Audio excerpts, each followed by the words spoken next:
Behind me, I have 6 hours where I'm explaining 200 original questions that hit the same high-yield topics that Step 1 will cover and that you may have seen by the time you finish your second NBME, but I have not copied or reproduced any of the official NBME material. All of these questions are my own work, and it's crafted to mirror the style, the depth, and the reasoning that NBME loves. You can find each individual video on my channel, or you can sit back and relax for 6 hours as I explain every single concept that you need to have mastered by the time you finish your second NBME. Again, this resource is independently created and is not affiliated with or sponsored or endorsed by a National Board of Medical Examiners. There are no NBME questions, answers, or explanations that are copied here. All 200 are my own original work based on widely available publicly taught Step 1 concepts. Use this as a practice tool to strengthen your reasoning, timing, and high-yield recall.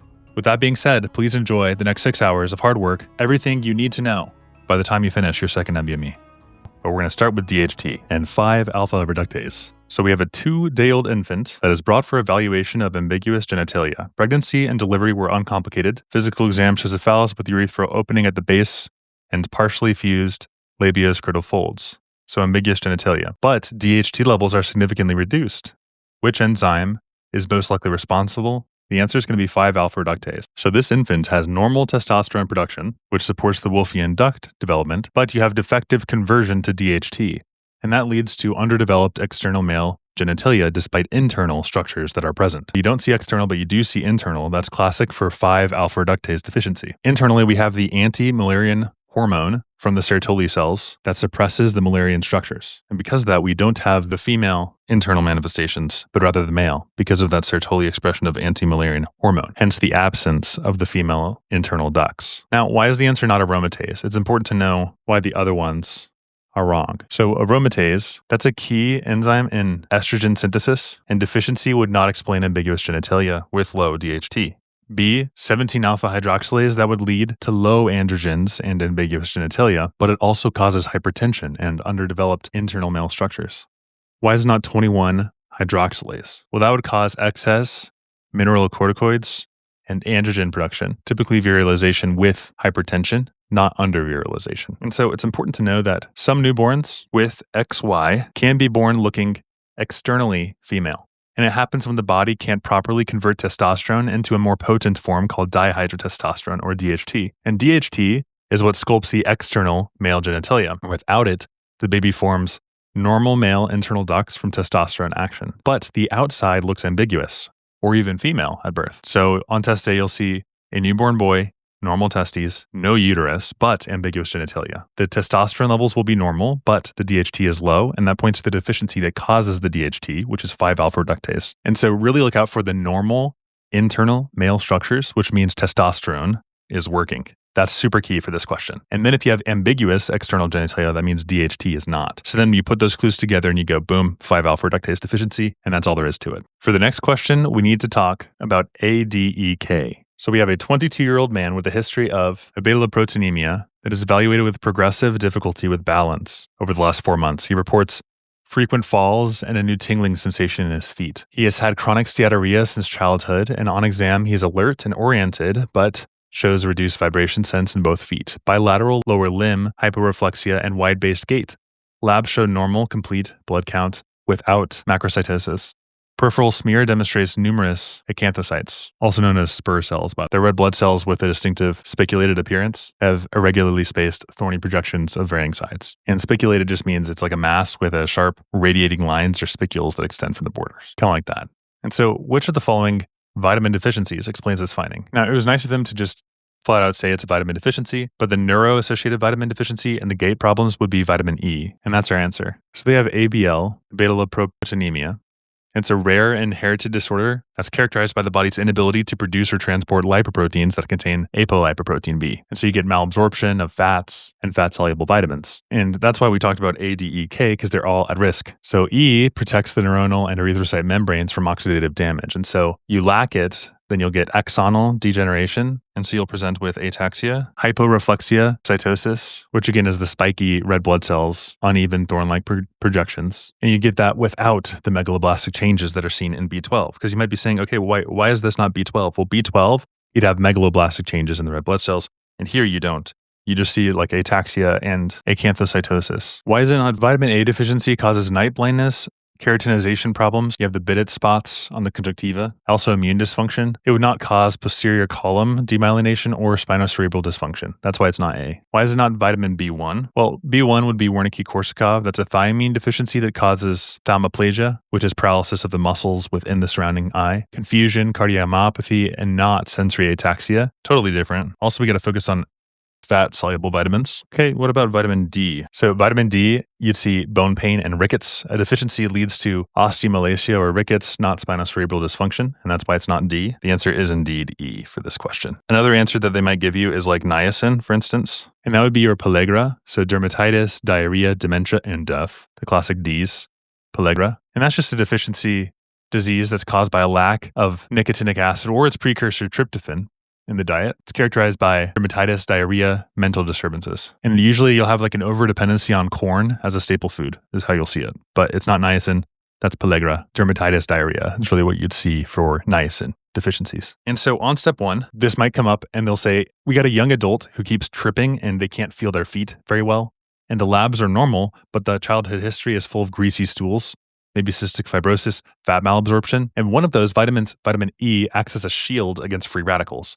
And when that shield is gone, the neurons in the posterior columns and the spinocerebral tracts will start to degenerate. And that leads to ataxia, hyporeflexia, and also vibration sense is lost. And so you see malabsorption, progressive neurological dysfunction. You shouldn't just think B12 automatically. Though that's a good intuition, you should be thinking of E. B12 deficiency would be seen with megaloblastic anemia, and these guys aren't. Acanthocytosis is what they're seen with. Acanthocytosis for E, B12, megaloblastic. All right, awesome. Moving on. So for 3, I want to bring your attention to this image. I think it's a really good one. This is like your normal left ventricular geometry. You can see your sarcomeres, they're kind of just normal here. If we add in parallel, then we get hypertrophy, concentric, and then eccentric, you have increased ventricular volume. And that's going to become important for this question. So we have a 48-year-old man with poorly controlled hypertension and long-standing type 2 diabetes presenting with evaluation of dyspnea. Blood pressure is 165, so super high, and he has a normal S1 and S2 without murmurs. Ejection fraction of 55%. There are no regional wall motion abnormalities. What best describes the cellular adaptation in his left ventricle? Okay, so this patient has concentric left ventricular hypertrophy from long-standing hypertension. So to handle the high afterload, cardiomyocytes add sarcomeres in parallel. They're not adding them in series that would expand, they're adding them in parallel so they can contract. And that thickens each cell and it increases the contractile force, but it's at the cost of compliance. Our answer is going to be the addition in parallel. Why is it not A, loss of myofibrils and collagen deposition? Well, loss of myofibrils and then collagen deposition would be kind of a clue that we're talking about scar tissue. And that's seen after infarctions, but it's not adaptive hypertrophy. Why is it not E, neutrophilic infiltration between cardiomyocytes? So neutrophil infiltration would be seen with an acute MI. We have inflammatory infiltrate after necrosis, and that's not going to be a chronic adaptation. So the high yield thing is that your heart can remodel its muscle fibers in response to stress. And chronic high blood pressure, the left ventricle must push against higher resistance every single beat. And so to adapt to each cardiac muscle, cell will stack more sarcomeres side by side. And that thickens the ventricle wall and it gives you concentric with if you know Spanish, with centric hypertrophy. And on an ECG, you might see huge voltage, like a tall R wave, S near V2. And on echo, the ventricle looks thick, but its cavity size is normal. And it's not scar tissue, because that's a response to volume overload. It's parallel sarcomere growth. Now, I mentioned amyloidosis and Fabry, and so I just want to clear that confusion before we move on to the next question, in case you see that on test day.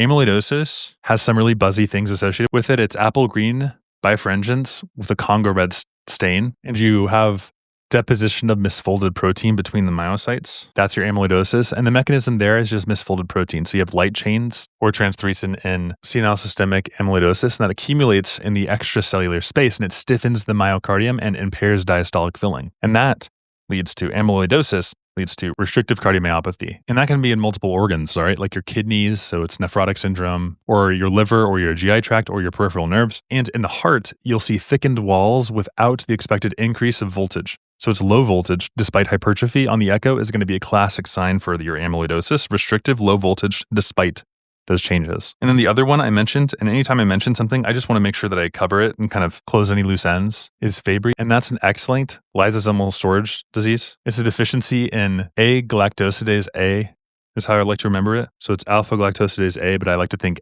A-galactosidase A, which helps me think of Fabry. It's accumulation of uroceramide trihexycide in the tissues. And if you're interested in that mechanism, it's the glycosphingolipid buildup within the myocytes. And you get vascular endothelium in other cells, so it's progressive organ dysfunction. And it leads to hypertrophic or restrictive cardiomyopathy. So hypertrophic or restrictive cardiomyopathy is seen in Fabry's and amyloidosis. Early on, you could see angiokeratomas. So that's like the tiny dark red lesions and burning in the hands and the feet. And then later you can see renal failure and cerebrovascular disease and cardiac involvement. So left ventricular hypertrophy and conduction abnormalities. Okay, don't want to get too much into the weeds about that answer, but now you know like everything there is to know about all of these answer choices. Okay, for question 4, we have a 63-year-old man with poorly controlled diabetes presenting with 1-day history of rapidly spreading redness and pain over his right forearm after nicking it while shaving. So he has fever, chills, malaise, and on exam, his temperature is 38.7, heart rate is 105. His forearm shows diffuse erythema and indistinct margins, warm, tender. So there's no purulent drainage. Blood cultures are drawn and gram stain shows gram-positive cocci and chains. What's the most likely pathogen? Strep pyogenes. So we have acute non-purulent cellulitis is just a fancy word for saying the inflammation of subcutaneous connective tissue. And you got systemic signs, so gram-positive cocci and chains definitely points you to your group A.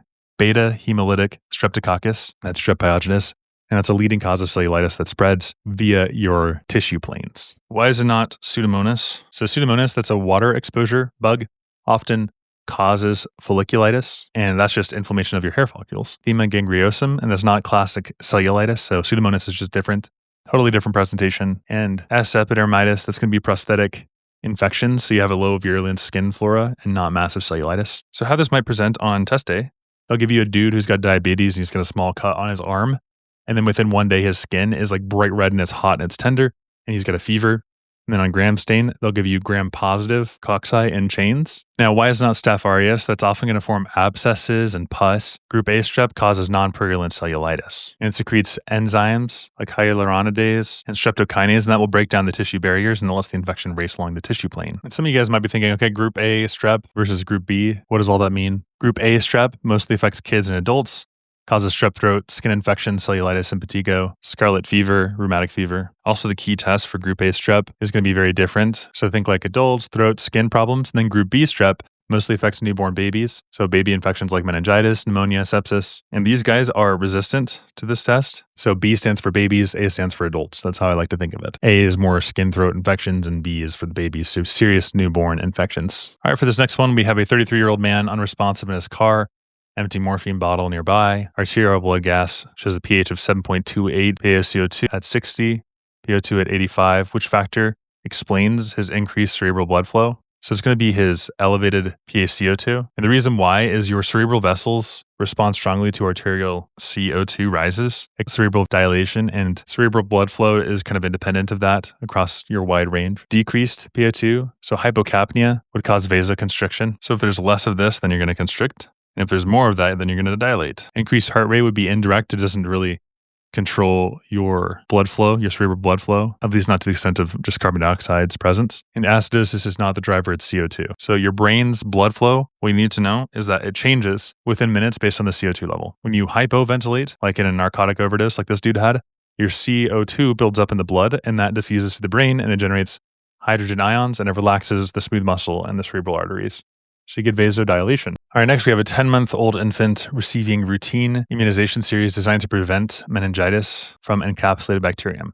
The vaccine contains capsular polysaccharides chemically linked to diphtheria toxin to enhance immunogenicity, which best describes the composition of this vaccine. All right, so we have Haemophilus influenza type B vaccine, and this is going to be a conjugated capsular polysaccharide vaccine. And it links the polysaccharide to a protein carrier like the diphtheria toxoid, and it will convert the response from a T-dependent one. So it'll convert this response into a T-dependent response because it's going to link the polysaccharide to a protein carrier like diphtheria toxoid, and that produces high affinity antibodies in memory. And there are several different types of vaccines, and I think I may have gone over this before. There's live attenuated, that's like oral typhoid, BCG, that's used as against, the mechanism is kind of different here. You use weakened organisms in the live attenuated. So it's not A. Now B is the correct answer. C is not right. That's the outer membrane protein. So it's under development, not the basis for your Haemophilus influenza vaccine. Oh, I said B, I meant D. Okay, so let's just make this super duper clear. Haemophilus influenza type B is a bacterium with a capsule that's made of sugar. Of course, we got to use the fancy word polysaccharide. And that capsule helps the bacterium avoid being eaten by immune cells.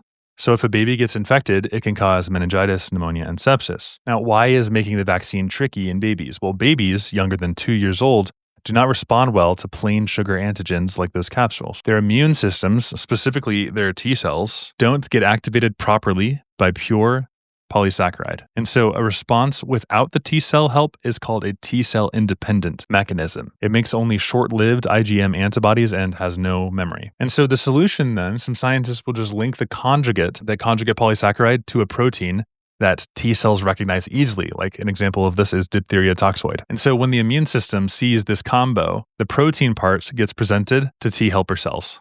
And then the T helper cells activate the B cells, and the B cells switch to making IgG from memory cells. And that makes a response T cell dependent.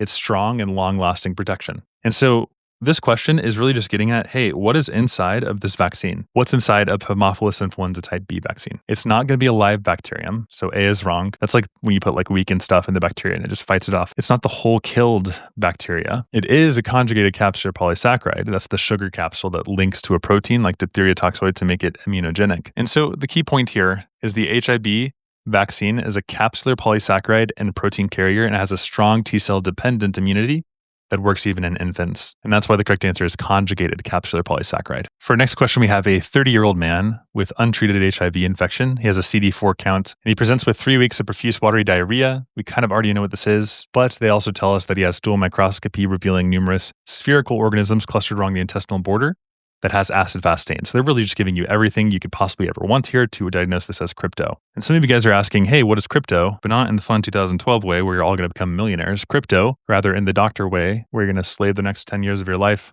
to learn redundant medical content. Cryptosporidium parvum is a tiny protozoan that's often seen in patients with advanced AIDS. And it lives in the surface of intestinal cells, and it releases a tough little oocyte that stains red on acid-fast staining. So in healthy people, the illness is self-limited. But if you have a low CD4 count, I think this dude had a 50, right? Then the infection becomes chronic and it causes relentless watery diarrhea and dehydration. So on exams, you'll see a person with AIDS, weight loss, acid-fast oocytes. It's definitely going to be like a dead giveaway for cryptosporidium. And so the key is to restore immune function with antiretroviral therapy and support fluids. So that's why the answer here is crypto. I don't want to spend too much time on the other answers, but I will say, B. C. diff, that's a pseudomembrane toxin-mediated colitis with leukocytes, not acid-fast at all. So it's definitely not C. diff because that's going to come up a lot. And then maybe strongyloides, that's going to be larvae in the stool. So it's a helminthic infection with eosinophilia, not protozoa acid-fast organisms. And you guys might be saying, okay, what's a protozoa? Basically, it's a single-celled eukaryocyte. It could either be free-living or parasitic. And it feeds on organic matter like other microorganisms or organic debris. So they're basically one-celled animals is how you think of those guys. And the helminth, that's just a parasitic worm. Okay, so that's 7. Moving on to 8. So here we have a 62-year-old woman presenting with intermittent vaginal spotting for 2 months. Menarche at age 11. She had 2 pregnancies in her 20s, and she's become on long-term estrogen-only hormone replacement therapy since menopause at age 50. BMI is 32. Endometrial biopsy shows atypical glandular proliferation consistent with endometrial carcinoma. What's the strongest predisposing factor? The answer is going to be long-term estrogen-only therapy. And so endometrial cancer risk is driven by excess estrogen that's unopposed by progesterone. And so this person had a decade-long estrogen-only therapy that provides continuous proliferation, just like keep growing, grow, signaling to the endometrium, and that makes it the strongest risk factor. Multiparity, that's just a woman who has had 2 or more pregnancies that have resulted in a viable birth. That is protective. You have fewer ovulatory cycles during pregnancy, and so you lower the risk of endometrial cancer. Smoking is actually not a risk factor for endometrial cancer. It's associated more with squamous malignancies. Alcohol is linked with breast and liver. So if you do see alcohol, because really you might see this on test day, then you should be thinking of breast and liver, but not endometrial. And then late menopause, that actually increases lifetime estrogen exposure, but it's a lot less impactful than just scarfing down estrogen. So postmenopausal bleeding is never, ever normal. In many cases, it's the first clue to endometrial cancer. And what fuels that is almost always excess estrogen. And estrogen stimulates the endometrial growth, but without progesterone to counterbalance. And so the tissue keeps proliferating unchecked. And so over time, this leads to hyperplasia and eventually carcinoma. And so in this patient, we get a long-term estrogen therapy. And so when estrogen is given without progesterone, the endometrium is left unopposed. And then you get like a huge risk of developing cancer. And remember that progesterone has this balancing effect. It stabilizes and limits endometrial growth. And that's why you need to give it with estrogen. So progesterone normally counteracts the estrogen by promoting the secretory changes and periodic shedding. And when that's absent, like in estrogen-only therapy or in states with excessive estrogen, like obesity, for instance, I think she had like a BMI of 32, right? Chronic anovulation or early menarche and late menopause, then the endometrium remains in a constant proliferative risk state. And so that'll just supercharge or just super increase your cancer risk. So you should always add a progestin to the estrogen replacement in a woman with an intact uterus to prevent endometrial hyperplasia and carcinoma. So our next question, we have a 4-year-old boy who is brought to the emergency department after ingesting a unknown quantity of his father's type 2 diabetic medication. He is asymptomatic on arrival, and labs drawn 6 hours later show a high anion gap metabolic acidosis.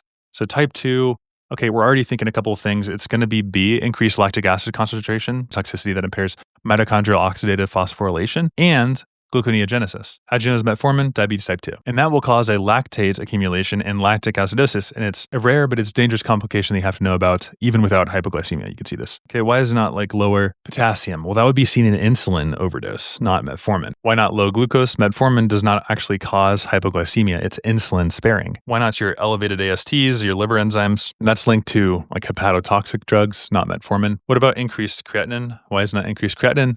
That's seen in acute kidney injury. While renal dysfunction increases the risk, it's not the primary abnormality from the ingestion. So yeah, diabetes drugs like metformin can lead to a life-threatening acid pileup. And metformin is a NSAID, which basically works by reducing glucose production in the liver and increasing the body's sensitivity to insulin. And so it normally helps with the blood sugar safety. But you have overdose and it'll block the mitochondrial respiration and it prevents the liver from using lactate for gluconeogenesis.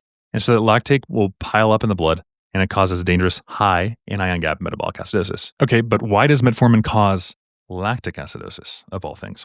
Well, metformin's main action is to inhibit the mitochondrial oxidative phosphorylation and also suppress hepatic gluconeogenesis. That's like its whole goal, its whole shtick. And so normally the liver will take lactate, which is a byproduct of the anaerobic glycolysis pathway, and it uses it as a substrate to make glucose through gluconeogenesis. So lactic acid is a byproduct of anaerobic glycolysis. And now let's make that lactic acid into glucose. Yay, Genesis, we love the body, yay. But when metformin is present in excess, then the pyruvate from the glycolysis cannot enter the mitochondria efficiently. And so instead of being shunted into the TCA cycle like it should be, because you get the pyruvate over here, you guys have all drawn this for the MCAT, you get the pyruvate over here, it shunts on over to the mitochondria. But now pyruvate is actually just going to be converted into lactate. And so simultaneously, the liver's ability to clear the lactate is going to be reduced. And so it's just this horrible situation where the net effect is lactate builds up in the bloodstream and the high anion gap metabolic acidosis will prevail. And another high yield thing about this low potassium is that hypokalemia, which is low potassium, is classically seen in insulin overdose. And that's the reason why is because insulin activates your sodium, potassium, ATPase pumps, gets those things going. And that will drive the potassium in from the extracellular space into the cells. And that drops the serum potassium. And so there's this common confusion. I don't think it's taught very well, but whenever we're saying like, okay, there's a drop in potassium, what we're saying is it went into the cells from the extracellular space. And so metformin does not cause excess insulin increase stuff. And so you don't get any shifting of potassium. And so here's just some little notes that I took while I was talking, and now on to 10. So before we dive into this question, which is often missed, I want to teach some basic stuff. As you know, iron is required for heme synthesis. And so if you don't have enough, then the red blood cell precursors keep dividing to reach the target concentration. And so you get small, pale cells. So we need that iron or else we get the small, pale cells. And if you're on a vegetarian or a vegan diet, you have a low intake of heme iron. And so your iron stores go down if you're just pure vegetarian vegan. And so you get chronic blood loss, menorrhagia or GI bleeding, and that can also lead to iron deficiency through that negative iron balance. And the reason why we have all these problems is because iron is not produced endogenously. It has to be absorbed from the diet or recycled from senescent red blood cells. You know, senescent is just a fancy word for saying like old red blood cells. Mature ones, let's say. They've been around for a while. They got iron to give. And so the pathophys is that you have a low heme intake, and so you have declining iron stores in ferritin, and you have inadequate iron for your production. And so the red blood cell precursors undergo extra divisions to reach the minimal threshold. You need to have a certain threshold of hemoglobin or else you're just screwed. And so you get microcytic small and hypochromic pale erythrocytes with normal shape. And so your peripheral smear shows elongated, central pallor, reduced MCV. That's the reason why iron deficiency has the reduced MCV. Hopefully that made sense. I'm trying to explain this in the simplest way I can. If you guys are liking this stuff, please like and subscribe. or just tell me how I can improve. Putting all this work in for you guys. And so some key features that you might see in a patient like this one, you have a hematocrit that's low, so you have normal B12, and a peripheral smear that has hypochromic microcytes in normal shape, and a treatment is going to be oral or IV iron. You just got to give him that iron. Now let's do the question. 42-year-old man presents to the clinic because of his progressive fatigue and reduced exercise tolerance. The past 4 months, he works as a marathon trainer and runs 20 to 30 miles per week. Relatable, just kidding. He notes that he has been taking up large amounts of over-the-counter ibuprofen and knee pain. He has no significant medical history and eats a balanced diet that includes fish, chicken, and vegetables. Examination shows pale conjunctiva, but no hepatosplenomegaly. Lab shows some interesting things. We got our heme is low, and we got mean corpuscular volume is low, so microcytic anemia, and ferritin is decreased, but is normal B12. And so peripheral smear is most likely to show which of the following features. Okay, so by now we probably can tell that the answer is going to be pale, small, and normal shaped. But we still need to know why. And so this dude is a runner, and what is he using chronically? He's using NSAIDs. Okay, David Goggins. And that can cause occult gastrointestinal bleeding. Ding, ding. That's the mechanism that you need to know. And that leads to iron deficiency anemia, and the iron loss reduces the hemoglobin production, and it results in microcytic, so small, hypochromic, pale, red cells, and a normal shape on the smear. Okay, why is it not this guy? Target cells. So target cells is seen in thalassemia as a liver disease, not iron deficiencies. What about macrovalocytes? That's seen in B12 or folate deficiency, which is not this case as B12 is normal. And so our answer is C, hypersegmented neutrophils. That's seen in megaloblastic anemia, schistiocytes. That's going to be fragmented from microangiopathic processes. So marathon runner, ibuprofen daily for knee pain. Dude, you're going to be bleeding from your gut in no time. And so pale, small cell, just that blood loss, you're trying to compensate, but you don't have enough iron because you can't make it endogenously. And so that's the reason why. The answer is C. Next question, we have a 31-year-old man hospitalized, collapsing, high fever, and confusion. He's been injecting, and infection of which valve most likely explains it. It's going to be the tricuspid, and this one's pretty easy, so that's why I'm going quickly. It's the right-sided endocarditis is typical for IV drug users.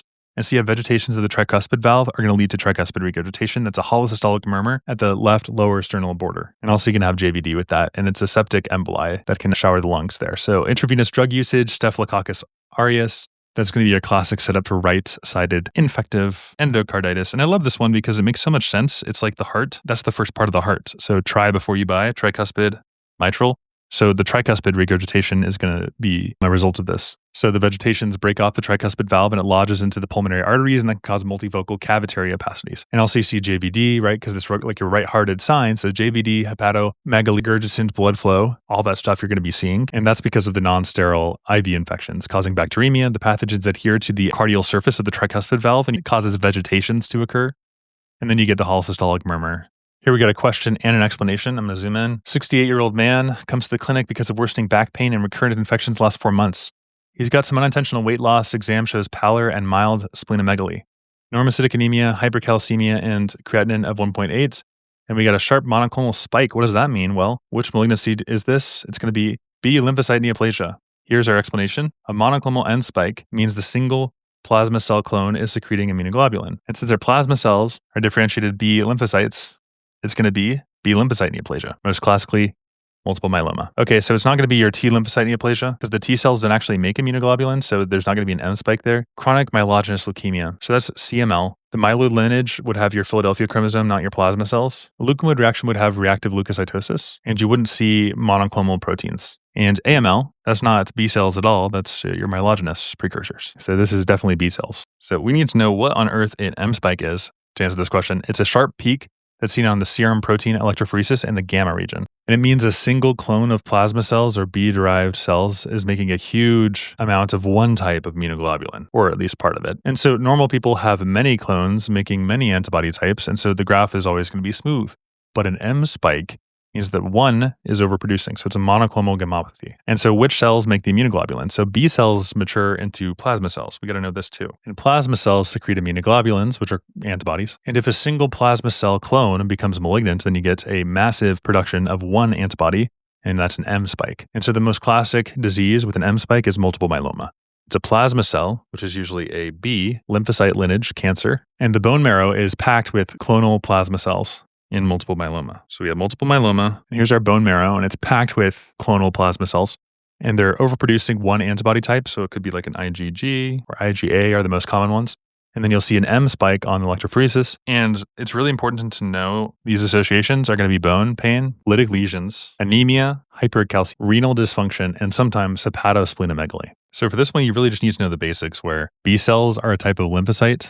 And a lymphocyte is just like a white blood cell, right? And they develop in the bone marrow, and that's why they're called B cells. And each B cell is born with the ability to recognize one specific antigen through its B cell receptor, BCR, which is essentially a membrane-bound antibody. And so what happens when a B cell meets an antigen? The B cell binds the antigen with its receptor. And usually it needs help from the helper T cells, which are like the CD4 positive cells that recognize the same antigen and release cytokines. And once it's activated, that B cell begins to proliferate. And after activation, the B cells can then become plasma cells. And these are antibody factories. They secrete large amounts of antibodies, which are immunoglobulins. There's no difference there. Globulins are just any class of proteins that are present in the serum or the cells of the immune system. And then each plasma cell just makes one type of antibody that matches the BCR. And so antibodies will circulate, neutralize, opsonize, and mark pathogens for destruction. And you also have, your memory B cells. And these guys are the long-lived memory cells. And they don't secrete antibody right away. They just remember.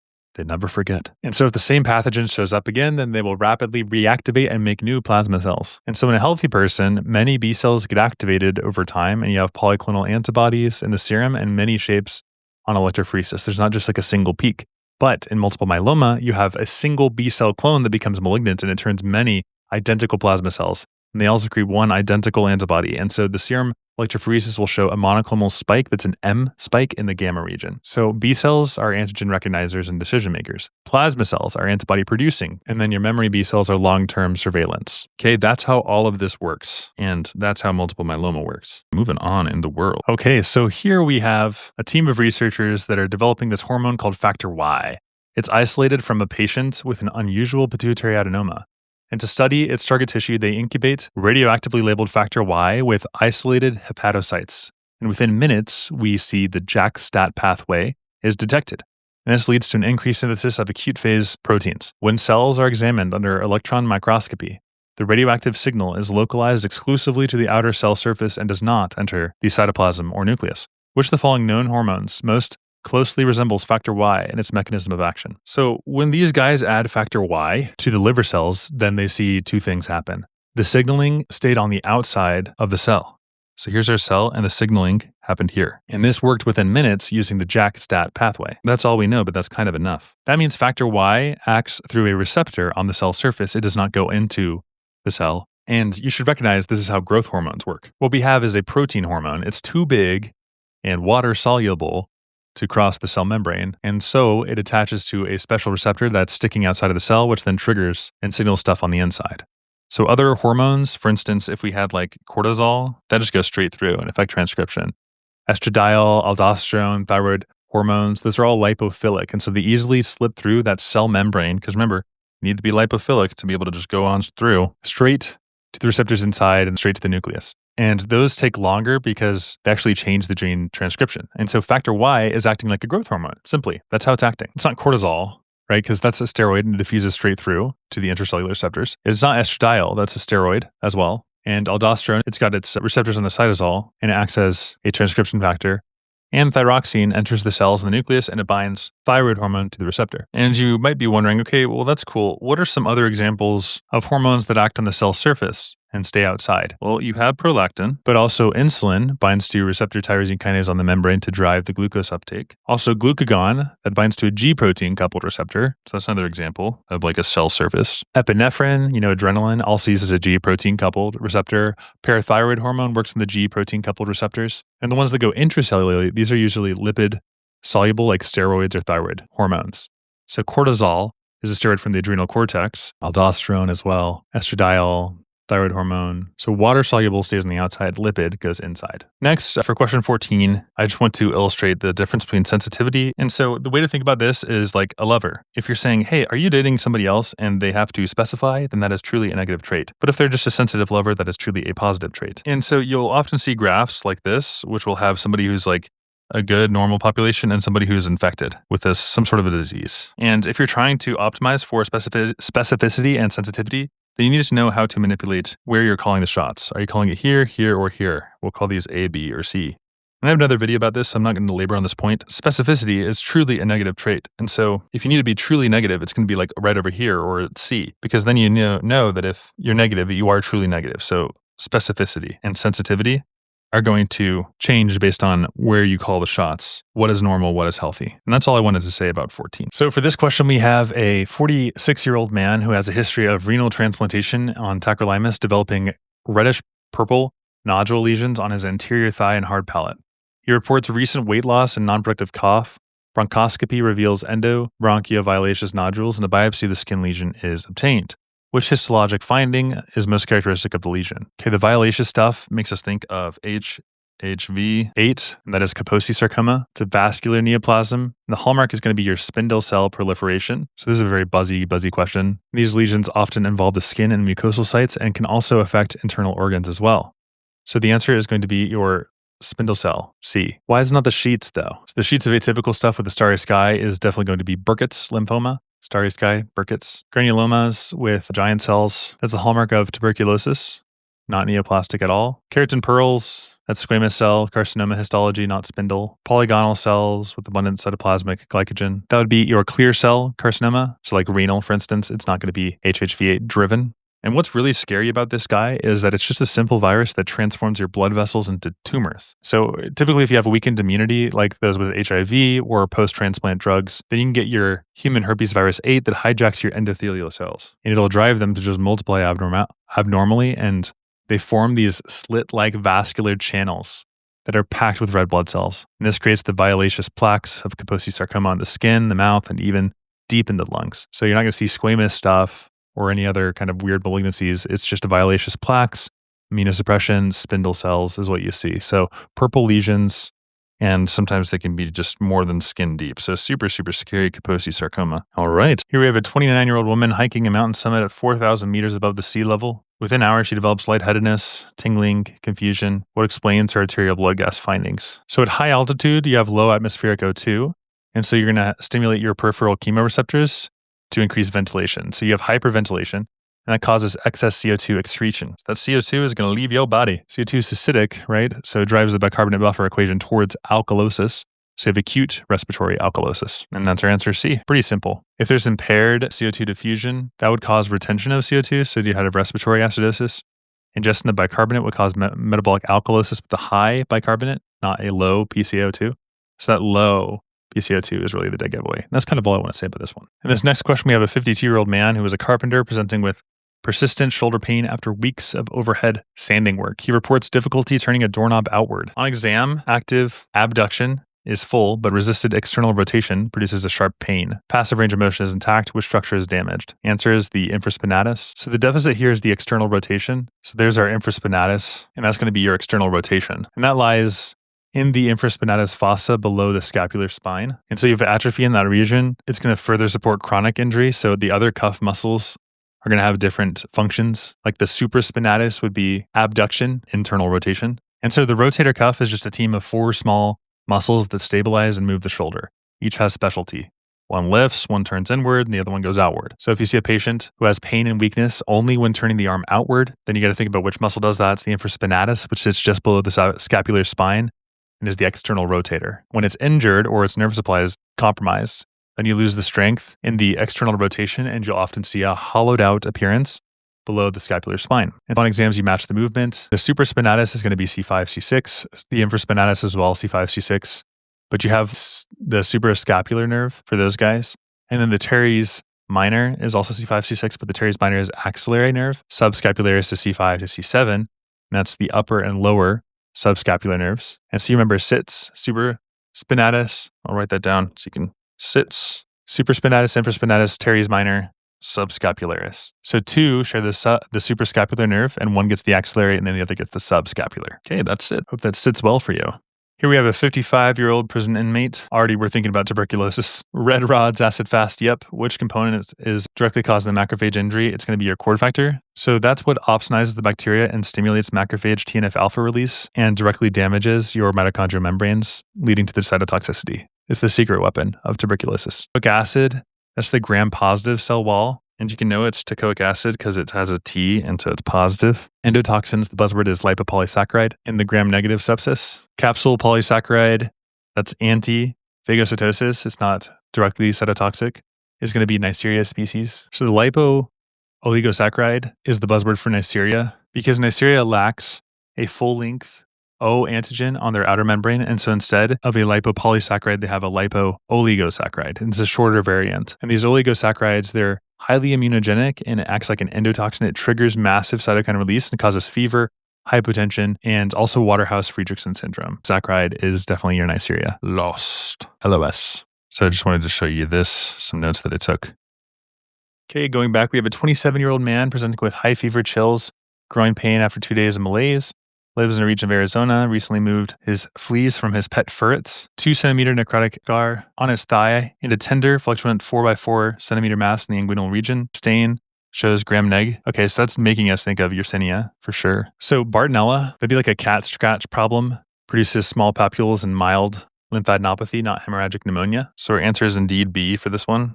That's rapid cellulitis after a cat or a dog bite. You wouldn't see the buboes, like the bubonic plague. B is rickets. That's Rocky Mountain spotted fever. So you have a rash with tick exposure, not and Bruce. That's the undulant fever from unpasteurized dairy is brucella. It's not like a flea vector from the fleas and your ferrets. So yeah, this guy's transmitted by your rodents. And this obviously changed human history. Bubonic plague. Ever heard of her? Yersinia pestis. Enters through the skin, creates a necrotic ulcer, travels to nearby lymph nodes, and the lymph nodes swell into painful buboes that are packed with bacteria. If they're untreated, then the infection spills out into the bloodstream and the lungs, and it causes sepsis and hemorrhagic pneumonia. And so you see flea exposure, skin eschar, and tender bubo with a gram-negative coccobacilli, then it's Yersinia. Pasteurella just gives cellulitis. Bartonella is cat scratch, which again we covered in this video, is inflammation to the subcutaneous connective tissue. Ulcers, buboes, pneumonia is going to be the plague. I've got the plague, sir. Okay, 420, we have a 42-year-old man who's got 10 days of tingling around his mouth and painful head cramps. He had a thyroidectomy 2 weeks ago for toxic molten goiter. He only takes levothyroxine. And we got prolonged QT, which best explains these symptoms, that problem. It's going to be decreased secretion of parathyroid hormone. And so you always are going to connect the recent neck injury with a hypocalcemic symptom. Hyper would be bones, stones, psychiatric overtones. And the big thing here is you just got to think about where the parathyroid glands sit. It's right behind the thyroid. And so they're super small. And so during surgery, they can be accidentally removed or lose their blood supply. And those glands make parathyroid hormone, which keeps your calcium levels normal. So less PTH, less calcium is pulled from the bones, and less calcium is kept by the kidneys. You will get to your tingling around the mouth and the fingers, and also muscle twitching, and you can also have laryngeal spasms. You have prolonged QT because the low calcium affects the heart repolarization as well. Okay, the next question, we have a 65-year-old woman who's got poorly controlled hypertension and recurrent flash pulmonary edema, undergoes endovascular evaluation for suspected renovascular disease. A cath is introduced via the right femoral artery and advanced through the external and common iliac arteries into the abdominal aorta. To engage with the left renal artery, they must position the cath to disappear to the origin of what? So the kidneys get about 20% of your entire cardiac output. And when interventionalists go through the femoral artery to fix the problem, they're essentially traveling upstream, the external iliac, the common iliac, and then the aorta. So the renal arteries branch off the aorta around L1, L2. And just below them come the paired gonadal arteries. So you can kind of see this illustration right here. So to safely enter a renal artery with this catheter, you advance the tip until it's positioned just above those gonadal branches. And both the right and left gonadal arteries, so testicular in men, ovarian in women, also branch from the abdominal aorta, just inferior to their renal arteries. The only difference is between the right and the left is their course. So the right renal artery is longer because it has to pass behind the inferior vena cava to reach the right kidney. See that inferior vena cava? See that right kidney? Renal artery. So the arteries, because this is commonly confused, both the right and the left branch off the aorta at L1, L2. But the veins have your different sides. The left renal vein is much longer because it crosses in front of the aorta to reach the IVC. And it collects blood from the left adrenal vein and the left gonadal vein before it drains. The right renal vein is shorter and it drains directly into the IVC without those tributaries. The right testicular vein drains directly to the IVC. So arterial access to either renal artery, the catheter should be positioned in the abdominal aorta just superior to the origin of the gonadal arteries. So left renal vein, long, crosses in front of the aorta, receives left adrenal vein, and that's why left side varices are common, and the right is shorter, drains directly into the IVC. Okay, our next practice question. Here we have a 24-year-old woman sustains a deep laceration of her left forearm while rock climbing. The wound is sutured and initially filled with granulation tissue. 6 months later, her scar is flat, pale, much stronger. What's responsible for it? Matrix metalloproteinase. So these enzymes allow the replacement of weaker type 3 collagen with type 1 collagen, which increases the tensile strength. Matrix metalloproteinases, they're a family of zinc-dependent endopeptidases that degrade components of the extracellular matrix. They're commonly secreted as inactive proenzymes, and they're activated locally when the remodeling is needed. So with scar remodeling, what happens is we break down the immature extracellular matrix. Osteoclasts and chondroclasts use MMPs to reabsorb bone and cartilage. Pathologically, you can also see there's tumor invasion and metastasis that use these guys to degrade the basement membranes and the surrounding stroma. So they're produced by the fibroblasts, macrophages, neutrophils, and some of the epithelial cells, and they're controlled by tissue inhibitors of metalloproteinases, which are called TIMPs, and it prevents the excess tissue destruction. So when you're wound healing, you have granulation tissue that forms with your type 3 collagen, and then the type 1 collagen is deposited, and you get a scar that's stronger over the months. And so zinc is a key cofactor. A deficiency there would cause poor wound healing, so that's why you need zinc. Overactivity is implicated in the tumor metastasis and also chronic ulcers. So watch out for those tumors and those ulcers, and underactivity leads to excessive scar tissue and keloid formation. Next question, we have a 46-year-old woman. She's got trauma, undergoes creation of a arteriovenous fistula in her forearm for dialysis access. 5 seconds after the fistula is unclamped, she develops bounding radial pulses and a thrill over the site. On a cardiac function curve plotting the right atrial pressure against the cardiac output, which point would represent her hemodynamics immediately after the fistula is opened. So the fistula creates a low resistance pathway that causes a sudden increase in the venous return, which is the preload. And a normal heart responds to the Frank-Starling mechanisms, generating higher cardiac output, while the right atrial pressure also rises from the increased flow. Basically, you open a large arteriovenous fistula, and in seconds, the blood just gushes from the high pressure artery straight into the low resistance vein. And that sudden surge is going to just rocket that venous return straight to the heart. And so the heart, if it's normal, responds instantly with the Frank-Starling mechanism. So more preload, what does that mean? More pumping. The cardiac output will then climb, and then the right atrial pressure also goes way up because of that high volume return. And so on cardiac function curves, you're not going to see like any baseline stuff. You'd be jumping to a point where there's higher cardiac output and higher right atrial pressure because there's more blood flowing, and so you got to pump more to keep up. It's the Frank-Starling mechanism. And that's why the answer is D, higher cardiac output and higher right atrial pressure. Next, we got a 54-year-old woman with a known cirrhosis that presents with progressive dyspnea. The right lung base has breath sounds that are absent, dull percussion, and the left lung has a normal exam. What's going to explain these findings? It's going to be a pleural effusion. And here is the explanation and the reasons why. So a single liter of fluid in the pleural space can almost silence an entire lung base. Just 1 liter. So when the fluids build up between the lung and the chest wall, vibrations can't travel through it. And that's why on exam you hear the diminished absent breath sounds. You also feel the decreased tactile fremitus, and the percussion sounds are going to be dull. Lobar pneumonia, increased fremitus. That's because of the consolidated lung, and lobar pneumonia transmits better. Pulmonary embolism, it'd be normal, no dullness. Tension gives hyperresonance. Chronic bronchitis, diffuse wheezes, unilateral dullness. Okay, so we have a 69-year-old retired construction worker who brings his 68-year-old sister to her clinic visit. She has a vertebral compression fracture from osteoporosis, and he says they both smoked in youth, ate the same family males, yet she has the brittle bones. What explains this? Men build a more massive skeletal framework during growth. And the reason for this is testosterone. So you get wider and more dense bones by early adulthood, and even as you have age-related resorption, which they're both undergoing, the greater initial bone stock delays or prevents reaching the osteoporotic threshold. So it's really that early massive skeletal framework that the men have that the women don't. The sex steroids modulate the osteoblasts and the osteoclasts differently. In puberty, the male skeletons expand in width beyond their female counterparts. They both lose bone, but the woman experiences a sharp decline post-menopause. It's all about that androgen-driven bone remodeling during puberty and a menopause-related hormone drop, which favors the osteoclast, causing osteoporosis. All right, here we go, filling it up. Be sure to like and subscribe, but only if you found that this takes tons of time and I'm doing it for you. Hello, everyone. We're back. These videos take days to make, and today we are doing 26 through 50. Please like and subscribe, especially if you appreciate the work we're doing here. So question 26, we have a 42-year-old woman with a history of sclerodoma, presenting with progressive heartburn and chronic cough, especially at night. She's tried over-the-counter antacids with minimal relief. Endoscopy reveals erythematous mucosa with small erosions of the distal esophagus. Ooh, they're giving something that inhibits the membrane pump in the gastric parietal cells.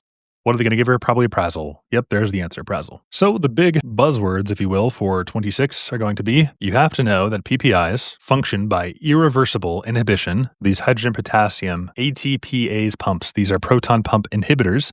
They covalently bind to the sulfohydryl groups on the proton pump, and it shuts it down until the new pump can be synthesized. There are several pathways to acid secretion, and PPIs block that final pathway for acid secretion regardless of the upstream signaling. Histamine upstream, or your gastrin upstream, or the commonly forgot about acetylcholine. All that is upstream, and then here is our PPI.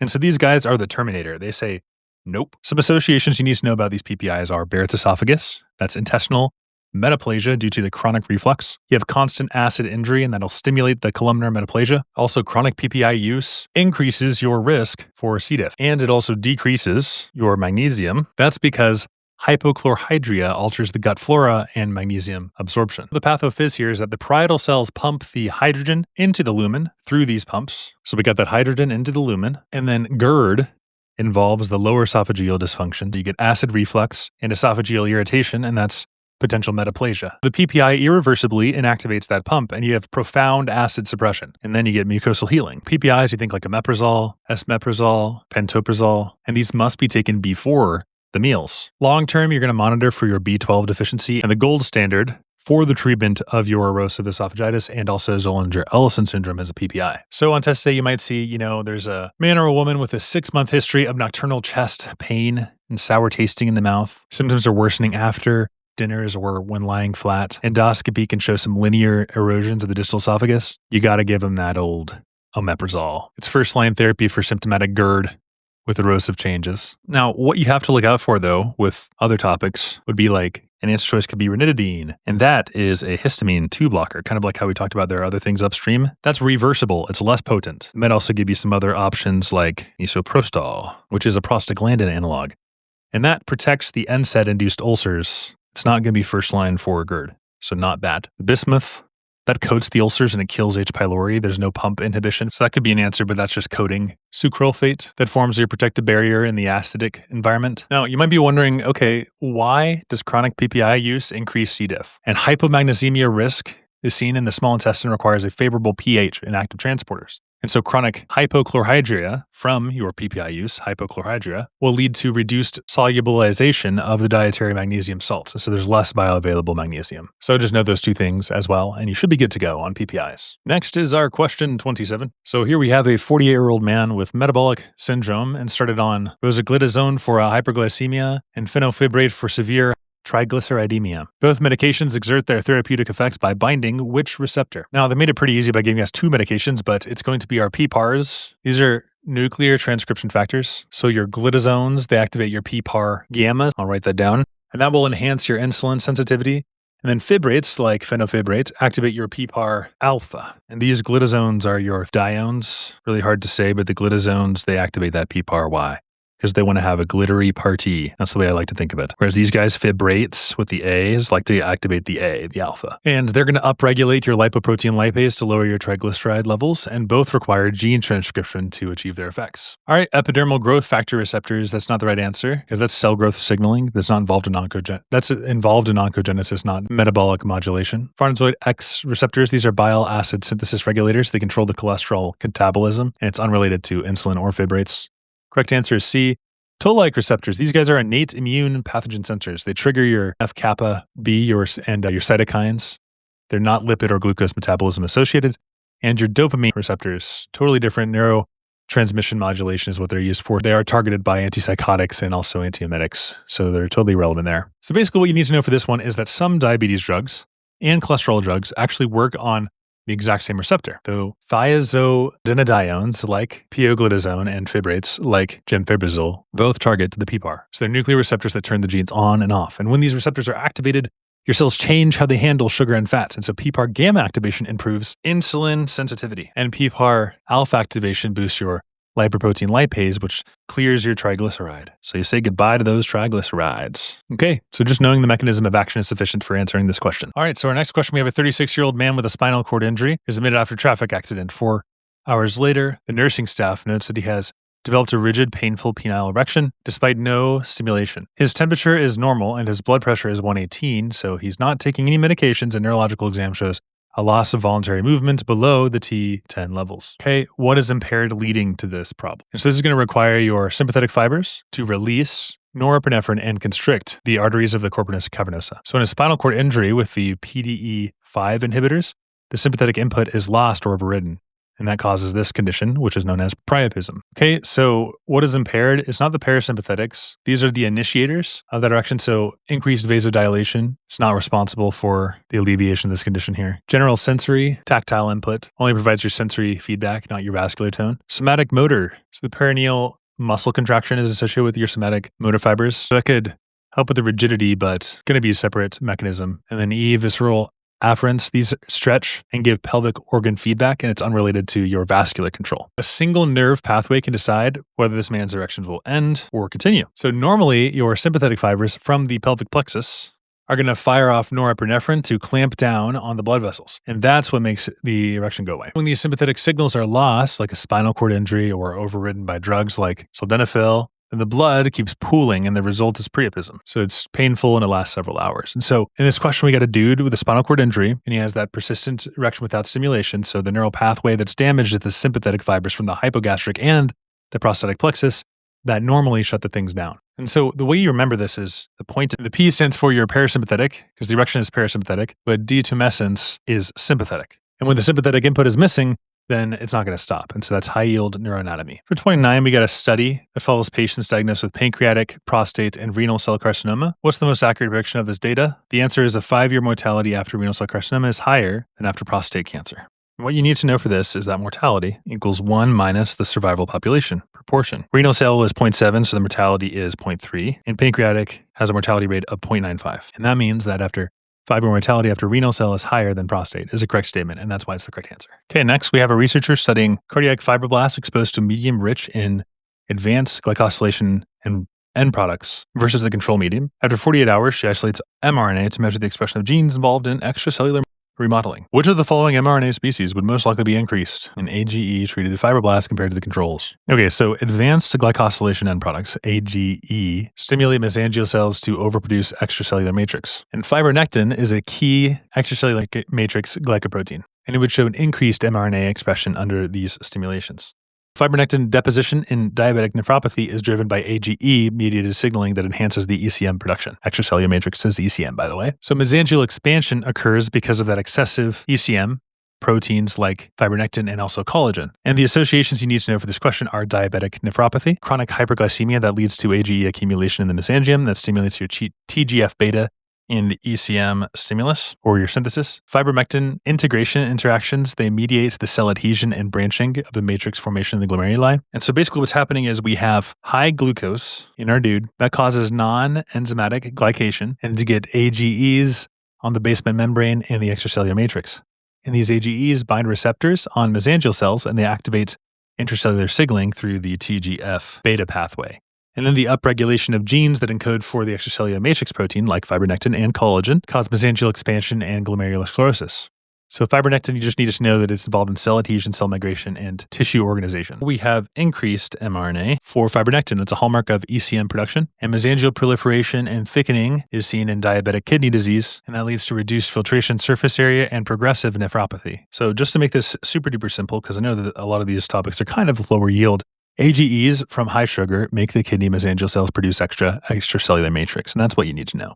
And fibronectin is just one of those main matrix proteins. That's it. So AGEs trigger the cells to lay down more fibronectin, and diabetic nephropathy is thickened glomeruli from the extracellular matrix. This is seen commonly in chronic diabetics because AGEs build up and activate those cells, and it leads to glomerular sclerosis, which is the scarring of the kidney filters. And so high sugar means the AGEs are going to form, and AGE signaling mesangial cells causes more fibronectin, more thick basement membrane deposition. All right, why not vascular endothelial growth factor? That's involved in angiogenesis, so that's not it. Why not inducible nitric oxide synthase? Well, that wouldn't produce your matrix proteins, that would produce nitric oxide, so it's a vasodilator. NADPH oxidase. Answers would be about oxidative burst or something like catalase positive organisms infecting you. Caspase 3, this is the executioner of apoptosis, so it's going to be unrelated as well, so fibronectin is the best answer choice. Okay, moving on in the world. Now, for this one, I'm going to flex my beautiful drawing abilities. Wow, I tried and it deleted some of it, and then I didn't want to do it again. This, if you could see, is the world's worst drawing of the cerebellar vermis. Yeah, that's really, really bad. You know what? We don't have to see that. Okay, I just redrew it. Just kidding. But yeah, no, this is the cerebellar vermis. It controls motor function and axial and proximal limb coordination. Truncal instability and gait ataxia would be seen if you have lesions. The midline would cause wide-based unsteady gait. Alcoholic cerebellar degeneration would cause truncal ataxia. So chronic alcoholism can literally shrink part of your cerebellum. And when the cerebellar vermis wastes away, then the patients lose their ability to control their posture and balance. And the vermis sits on the midline of the cerebellum, and it directs the trunk and the proximal limb muscles. Damage there does not mess up your finger to nose tests, but it does make you sway and stumble when you walk. You'll see a patient with vermian atrophy and wide-based unsteady gait, then it's going to be clinically diagnosed as gait ataxia with truncal instability. And so the midline cerebellum causes that axial control. And you lose it, and the patients can't walk straight, no matter how strong their legs are. So in this practice question, which neurological finding, it's gait ataxia with truncal instability. Question 33, a 6-month-old infant is brought to the emergency department with poor feeding, generalized weakness, and decreased spontaneous movements. The parents report giving the infant honey. Neurological examination says hypotonia and diminished reflexes. Nerve conduction studies are normal, and then muscle biopsy is tested under reduced extracellular calcium to prevent action potentials. Compared to healthy controls, what do you expect to see? Answer B. So just a teaspoon of honey is enough to paralyze a baby. In infant botulism, the spores germinate in the gut and they release toxins, and this blocks acetylcholine release at the neuromuscular junction. It's all about blocking that acetylcholine release. And so if we test this in a lab, then we'll see the end plate potential shrinks because there are fewer vesicles that release acetylcholine, but those tiny spontaneous miniature potentials are normal. And so if you drip acetylcholine directly on the muscle, then the response is going to be perfectly normal. For our baby with floppy tone after honey ingestion, the pattern is going to be low end plate potential, normal MEPP, and normal acetylcholine receptors. Basically, it's a way of saying that we know the motor neuron action potential reaches the terminal, and normally the calcium influx triggers the snare-mediated vesicle fusion, and then it causes acetylcholine release and end plate potential. But botulinum toxin destroys the snare, and so you have no vesicles being released. I should probably write that down, the snare protein, destroyed. And so there's no vesicle release, and so the end plate potential has a decreased amplitude. But the receptor and everything else is just going to be totally fine. It's just that you don't have a lot of acetylcholine going on there. Everything else is just going to be totally normal. But the end plate potential is going to be decreased. In our next question, we're going to be talking about dysdiadochokinesia, impaired rapid alternating movements, and it's a sign of cerebellar dysfunction. Here's our question and answer. We have a 10-year-old boy evaluated for 1 week of unsteady gait. Morning headaches, neurological examination reveals nystagmus and difficulty walking in a straight line. So he's got nystagmus, the rapidly alternating eyes, and difficulty walking in a straight line. The mom asks if there's a quick bedside maneuver that would help confirm involvement of the cerebellum. What would strongly argue against cerebellar tumor? Well, if there's a cerebellar tumor, then you're going to have problems with your movement, especially the rapid alternating movements. So the answer is C. Because the cerebellum does fine-tuned motor movement, so you have the inability to switch rapidly between opposite movements. You'll tell them, hey, kid, can you flip your hands back and forth quickly? And the cerebellum will cause the smooth muscles to move in that formation. And so if it's damaged, then the child can't alternate rapidly, and that's his condition. All right, Babinski is a corticospinal tract lesion sign. It's unrelated to the cerebellum. The doll's eyes reflex the brainstem integrity test. It's not specific to the cerebellum, so don't worry about it. Retinal sign, that's the median nerve irritation, so it's peripheral neuropathy associated, not cerebellar. The glabellar is when you tap their forehead, and it should cause blinking. All right, next we have 45-year-old woman, 25-year pack history of smoking, says, I know smoking isn't great, but I don't think I can quit right now. The physician wants to use motivational interviewing to guide her. What are you going to do? You're just going to ask open-ended questions. What makes you feel like it's not the right time? Okay, so my biggest advice in this section is open-ended. Keep it open-ended, keep it autonomous, and you should be good to go with your ethics questions. Help them unlock their own motivation. Okay, some things to look out for. Don't be cost-focused. Don't use guilt. Don't educate too early. First, you have to assess if they want it and stuff. Don't be paternalistic or blaming. Next, we have a 48-year-old woman coming to our optometrist because she's noticed difficulty reading the menus. She has no trouble seeing distant objects, and her last eye exam was normal. And whoa, visual acuity is 20/20. Pupil's normal. Fundoscopic exam is normal, and she reads a near card only when holding it farther away. What's the diagnosis? So this is whenever you have a loss of accommodation for near vision with a preserved distance acuity for normal eye exams. Myopia is nearsightedness, so you can't see the far distances. Hyperopia is farsightedness from axial shortening, so that presents from childhood and it affects both near and far. It's not isolated with near difficulty with a clear lens exam. And hypertensive retinopathy, that's the fundus changes. You'd see like arterial narrowing and hemorrhaging. And it's not the case here. By your mid-40s, almost everybody needs to hold reading material a bit farther away. And that's not a disease. It's farsightedness that's caused by a lack of the elasticity of the lens of the eye in middle and old age. So sad. Somebody's got to figure out antisenescence. Why are we still dying? So many sad age-related changes that aren't going to be a thing in the next 100 years. But I digress. 37. Okay, so here we're going to talk about gastronomas and how they secrete the excess gastrin, and they drive parietal cells to secrete hydrogen ions. So you get that juicy HCl. And the parietal cells are large cells in the middle of the gastric glands with central nucleus. So if you see large eosinophilic cytoplasm with central nucleus, it's going to be parietal cell. And Zollinger-Ellison syndrome is a gastrin-secreting tumor that causes recurrent ulcers. The associations are MEN1, think of the 3 Ps, pancreatic, pituitary, parathyroid, excess acid malabsorption, causing duodenal enzymes that are activated by low pH, or inactivated rather by low pH. Because you have way too much acid, and so you're not going to be able to activate these enzymes anymore. It's too acidic. They ain't going to touch that. Acid hypersecretion causes peptic ulcers beyond the duodenal bulb. So in our practice question, we have a 48-year-old man, recurrent gastric pain, diarrhea, multiple duodenal ulcers despite PPIs. Which labeled cell is being excessively stimulated? This is the mucous neck cell. Spoiler alert, no it is not. That's pale cytoplasm. And I've just given you our little histological slide, but you only need it. Chief cells are basophilic pepsinogen secreting, so they digest the protein, not the acid. Endothelial cells, these guys line the capillaries. There's no secretory function for the acid. So no, not your endothelials. That's silly. Fibroblasts. These guys are connective tissues. So they make the extracellular matrix, not gastric acid, right? So a tiny tumor in the pancreas or the duodenum can turn your stomach into an acid-making factory. That is ZES, Zollinger-Ellison syndrome, where a gastronoma pumps out massive amounts of gastrin. It'll travel to the stomach and overstimulate the parietal cells. And they're the pink acid-making cells in the gastric glands. And these cells unleash hydrogen ions nonstop. It's like their favorite thing to do. They're just like, ooh, hydrogen, ooh, yeah. Just unleashing them, creating ulcers everywhere that don't heal. And they even cause diarrhea from enzyme inactivation. When you're asked about the cell that's overstimulated to secrete the acid in this scenario, the answer is going to be the parietal cell. And I have drawn this most beautiful histological slide. That's a joke, by the way. Here's our next question and answer duo. We got a 64-year-old right-handed man is brought to the emergency department after sudden onset of the right facial droop and inability to speak. He shows a large hypodense area involving the lateral surface of the left frontal and temporal lobes. Which of the following neurological findings is most likely? So here we have a dominant, usually left, MCA. Infarct is going to affect both the and Wernicke's areas, and that disrupts the speech production and the comprehension. So that's global aphasia. Additional deficits like your right face or arm weakness can also coexist, but the language dysfunction is really the hallmark, and so it's going to be of that MCA stroke. And so left hemiparesis, so the answer is A, but B, the right hemisphere lesion, that's not going to be seen in your MCA infarct. Spatial neglect, that's the non-dominant parietal lobe, typically in right MCA infarcts. Right facial paralysis involving the forehead and the jaw muscles. So lower motor neuron lesion of cranial nerve 7 is not going to be cortical. Weakness of lower face on the left side only. So the upper motor neuron lesion on the contralateral side would spare the language centers. There's one artery that supplies most of your speech centers, and that's the middle cerebral. And it feeds the Broca's area for language production and Wernicke's for comprehension. If you get a clot that blocks your MCA in a right-handed person, then both regions can be knocked out at once, and the result is global aphasia. So the speech is non-fluent, comprehension is impaired.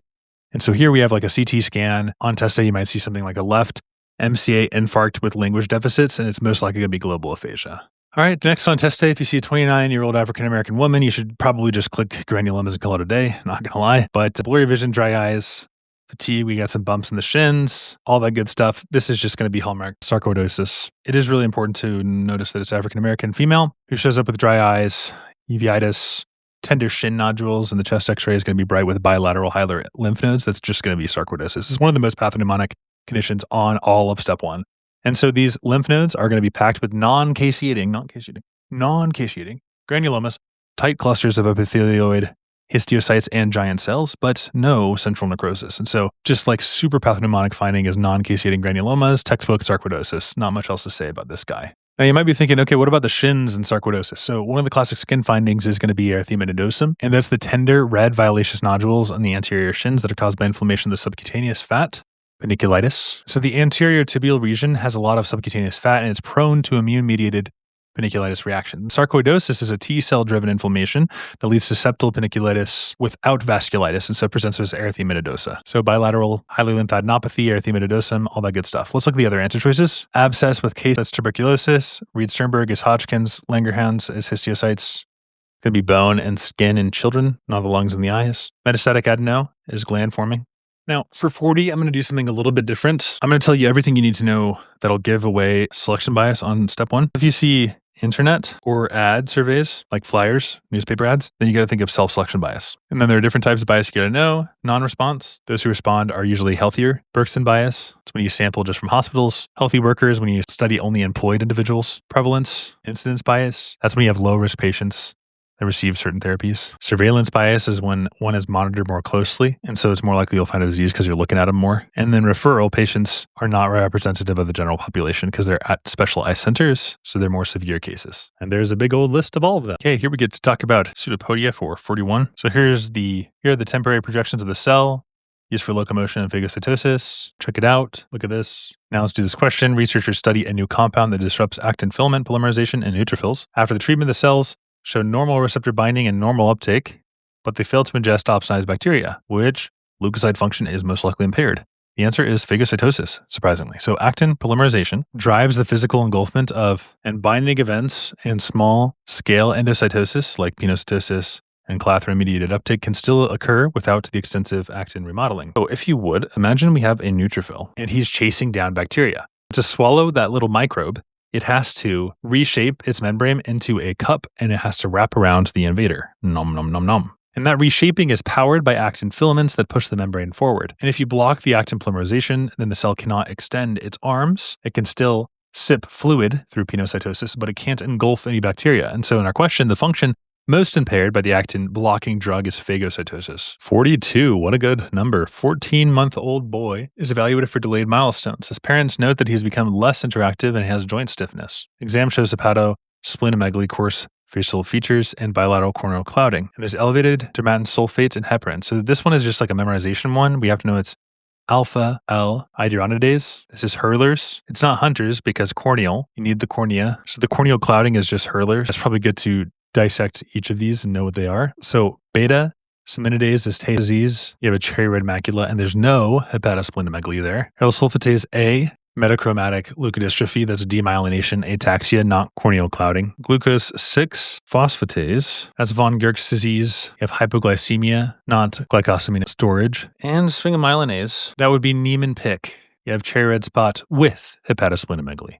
But there's no corneal clouding as a dead giveaway with your dermatan sulfate and heparins for this guy, B. Okay, we're going to name the arches. See how well we know these guys. First is the pharyngeal arch. That's the mandibular arch. Our cartilage derivatives are Meikle's cartilage. So you have the mandible, malleus, sphenomandibular ligament. And you have the muscles, like the muscles of mastication, the masseter temporalis, medial, lateral, pterygoids, mylohyoid, anterior belly of the digastric, and all that stuff. And the nerve is going to be 5-3, cranial nerve 5-3, mandibular division of the trigeminal. And so clinically, you have Pierre-Robinson sequence. That's crognathia, glossoptosis, and cleft palate. Also, you can have the Treacher-Collins syndrome, which is mandibulofacial dysostosis. With one, we should be thinking of Pierre, Treacher-Collins. And then with the second pharyngeal arch, this is the hyoid arch. The cartilage derivatives are going to lead to your stapes, styloid process, hyoid ligament, lesser horn, upper body of the hyoid. The muscles will be the muscles of facial expression, stapedius, stylohyoid, posterior belly of digastric.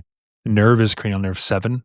Facial nerve. And here you'll see the facial palsy syndromes like congenital stapes fixation leading to the conductive hearing loss. For your third arch, the cartilage derivatives lead to the greater horn and the lower body of the hyoid. Here's the stylopharyngeus, cranial nerve 9, which is going to be your glossopharyngeal nerve. Pharyngeal constrictors, and the nerve is going to be the superior laryngeal branch of the cranial nerve 10. And so the defects can affect the swallowing and the pitch controls. The cricothyroid has the tense vocal cords. And the fourth is going to be the thyroid cartilage parts and some of the laryngeal structures as well, like cricolevator veli palantini. And then our sixth is the cricoid, all the intrinsic muscles of the larynx except the cricothyroid, and also the recurrent laryngeal branch of cranial nerve 10. So the defects are going to be vocal cord paralysis, hoarseness, and stridor. Number 6. And they like to test this one. So 1, mastication. Think of the M structures like Meckel, mandible, mastication. 2 is the smile, so the facial expressions. 3 is the swallow. I think swallow stylishly is the mnemonic there. Stylopharyngeus is 3. Then 4 is the simple swallow, the pharyngeal constrictors. And then 6 is speaking, so the intrinsic laryngeal muscles. So you think masticate, smile, swallow stylishly, simply swallow, and speak. That's the way to think about it. 1, mastication. 2, smile. 3, swallow stylishly. 4 is a simple swallow.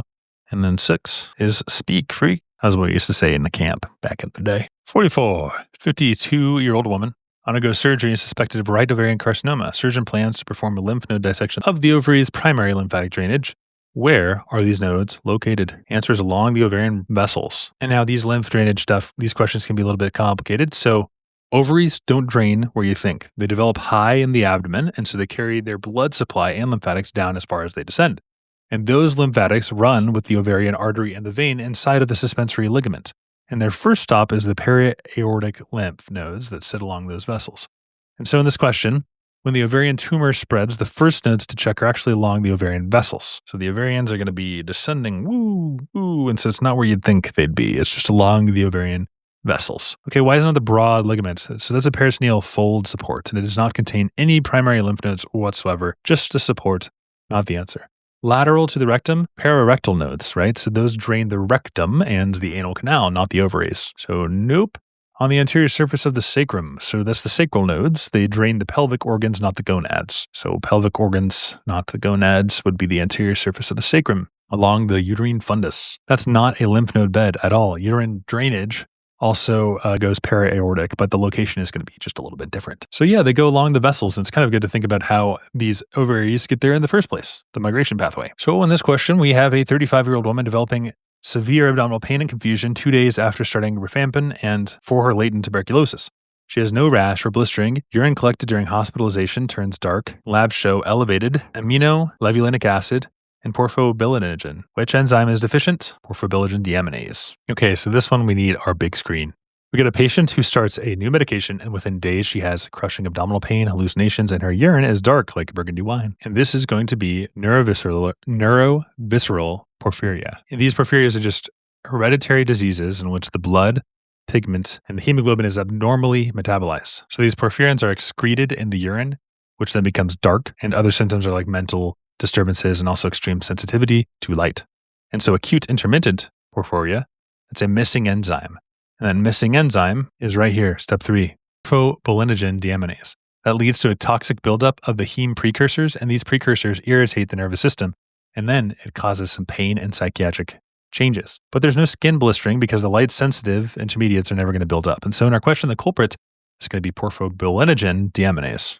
Now, ALA synthase, this is the very first step, and this is going to be upregulated in this condition. ALA dehydratase, that leads to ALA buildup, but not porphobilinogen accumulation. And this is very kind of a rare form, is our step 2 form. Now, ferrochelatase, our step 7 right here, that's blocked in lead poisoning, and that causes protoporphyrin accumulation with photosensitivity. So lead, ferrochelatase deficiencies. There's also porphyria cutanea tarda. That's the uroporphyrinogen decarboxylase. So right around here, that would cause photosensitivity and skin fragility, not acute neurovisceral attacks like you'd see here.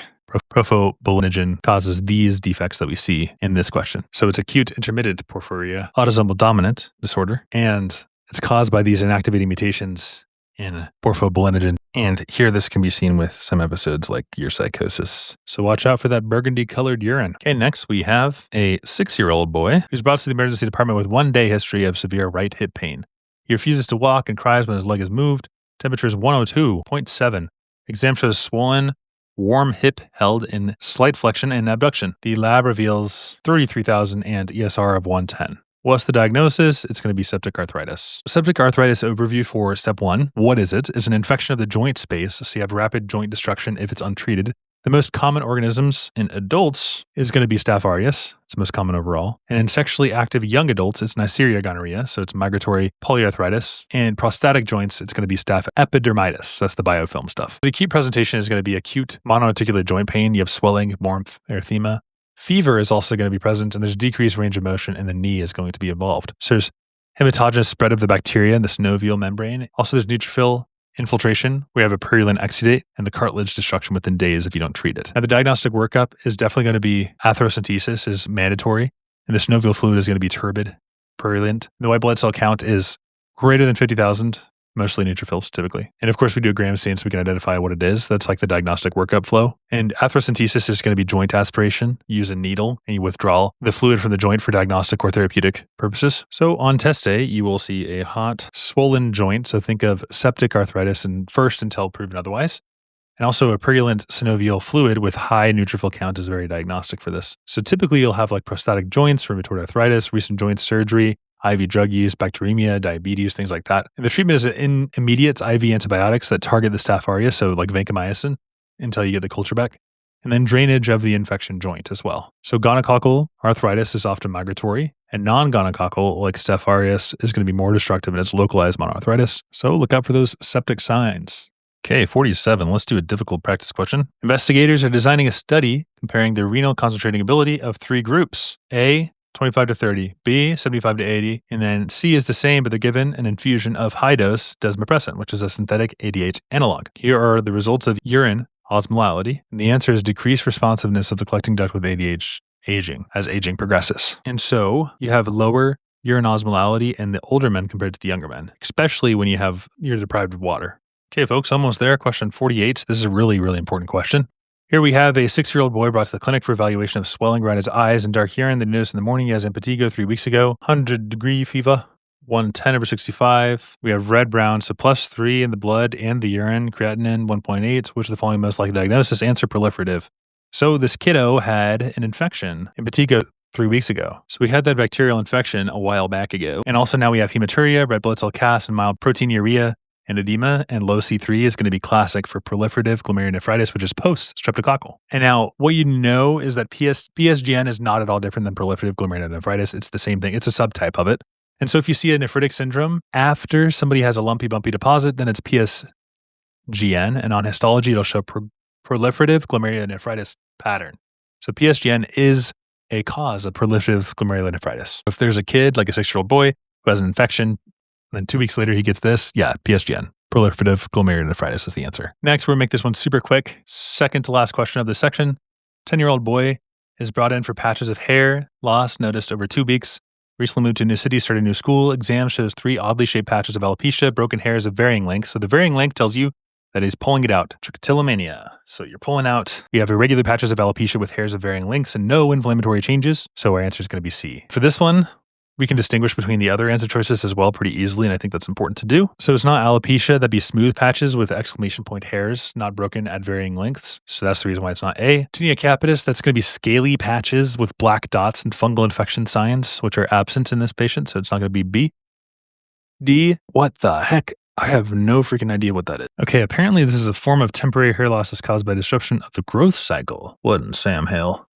Just temporary hair loss. Wow, you learn something new every day. I would not have chosen that anyway, though. So yeah, basically now we know it's not D. We're doing a quick Google search. But good night. I would never choose D as an answer just because on step 1, there's actually kind of a good teaching experience because on step 1, oftentimes you can just like pass this exam just by clicking what you're familiar with because this test is so buzzy and requires just like memory.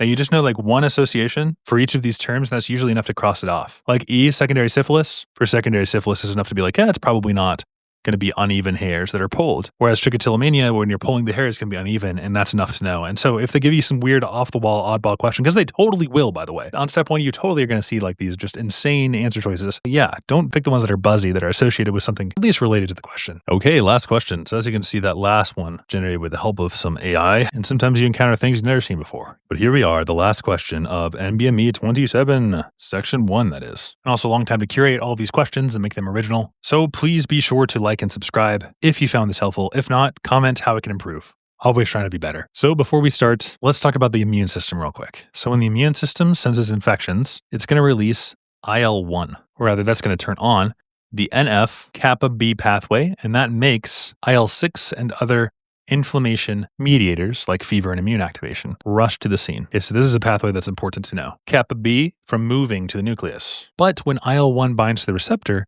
IL-1 binding activates the intracellular enzyme complex that's called I-kappa B kinase, or I-kappa K, and that phosphorylates this inhibitor. Yay, we phosphorylated that inhibitor. And then phosphorylating that I-kappa B makes it let go of the NF-kappa B, and it's then tagged for degradation. And now NF-kappa B is free, and it travels to the nucleus, and it turns on the genes for IL-6. Yay, we're going to go to the nucleus, and we're going to have a good old time banging out IL-6. And also many other pro-inflammatory proteins that aren't relevant to this question. But I-kappa B's job is to hold NF-kappa B inactive in the cytoplasm, just to hold it captive. It's kind of like if you guys ever played, like, capture the flag. You got like a prison over here, and I-kappa B is like the bodyguard. And then IL-1 is going to come over here and activate this pathway, distracting this bodyguard. So then this guy can go over to the nucleus and then do a jailbreak of the IL-6. If you guys had a good childhood, then that made sense. If not, then I'm sorry. Go outside and play capture the flag with your friends for once. So the key facts to remember is that if it has an I in it, it's probably an inhibitor. And there's also this kinase that phosphorylates the I-kappa B, which is the I-kappa K or the IKK. And then the IL-1 is the cytokine, the trigger that starts the whole entire cascade. Okay, cool. That's all I wanted to say. And now we have a 70-year-old man who's hospitalized for pneumonia. His fever is mediated by IL-6 after activation of the signaling in macrophages and resting macrophages. NF-kappa B is kept inactive by binding to a protein that must be phosphorylated and degraded so it can translate to the nucleus. And the answer is going to be this one. Boom. I-kappa B. So we said that NF-kappa B is sequestered in the cytoplasm by this guy, the bodyguard. And upon stimulation, like IL-1, I-kappa B is phosphorylated and degraded, and it frees it. So now NF-kappa B is free to enter the nucleus, drive transcriptions. Then you get IL-6, which this dude now has the fever for because he's got the IL-6 going on in his blood. And folks, that is how it's done. We have just finished the first section of all of the questions that I believe are important for you to know by the time that you have finished your second NBME exam. So everybody be sure to like and subscribe if you found this content helpful. It'd be awesome to raise awareness of this channel. We're helping people prepare for step 1. Remember, all of this content is original, so go out there, take the tests, and then you can come here and you can learn all of the content. Make sure you do something fun today. For instance, like right now, I'm lifting some weights. It's how I relax, how I de-stress. Well, not really relax, but I don't know, keeps my mind active and off of the constant onslaught of medical content. Similarly, you guys should go out there and watch some movies. Do something fun with the rest of your day. If you have to study, you got to study, no big deal. Keep watching my playlist. But you know, life is so short, so go out there and do stuff that's fun. And if you're interested in this content, just like and subscribe. It really helps out the channel. All right, folks, that's all I wanted to say. Hopefully you guys have an amazing rest of your day. I've already heard back from a lot of people on this channel who have passed step 1 and really enjoyed it, and they've used the extension as well, so be sure to check that out. And like and subscribe for more content. We'll see you guys on the flippity flip. Hello, everybody, and welcome back to our NBME series. This is everything you need to know by the time you finish NBME 27. We finished from 1 to 50, and now we're going to start with 51. These videos take a tremendous amount of effort, many hours to make, so please consider liking and subscribing if you found any of this useful. Whether you are a medical student preparing for the STEP exam, or just somebody who is interested in science, I'm sure that we have some content for you. In this original practice question, we have a 63-year-old man. He's following up 2 months after undergoing a low anterior resection of his rectal adenocarcinoma. He reports new onset erectile dysfunction, there's an intact anal wink, and preserved perineal sensation. Serum T and prolactin is normal. Which of the following nerves was injured? Well, over 70% of men who undergo pelvic surgery for rectal or prostate tumors experience some level of erectile dysfunction afterward. And that's a pretty staggering number, right? And the interesting thing here is that it's not about testosterone. This is going to be your parasympathetic nerves. And not many people know this, but erection is actually a parasympathetic process. You may have heard the phrase point and shoot, and that's very helpful. Point is for the erection, right? That's parasympathetic, hence the P. S is the sympathetic, and shoot is for ejaculation. These pelvic sphinctic nerves come from the spinal S2 to S4. These guys are the ones that point, so to speak. They carry those parasympathetic fibers to the inferior hypogastric plexus. And it's at the inferior hypogastric plexus with a synapse, and then they give rise to the cavernous nerves. All right, so this is what we know about our pelvic sphinctic. We have the S2 to S4, carrying the parasympathetics to the inferior hypogastric plexus, where they synapse and give rise to these guys. The cavernous nerves then go on to release nitric oxide and acetylcholine, and that triggers vasodilation in the arteries of the penis. That's the reason that you get blood that fills the corpus cavernosa. That's what causes the erection. And so the clinical tie-in is that if you have a tumor in the distal rectum, invades near the surgery might get too close and it could damage those pelvic sphinctic nerves. And so you'll have normal testosterone, normal everything, but the answer is going to be pelvic sphinctic nerve because those parasympathetics, S2 to S4, keeps the pelvic floor, and a whole lot more, are going to be damaged, and that causes the lack of the P, which as we know, our point and shoot mnemonic, contributes to the erection and the parasympathetic system. Here's your brief explanation. Genitofemoral, that would cause the cremaster reflex. Renal is the sensation in the groin, and superior hypogastric plexus is the control of the ejaculation. All right, there's 51. Now let's go on to 52. In this practice question, a 28-week gestational age female infant is born weighing 1,120 grams. She requires oxygen and ventilatory support for neonatal respiratory distress syndrome, NRDS. At day 10, thalamic exam reveals abnormal peripheral retinal vascularization with tufts of new capillaries and localized hemorrhages. What is the most likely mechanism? So to answer this question, we need to know a couple of things. First of all, there is this thing called the vascular endothelial growth factor, VEGF. And this is going to interface with our receptor, our VEGF receptor is what it's called. And imagine here we have, this is an endothelial cell. What's going to happen is that binding of the VEGF receptor is going to contribute to blood vessel growth. And so if you give too much oxygen to a premature baby, it can actually make them go blind. So do not do that. The reason why this happens is because in preemies, the retina is not fully vascularized yet. That growth is driven by VEGF gradients that naturally pulls in the new blood vessels toward the periphery. But if you flood the premature infant with high oxygen to treat their underdeveloped lungs, then you're suppressing the VEGF. Because think about it, we got all this oxygen. Why are we going to need to have this receptor interaction to contribute to the blood vessels if there's already oxygen delivery? And so the correct answer is going to be the disruption of the VEGF gradient due to hyperoxia. A. So oxygen, yeah, sure, it's good. It'll save lives, but it actually has to be carefully titrated in neonates, especially the tiniest ones. So you should keep the SpO2 levels between usually 90 and 95, not 100%. You got to protect the retina. Let's see, the persistence of the hyaloid, that would lead to leukochoria or persistent fetal vasculature. It's not abnormal peripheral neovascularization. And leukochoria is the white pupil. It's a condition where the pupil of the eye appears white instead of black. Dysgenesis is not a posterior retinal neovascularization problem. And bilirubin toxicity, that causes kernicterus in the basal ganglia. And kernicterus is a rare but preventable form of brain damage that occurs in newborns due to the extremely high levels of bilirubin. And so this bilirubin, which is a yellow pigment that's produced during the breakdown of red blood cells, can deposit in the brain tissue of the baby. And that leads to permanent neurological damage. And this is excreted in the bile. A CMV infection is not the correct answer because chorioretinitis may occur, but you usually present with your white retinal scars, not your active neovascularization. So what is everything that you need to know about retinopathy of prematurity? I'd say there are a couple of things to look out for. Number one would be look out for prematurity, typically below 30 weeks of gestation. A low birth weight as well, so that's going to be like less than 1,500 grams. You need to have high oxygen concentration. They'll typically just say 100%. And you could also see mechanical ventilation, especially for NRDS, because it's a hyaline membrane disease. And the pathophys is important to know too, where you have an immature retina that lacks the full vascularization at birth. So it's not going to be vascularized. And then high O2 actually suppresses your VEGF. So you're suppressing that with your O2.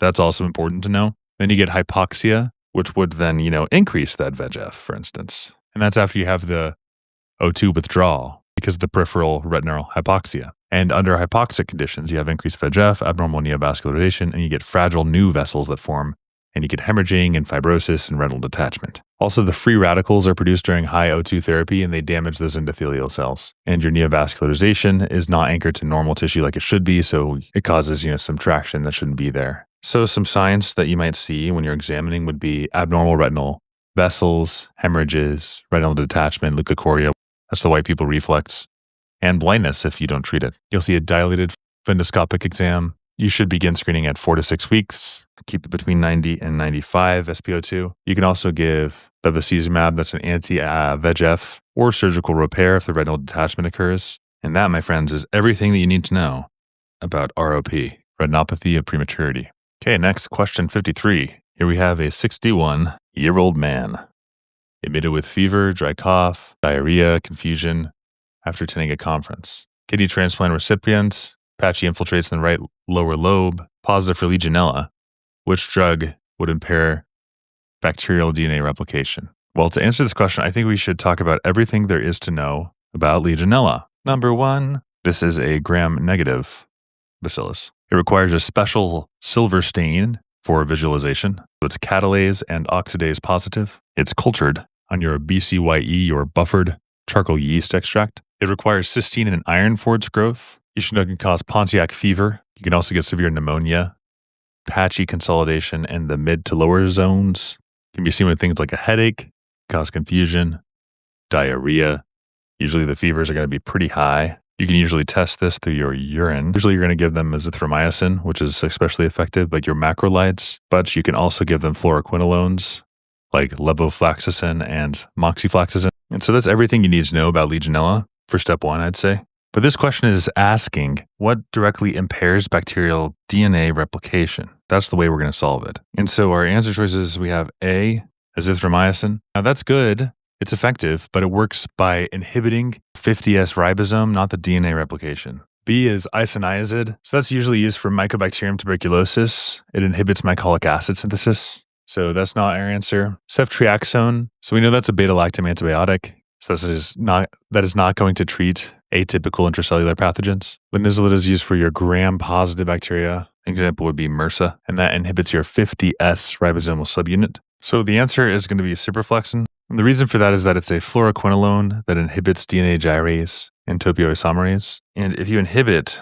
DNA gyrase, that'll prevent DNA replication. So that's going to be effective because Legionella lives inside the macrophages. And because this is intracellular, your regular beta-lactams like ceftriaxone are not going to work. You need something that can get inside and it can shut down the cells. Now, these 50S ribosomes, which could have been a good answer if they didn't specifically ask for something different, are important to know for test A. So azithromycin, that's first line against Legionella, Mycoplasma, chlamydia. Erythromycin causes the worst GI upset. Clarithromycin is added in H. pylori triple therapy, and it can cause QT prolongation, especially if it's combined with other QT-like drugs like fluoroquinolone that can do that too. And so let's say they were to ask you a different question, like a 34-year-old man is diagnosed with pulmonary tuberculosis. He begins treatment with a combination of 4 drugs, and then he has numbness and tingling. What's the cause of his symptoms? This is rather another one of our answer choices. In the treatment of tuberculosis, we can use isoniazid. And what that does is it will deplete your vitamin B6, which leads to peripheral neuropathy, so it's a pyridoxal phosphate deficiency. And how does isoniazid work? That will target your mycolic acid. And that's unique to tuberculosis's cell wall. But the way it does this is it steals your vitamin B6 and it causes neuropathy. And that's why you give pyridoxine with it. Just like to give these little tidbits along the way because they're all important. Okay, moving on. Question 54. This one we're going to go quick on. It's just borderline. It's a cluster B personality disorder. It can be comorbid with a lot of other things. So the pathophys is maybe genetic, trauma, or the like. Impaired limbic regulation, so you have emotional instability. Poor prefrontal control, so it causes impulsivity. Makes it so you have dysfunctional attachment and trust patterns. Low serotonin. The DSM-5 requires 5 of 9 core features. Mnemonic is I despair. DBT is the gold standard. You can also use SSRIs and mood stabilizers. Here's our easy practice question. Best person ever, worst person. They're splitting. Borderline is the answer. These people can wake up every day with the fear that the people they love will abandon them. It's a horrible condition. They have emotional instability and a fractured identity, so use behavioral therapy. All right, moving on to question 55. Now, in this question, we're going to have a 16-year-old female, history of exercise-induced asthma. She's used her inhaler. Physical exam shows a tremor, which explains that symptom. All right, the reason for that tremor is going to be a beta-2 mediated stimulation of your skeletal muscle activity. So these beta-2 agonists can actually stimulate your sodium-potassium pumps in the skeletal muscle, and they increase muscle excitability, and that causes the tremor. It's a benign side effect of the bronchodilators. And they also shift potassium intracellularly, and that causes hypokalemia. Muscarinic receptor inhibition. If you're inhibiting your parasympathetics, you'd have dry mouth, blurry vision, constipation. That's seen with your anticholinergics. Activation of these receptors, that causes vasoconstriction, not a tremor. The inhibition would cause hyperkalemia, not hypokalemia. And then excess vagal tone, that leads to bradycardia, not tachycardia. Here's, for step 1, everything you need to know about beta agonism. So beta 1 acts on the heart, also the kidney. Beta 2 on the lungs, uterus, vascular skeletal. And so the effects are increased heart rate. For beta 2, we can see bronchodilation, vasodilation. Also tachylysis, that's the suppression of the uterine contractions. Increased lipolysis, also tremors can be seen. And there's also the beta 3, that's like adipose tissue or the bladder, that can cause bladder relaxation. Your beta agonists are the fight or flight, and also they can cause the shakiness. For step 1, you also need to know that there are some short-acting beta-2 agonists and there are long-acting beta-2 agonists. Short-acting is albuterol, obviously, because that's what you use for asthma attacks, and levobuterol. They're long-acting beta-2 agonists, which is basically what's not albuterol. Examples are salmeterol, formoterol. You can also find systemic beta-2 agonists, terbutaline, that's for preterm labor, and ritridine, but that's not really used very commonly anymore. There's some non-selective beta agonists, so beta 1 and 2, like isoproterenol, and dobutamine is mostly beta 1, and that's used in cardiogenic shock and stress testing. You should also know the mechanism at play here. They use GS, which then increases CAMP, and that causes smooth muscle relaxation, bronchodilation, vasodilation in the skeletal muscle arteries, and metabolic changes as well, like increased insulin, lipolysis, and hyperglycemia. due to glycogenolysis, increased sodium potassium ATPase, which causes the potassium shift in the cells, and hypovolemia. That's how beta 2 activation works. Beta 1 activation increases the heart rate contractility, leading to increased cardiac output and shock. So as you kind of scaffold this material in your brain, you can see that it's used for a variety of different disciplines. In the lungs, it can be used for asthma and COPD treatment, albuterol, salmeterol. In OBGYN, alkalosis is the delayed labor, so terbutaline can relax the uterus. And cardiologically, dobutamine is used in acute heart failure. Isoproterenol can be used for your bradyarrhythmias. It can also cause the electrolyte shifts if you have hyperkalemia. The beta-2 agonists, like albuterol, can shift that intracellularly. And by the way, the reason we give corticosteroids with beta-2 agonists in asthma is because beta-2 agonists treat the symptoms, but corticosteroids treat the cause, right? Beta-2 agonists like albuterol, salmeterol, we know their mechanism of action is increasing CAMP and causing bronchodilation, and so you get a quick relief of bronchospasm. But there's actually no effect on inflammation, which is the root problem of the asthma. So the long-acting ones, like salmeterol, can have increased mortality if used alone because they just mask the worsening inflammation. So you give them corticosteroids like fluticasone, prednisone, because those mechanisms for those drugs is that it inhibits NF-kappa beta, which decreases your eosinophils, decreases mast cells. The effect is reduced edema and reduced airway hyperresponsiveness. So it prevents the exacerbations, improves lung function, etc. Moving on to question 56. Here, a 64-year-old man has a 50-pack year of smoking history, chronic cough, weight loss, recent onset constipation, decreased breath sounds, and dullness to percussion over the right mid-zone. Labs show calcium, 13, phosphate 2.2, and suppressed PTH. Central mass over the right hilum, plus the diagnosis. The things we're queuing into right here is we have a long-time smoker that shows up with weight loss, cough, and high calcium levels. This is squamous because squamous is always going to be on testes central. It's right near the hilum, and it's going to be seen in heavy smokers. The real giveaway to this is hypercalcemia, because that tumor will secrete PTH-related peptide, which mimics the parathyroid hormone and leads to bone reabsorption, kidney reabsorption of calcium. So if the value is over 12, that's your cue. They'll also tell you about keratin pearls, so it's squamous. And a choice that you might have been thinking about as well is small cell. That's also central, and it is linked to smoking, but it causes SIADH or Cushing's, not hypercalcemia. So small cell and squamous are both central, but this has SIADH associations, Cushing associations, and squamous has PTH-like hormone secretion, and they are central, that's true. Whereas large cell carcinoma, it's out on the periphery and it's undifferentiated and it doesn't secrete those things. And it's out here on the fringe with adeno. Adenocarcinoma is common in non-smokers and it's typically peripheral and it doesn't secrete that stuff. And carcinoid tumors can cause serotonin syndrome, but they're not going to cause hypercalcemia. So here's where we pretend these circles represent our lungs. Small cell squamous both start with S central, large adenocarcinoma, the periphery. In this next question, a 5-year-old girl is just riding on her bike and she's got a superficial abrasion to her knee. Then the bleeding stops and you see a clot. The final step is due to hepatic production of proteins that are involved in which process? Not many people know this, but your liver is what keeps you from bleeding out. So here's our skin. We get an abrasion. What we'll see first is going to be these platelets. But the platelets don't fill the clot. It's going to be the fibrin that comes later. And if you guys remember these clotting factors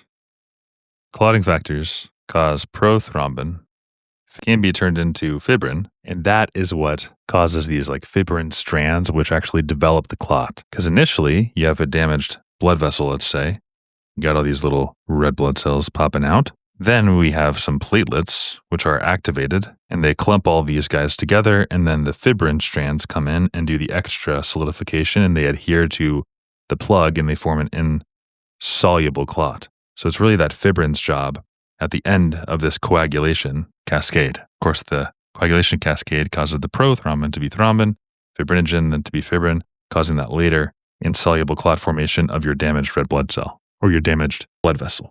Now, there's some answer choices that are going to try to get you. Like A, activation of protein C. Well, what does protein C do? It's an anticoagulant. It inhibits the clotting, so no. B is our right answer. C refers to TPA, and that helps to break down the clots, so it activates plasmin fibrinolysis, not the formation. And thromboxane, A2, is made by the platelets, and it promotes aggregation, not the cross-linking. And E is von Willebrand factor, and that mediates the platelet adhesion to the subendothelium. That's pretty early on. It's not going to be the final clot. So yeah, guys, it's the liver, I tell you. Next is question 57. Now for 57, I want you guys to know that just a few drop ointment will save a newborn's vision. So babies at birth are at risk of a gonococ conjunctivitis. It's a fast-moving infection that can cause corneal perforation in just days. And that's why every single baby gets topical erythromycin in their eyes. They're not trying to do that like thing from Lion King where you just put stuff on the baby's forehead or eyes. Rather, this blocks your 50S ribosomal subunit. That's how we stop Neisseria gonorrhea from taking hold. So they're just going to ask you about, hey, we got a little baby. We put stuff on his eyes. What does it do? Boom, see. Erythromycin or macrolides, that's what it does. Cell cross-linking inhibition is going to refer to penicillin. We ain't going to use that here. Kind of a memorization question like, what do you put on the baby's eyes? Macrolide. Eyes, macrolide. DNA gyrase is a quinolone. You should definitely avoid that because why? Quinolones have toxicity. That's why it's not B. And then D, dihydropteroate synthase. That's an enzyme that's needed in folate synthesis. The sulfonamides are bacteriostatic antibiotics that block that enzyme.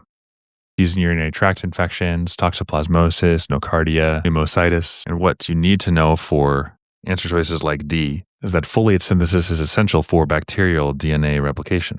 Humans get folate from the diet, and sulfamethoxazole, inhibits hydroxypteroate synthesis. And so this works really synergistically with trimethoprim, which will block dihydrofolate reductase. So it's bacteriostatic when it's used alone and bactericidal when it's used with TMP. That's answer D. Different mechanism. So we'll move on to 58. And let's talk about the key points of apoptosis. There are intrinsic and extrinsic pathways, but both of these pathways, intrinsic and extrinsics, end up activating your caspase, which is a cytosolic protease. In apoptosis, we have a cellular breakdown that causes cell shrinkage, chromatin condensation, membrane blubbing, and formation of apoptotic bodies, which are then phagocytosed. Unlike necrosis, the cell membrane is going to stay intact. So let's imagine we have our cell here. I know, beautiful drawing. Over here on our receptors, we have our Fas TNF receptor. And there's a series of cleaving these caspases. And the big difference between intrinsic and extrinsic does not involve mitochondria, and the intrinsic does. So the extrinsic involves a receptor ligand right here. So there are TNF receptors, Fas ligands, which mediate that pathway. This triggers this initial activation of caspase, and then it further cleaves other downstream executor caspases, like caspase 3, and then it's cleaved, and eventually can degrade the DNA and do other things. And then the intrinsic pathway starts on the inside here. And let's imagine there's some sort of irreversible DNA damage like UV-mediated damage. But you have BCL receptors, and then you have BAX. When the mitochondrial membrane is compromised, then cytochrome C is released. And that's not ever supposed to be there. So the body's like, oh my gosh, cytochrome C is in the cytoplasm. How did that happen? And then it interacts with your APA-F1 receptors. And then these APA-F1 receptors cause that cleavage of caspase 3. And that's kind of the nail in the coffin for the death of the cell. So it ends here, but externally it can start there, or internally, intrinsically, it can start here. Those are your intrinsic and extrinsic pathways, the best way that I know how to explain that. But the answer is going to be cytochrome C, because once that's released from the damaged mitochondria, it triggers intrinsic apoptosis. Granzyme B is used in cytotoxic T cells in the extrinsic apoptosis pathway. BCL2 is going to inhibit these, along with, BCLXL and BCL2. These are inhibitors. They're anti-apoptotic. And the Fas ligand is part of the extrinsic pathway. That's what activates your caspase 8. And caspase 8 is the initiator caspase in extrinsic, not intrinsic apoptosis. So knowing these mechanisms is high yield and important for step 1. All right, moving on. Question 59. Here there is a 38-year-old woman with recurrent urinary tract infections. She's got some left-sided pain and fever. Urine analysis shows alkaline pH and numerous magnesium ammonia phosphate crystals. CT scan shows large branching renal stones. Which organism is responsible? Alkaline pH, that's a giveaway. So it's basic. Basic means Proteus mirabilis. Sounds like a Harry Potter spell. It's not Klebsiella, because that's urease positive, sure, but it's not going to be causing staghorn cells. It's not Enterococcus, that's gram-positive, not urease producing even, so it can't be that, and it does not cause struvite stones. And E. coli is the most common UTI cause, but urease negative. Pseudomonas is opportunistic. It's not known for its stone formations. And what people don't know is that in your little kidneys, some bacteria can just keep growing until it's like the size of coral. Flank pain, recurrent UTIs, staghorn stone. You have to think about what's driving that formation. And it's Proteus mirabilis, urease producing gram-negative rod. So you just get these huge stones that are just ginormous. And it leads to the precipitation of magnesium ammonium phosphate, better known as struvite. The urease raises the urine pH and it makes it more alkaline. And the crystals clump and clump together and it just becomes massive and it hurts. All right, moving on to question 60. Last one of this session before I take a break. We have a 3-week-old male infant brought to the clinic for painless enlarging left scrotal swelling. The mass is soft, fluctuant, and transluminates on exam. There are no signs of erythema or distress. What is the anatomic abnormality? In other words, why is he experiencing this scrotal swelling? And to explain, we have to talk about the normal anatomy. You have things like the ductus deferens, goes over the testicle. This, of course, is scrotum. And typically there's a closed processus vaginalis right here. But you can get a non-communicating hydrocele. And that looks the same way, except this processus vaginalis is patent, so it's open. You still get that hugeness there. The communicating hydrocele is caused when they have serous fluid that accumulates within the tunica vaginalis because of the patent processus vaginalis. Painless swelling, and it transluminates. Our answer is the tunica vaginalis because of that exact reason. Epididymal cyst, inflammation would cause painful swelling. That'd be really, really painful. Internal spermatic fascia. So cremasteric, these guys right here, these are fascia layers. They're part of the spermatic cord coverings, but they're not involved in hydrocele formation. It's just this guy would be. So that's the painless transluminating scrotal mass. It's going to be tunica vaginalis. As the processus vaginalis fails to close, causing communicating hydrocele. And sometimes people don't realize the testicles don't just drop, they drop a line down with them. Before birth, a testicle starts really high up in the belly. It's actually near the kidneys. And then they start to descend into the scrotum and they pull down the pouch of peritoneum, which is the lining inside the abdomen with them. And that pouch is called the processus vaginalis. And normally that pouch closes off after birth. Once the testicles are in place, you're good to go. The opening between the abdomen and the scrotum will close. If it closes properly, then the testicle will stay surrounded by a small remnant that's called the tunica vaginalis. But no fluid can get in. However, if that opening stays open, it's called a patent processus vaginalis, and you get peritoneal fluid from the abdomen and it leaks into the scrotum. That causes a painless bulge, and it's a communicating hydrocele. So why does it light up? Well, a scrotal swelling is full of clear serous fluid, and so light can just pass right through. So get a flashlight, and it glows red, or maybe orange. It's going to be a hydrocele sign. Now, non-communicating means there's fluid that's just trapped in the scrotum, but it's not connected to the abdomen anymore. And that happens during fetal development because it still closes properly, but before it closes, the fluid gets trapped inside the tunica vaginalis, which is the sac that's around the testicle. And the fluid will just stay there for a while, but it won't refill because there's no opening or connection. And so it's still going to be a scrotal swelling that's painless, it transluminates, and it's usually stable or will shrink over time. All right, folks, that is NBME 27. These are your first 10 questions of this second part. If you guys find the series helpful, like and subscribe. I'm going to take a break. We'll see you in the next one. Let's dive into it. A 14-year-old African-American boy has a history of homozygous sickle cell anemia. We know that this is a GLU6 valine substitution on your mutation of your beta globin gene. And which of the following is explaining the therapeutic effect of his treatment? Well, he started a new medication and he has not had any transfusions. And so this new medication is going to be hydroxyurea. Now, hydroxyurea increases your fetal hemoglobin because in sickle cell disease, you have the polymerization of your HBS under hypoxic conditions, your HBS right here. So the mechanism is that we have the increased HbF production, which prevents that sickling. And our side effect is that we have bone marrow suppression, so neutropenia, thrombocytopenia. But what happens is this HbF binds oxygen really strongly, and that will shield the HbS from deoxygenated environments. So kind of it's the hero is our HbF, our fetal hemoglobin, because it's super binding. It binds that O2. That'll prevent complications like stroke, ACS, or splenic infarction. And so our answer is going to be increased hemoglobin F production. Why? Because the reasoning is, as you can see here, hydroxyurea is going to increase your HbF, and that stops the polymerization, and then it stops those vaso-occlusive crises. The other answers are wrong because hydroxyurea is myelosuppressive, but it does not target your EPO. Increase 2,3, that would promote the deoxygenation of the curve, so that's not our answer. Decreased membrane permeability, not associated at all with hydroxyurea mechanism, and it does not involve the cytokines. And so boosting that baby protein is the key to treating the adult pain. Our goal is to prevent that hemolysis and those painful vaso-occlusive crises. hemoglobin S, the sickle variant, it polymerizes whenever it's deoxygenated. And that causes your red blood cells to kind of sickle and now clog the vessels, and it hurts. It causes ischemia. And so hydroxyurea is a drug that rewires the red cell production. It increases the fetal hemoglobin, HbF, and that's the form of hemoglobin that binds oxygen tightly and does not participate in the sickling process. So the more HbF you have, the less that the HbS will polymerize. And so you have fewer crises, you don't need transfusion as much, and you have longer life. This next question is going to be super classic. This is known as fetal alcohol syndrome, the most common preventable cause of intellectual disability in the United States.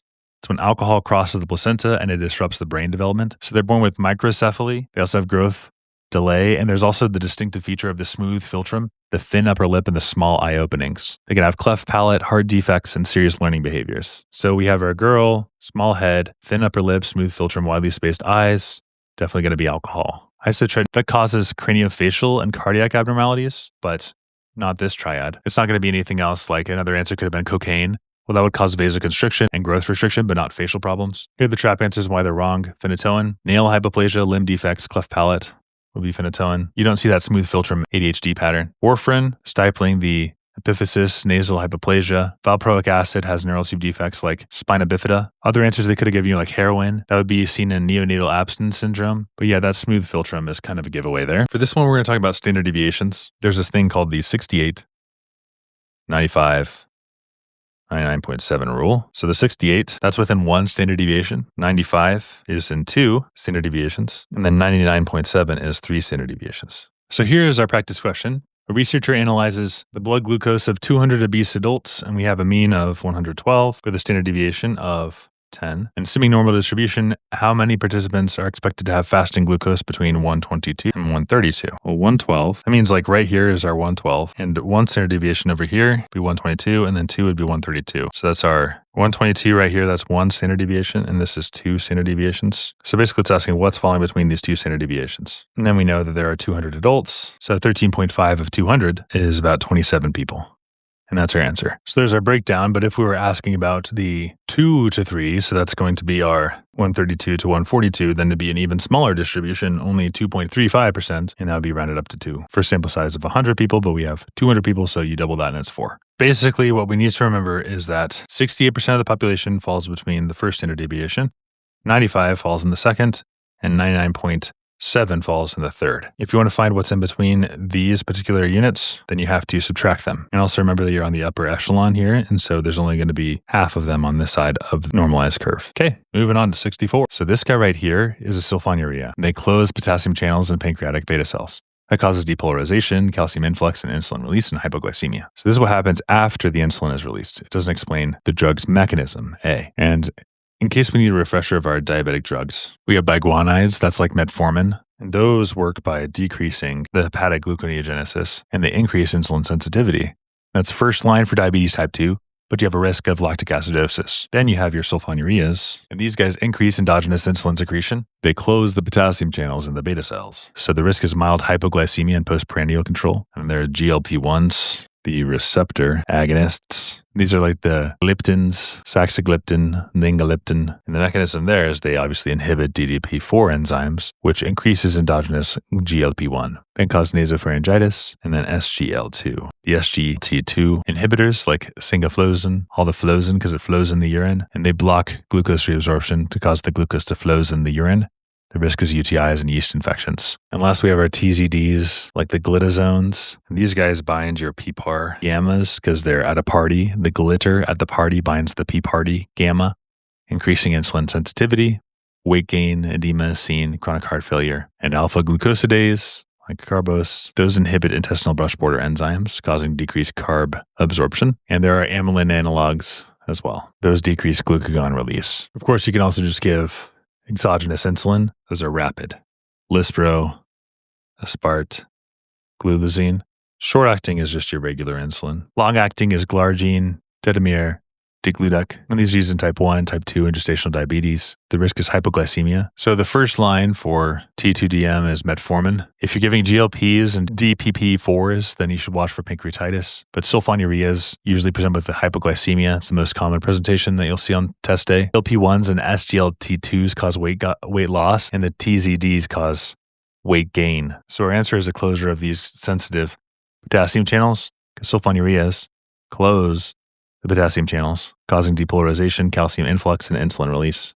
B would be metformin's job, the inhibition of hepatic gluconeogenesis. It's metformin. Blockade here would be acarbose, and this is glucose excretion. When they mention C-peptide, it's important to note that C-peptide is a byproduct of endogenous production. So when proinsulin is cleaved in the pancreatic beta cells, then it produces insulin and C-peptide. Insulin's active and C-peptide is inert, but you can measure it. And they're secreted in equal amounts. And so you can distinguish between endogenous insulin, which causes the C-peptide to be present, and exogenous, in which case it's low. So in factitious hypoglycemia, you give insulin injections, and so you have low C-peptide. In a sulfonylurea overdose, you have high C-peptide. So that's the difference. In insulinomas, you'd have increased C-peptide. In Whipple's triad, you'd have hypoglycemia, low plasma, glucose, and relief after glucose is given. In type 1, you have low C-peptide, and in type 2, give insulin, and you can also have high C-peptide in type 2, but you have insulin resistance. So C-peptide just means it comes from endogenous insulin, and no C-peptide means it came from like a needle. So yeah, that medication, the glimepiride, is going to increase the pancreas secretions of insulin, even though it's already low. That's what sulfonylureas do. Okay, next we're going to talk about rejection, something that I have ample familiarity with. You have your class 1 MHC molecules, the recognition of your CD8 T cells, that's going to be acute rejection. Or you could have your class 2 with the CD4, and that's chronic. So in this practice question, we have a 52-year-old woman undergoing liver transplant. 2 months earlier, her liver enzymes began to rise. Despite normal imaging, biopsy of the graft shows mononuclear infiltration of the portal tracks with CD8 positive T cells and endothelitis. What's the most likely immune mechanism responsible? Well, CD8 positives, and so it's going to be the class 1 molecules. Now, if we have a recent transplant and we see a lymphocytic infiltration of the small vessels, that should make us think of this mechanism where the donor kidney expresses MHC class 1 molecules on its tubules, its endothelium, and then the host, CD8, is like, hey, these are foreign, and that causes a cytotoxic T cell activation, and it releases perforin and also granzyme B, and that causes cell lysis and graft dysfunction. So this occurs within weeks or months of post-transplant, and this can cause chronic if it's not treated. So you're going to see a rise in creatinine levels with a normal physical exam within 6 months, and you treat this with high-dose corticosteroids and T-cell depleting agents, but you have to rule out infections like BK virus, CMV, because this can mimic rejection. So this is acute rejection. It's not the host bodies against the donor HLAs. That's antibody-mediated rejection. It's not complement from preformed antibodies. That'd be hyperacute. It's not natural killer cells, because those guys recognize MHC-lacking cells, which is not the case. So rising creatinine after a while can mean a lot of things, but if it's a month later and the biopsy shows lymphocytes, then you should think about T-cell-mediated rejection. It's a type 4 hypersensitivity, and if it's untreated, then it can destroy the graft. All right, next is super simple. It's just about sleep hygiene. If you're trying to get up early, then what you should do is just make sure that you get up at the same time every single day, even if you don't get much sleep, and then after a while, your circadian rhythms will kick in. All right, for 67, we have a 2-year-old girl with multiple episodes of cellulitis and lymphomyelitis. Since her birth, the umbilical cord fell off 45 days later after she was born. She's got yellow crusting, no leukocyte count is 32K. The absence CD18 tells you it's an LFA1 integrin deficiency. And we'll talk about what that means. This is autosomal recessive inheritance. So there's this thing called the LFA1 integrin complex that's essential for firm adhesion, and the CD18 is part of that. So normal phagocytosis and killing occurs once at the infection site, but it can't get there. That's the problem. You just can't migrate. And so you might see impetigo, which is just the contagious bacteria skin infection that forms pustules and yellow crusty stuff. Poor wound healing, elevated neutrophils, but it's absent in the tissue. That's the very important part. It's elevated in the blood, but absent in the tissue. So the pathophys of this is that the leukocytes, especially the neutrophils, must exit the bloodstream during inflammation. And normally, we all know this, there are paths that you have to follow. It's margination, and then there's rolling with our select. Then we have adhesion, and that adhesion occurs with integrins like CD18 and LFA1. And then transmigration, which is diapedesis. So in LAD, you have a defective CD18, so the leukocytes cannot adhere. So they can't migrate out. It's going to be this step right there. And so tons of white blood cells are stuck in the bloodstream and none at the site of the infection. So there's no neutrophils. That means there's no pus. That's the reason why there's no pus. So they'll have recurrent infections like Staph aureus, Strep pyogenes. There's no leukocyte or pus in the Gram stain. There's a mutation in the CD18. There's increased neutrophils, but they just can't do anything, can't go to the tissue. And there's delayed umbilical separation. Now, they'll try to trap you with all sorts of stuff for a question like this. They might even mention IL-17, and that is seen in mucocutaneous candidiasis, not staph infections. They might give you something weird like, I don't know, CD40 ligand. And CD40 ligand is seen in hyper-IgM syndrome that causes impaired class switching. They could give you something like NADPH oxidase, and that's chronic granulomatous disease, where the neutrophils reach the infection, but they just can't kill it. That would be your NADPH oxidase deficiency. So it's not that. It's not impaired class switching. It's not IL-17 because it's not mucocutaneous candidiasis. They might even give you some of this interesting VDJ recombination stuff. Don't be fooled. That's seen in SCID, where the adaptive immunity is broadly defective. So you see a child on test day of recurrent skin infections, no pus, super high neutrophil count. Think of leukocyte adhesion deficiency. They got a problem with CD18, and that allows the white blood cells to stick to the endothelium and migrate. But without the CD18, the cells can't exit the blood vessels, and so they just pile up there. So that's why you don't see the pus. So next time you see a clean, pusless bacterial lesion on a toddler with high white blood cells, then it's going to be impaired migration. That's CD18 damage. And it's the transmigration through the vascular endothelium. It's not activation. We'll go through these answer choices. The neutrophils still respond. They just can't reach it. It's migration. It's not ROS. That's chronic granulomatous. It's not phagocytosis. I think it's still phagocytosis. They just can't get there, All right, 68. So here we have a 33-year-old female. She's intubated following a traumatic brain injury. When stabilizing ICU, lowers her respiratory rate from 18 to 8. Which of the following physiological effects would this change? The answer is the intracranial pressure. Here's a common question. Would vasodilation decrease ICP? The answer is no. Vasodilation increases it because you think of ICP as the brain tissue plus the blood volume plus the CSF. The skull has a fixed volume, and if any of those increases, then the ICP goes up. And so CO2 causes vasodilation, and that's the big thing to know. CO2, vasodilation, it's all over these exams for some reason. And so there's more intravascular volume, and so the volume causes the increased pressure. And so hyperventilation decreases CO2. It's a treatment for it. Causes vasoconstriction, reducing ICP. Next, we're covering an interesting mechanism for 69. So capsaicin, how this works is it activates TRPV1 receptors. Those triggers release, then deplete substance P from the peripheral nociceptors. It's used in neuropathic pain. And so we have the inability to feel pain. So it's a topical depleting substance P used for diabetic, post-therapeutic, and localized neuropathic pain. Initial burning is a side effect. All right, there's our practice question. We got a woman, long-standing type 2 diabetes. She was prescribed topical medication that caused a burning sensation, but then it reduced the pain. What's depleting? It depletes substance P, which is a neuropeptide that's needed for pain transmission. So pain sensation is released from the nociceptive C fibers, and they act on the dorsal horn of the spinal cord and facilitates pain transmission to the brain. So burning, aching, slow pain, stuff like that. Substance P increases the vascular permeability and promotes mast cell degranulation, resulting in edema, redness, swelling. Elevated substance P can also be linked to depression, stress, and anxiety. And so it's targeted in mood disorders treatments. So that's a big part of how we feel the pain. The answer is substance P. These guys are targeted by NSAIDs. Bradykinin is involved in vasodilation and angioedema. This is a mediator of your allergies. All right, question 70. We have a 6-year-old girl evaluated for persistent short stature, small, remained below 5 percentile, parents are average height. There's uniparental maternal heterodisomy at chromosome 7. What explains it? Answer is a loss of paternally expressed growth genes due to imprinting. So there's a paternal copy of a gene that is the only active one. And so if both chromosome 7s come from the mom, so you have paternal imprinting for Angelman and maternal imprinting for Prader-Willi. So uniparental disomy is when both copies of chromosome come from one parent only. And why this is interesting is you can have a completely normal set of genes, but if they only come from one parent, you can still have a genetic disorder. That's uniparental disomy. Both chromosomes come from just one parent. And so you might see a question where they have, I don't know, like a boy with maternal heterodisomy of chromosome 7. That means both copies of chromosome 7 came from mom and none came from dad. And there are some genes in chromosome 7 that are normally expressed only from paternal. And so the maternal copy is silenced through methylation, and that's a process called genomic imprinting. So even though the genes are structurally intact, they're effectively just shut off. And that leads to growth failure, like in Silver-Russell syndrome. So this is really just epigenetics. All right, it's not trinucleotide. That'd be Fragile X, Huntington's, and those things. Autosomal dominant, family history would be different. Somatic, patchy asymmetric findings, and tumor suppression, it's just cancer. All right, folks, we have finished the next 10. If you found this helpful, like and subscribe.